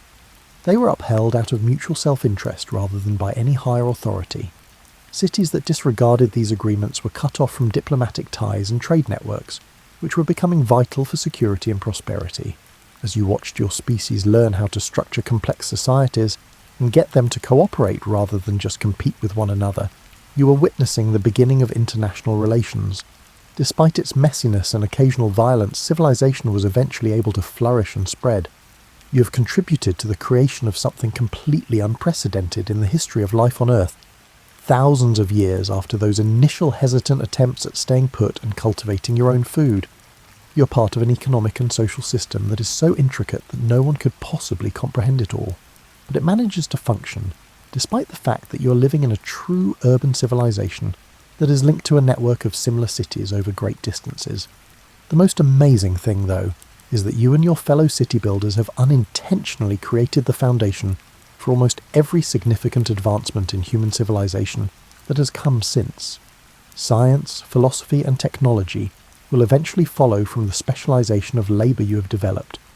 Your created trade networks will serve as the main thoroughfares for the dissemination of concepts, inventions, and cultural advancements. The legal and political systems that currently govern human societies will develop from the diplomatic and conflict resolution mechanisms you have established. In ways that previous generations could not have predicted, the writing systems that are just starting to emerge in some cities will preserve and transmit knowledge in ways that will accelerate human development. The first schools, libraries, and universities will be created by the educational traditions you have established. The basic issues that human societies still face today include how to preserve community cohesion in large populations, strike a balance between individual success and the welfare of the group, and manage resources sustainably.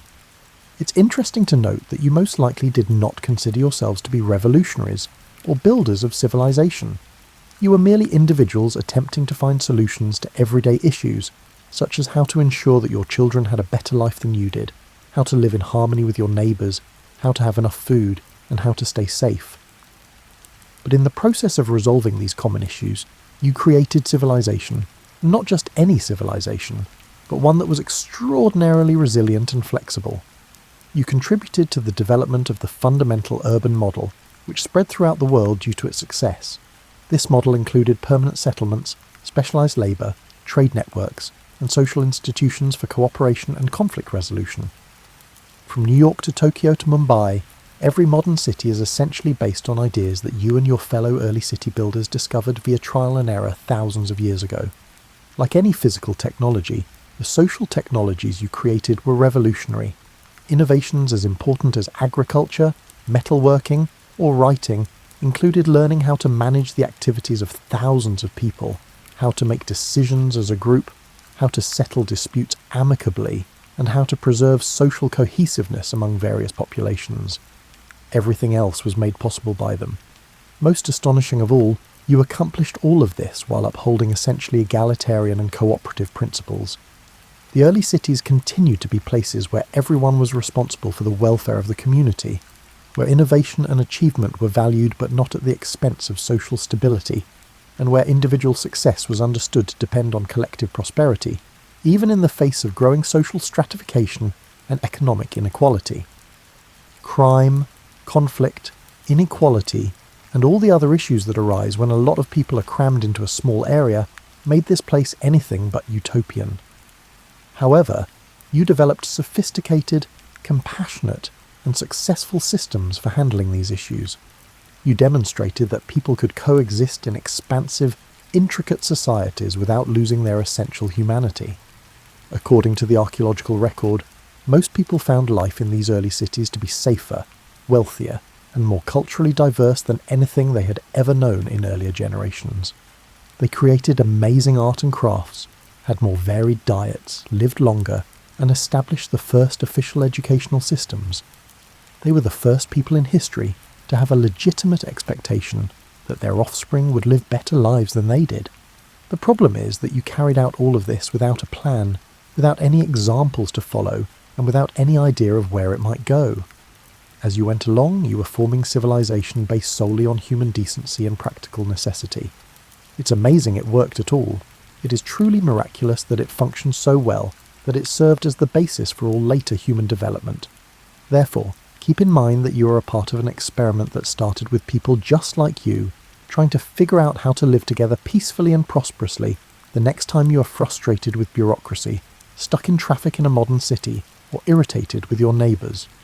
They demonstrated that people can build societies that are greater than the sum of their individual parts, even though neither they nor we have all the answers. Heroes, visionaries, or superhuman beings were not the first people to build cities. They were regular people who accomplished something extraordinary. They figured out how to start from scratch and build a civilization, and they did it so well that we are still living in the world they made. It's not bad for those who simply wanted to avoid spending the rest of their lives carrying everything they owned.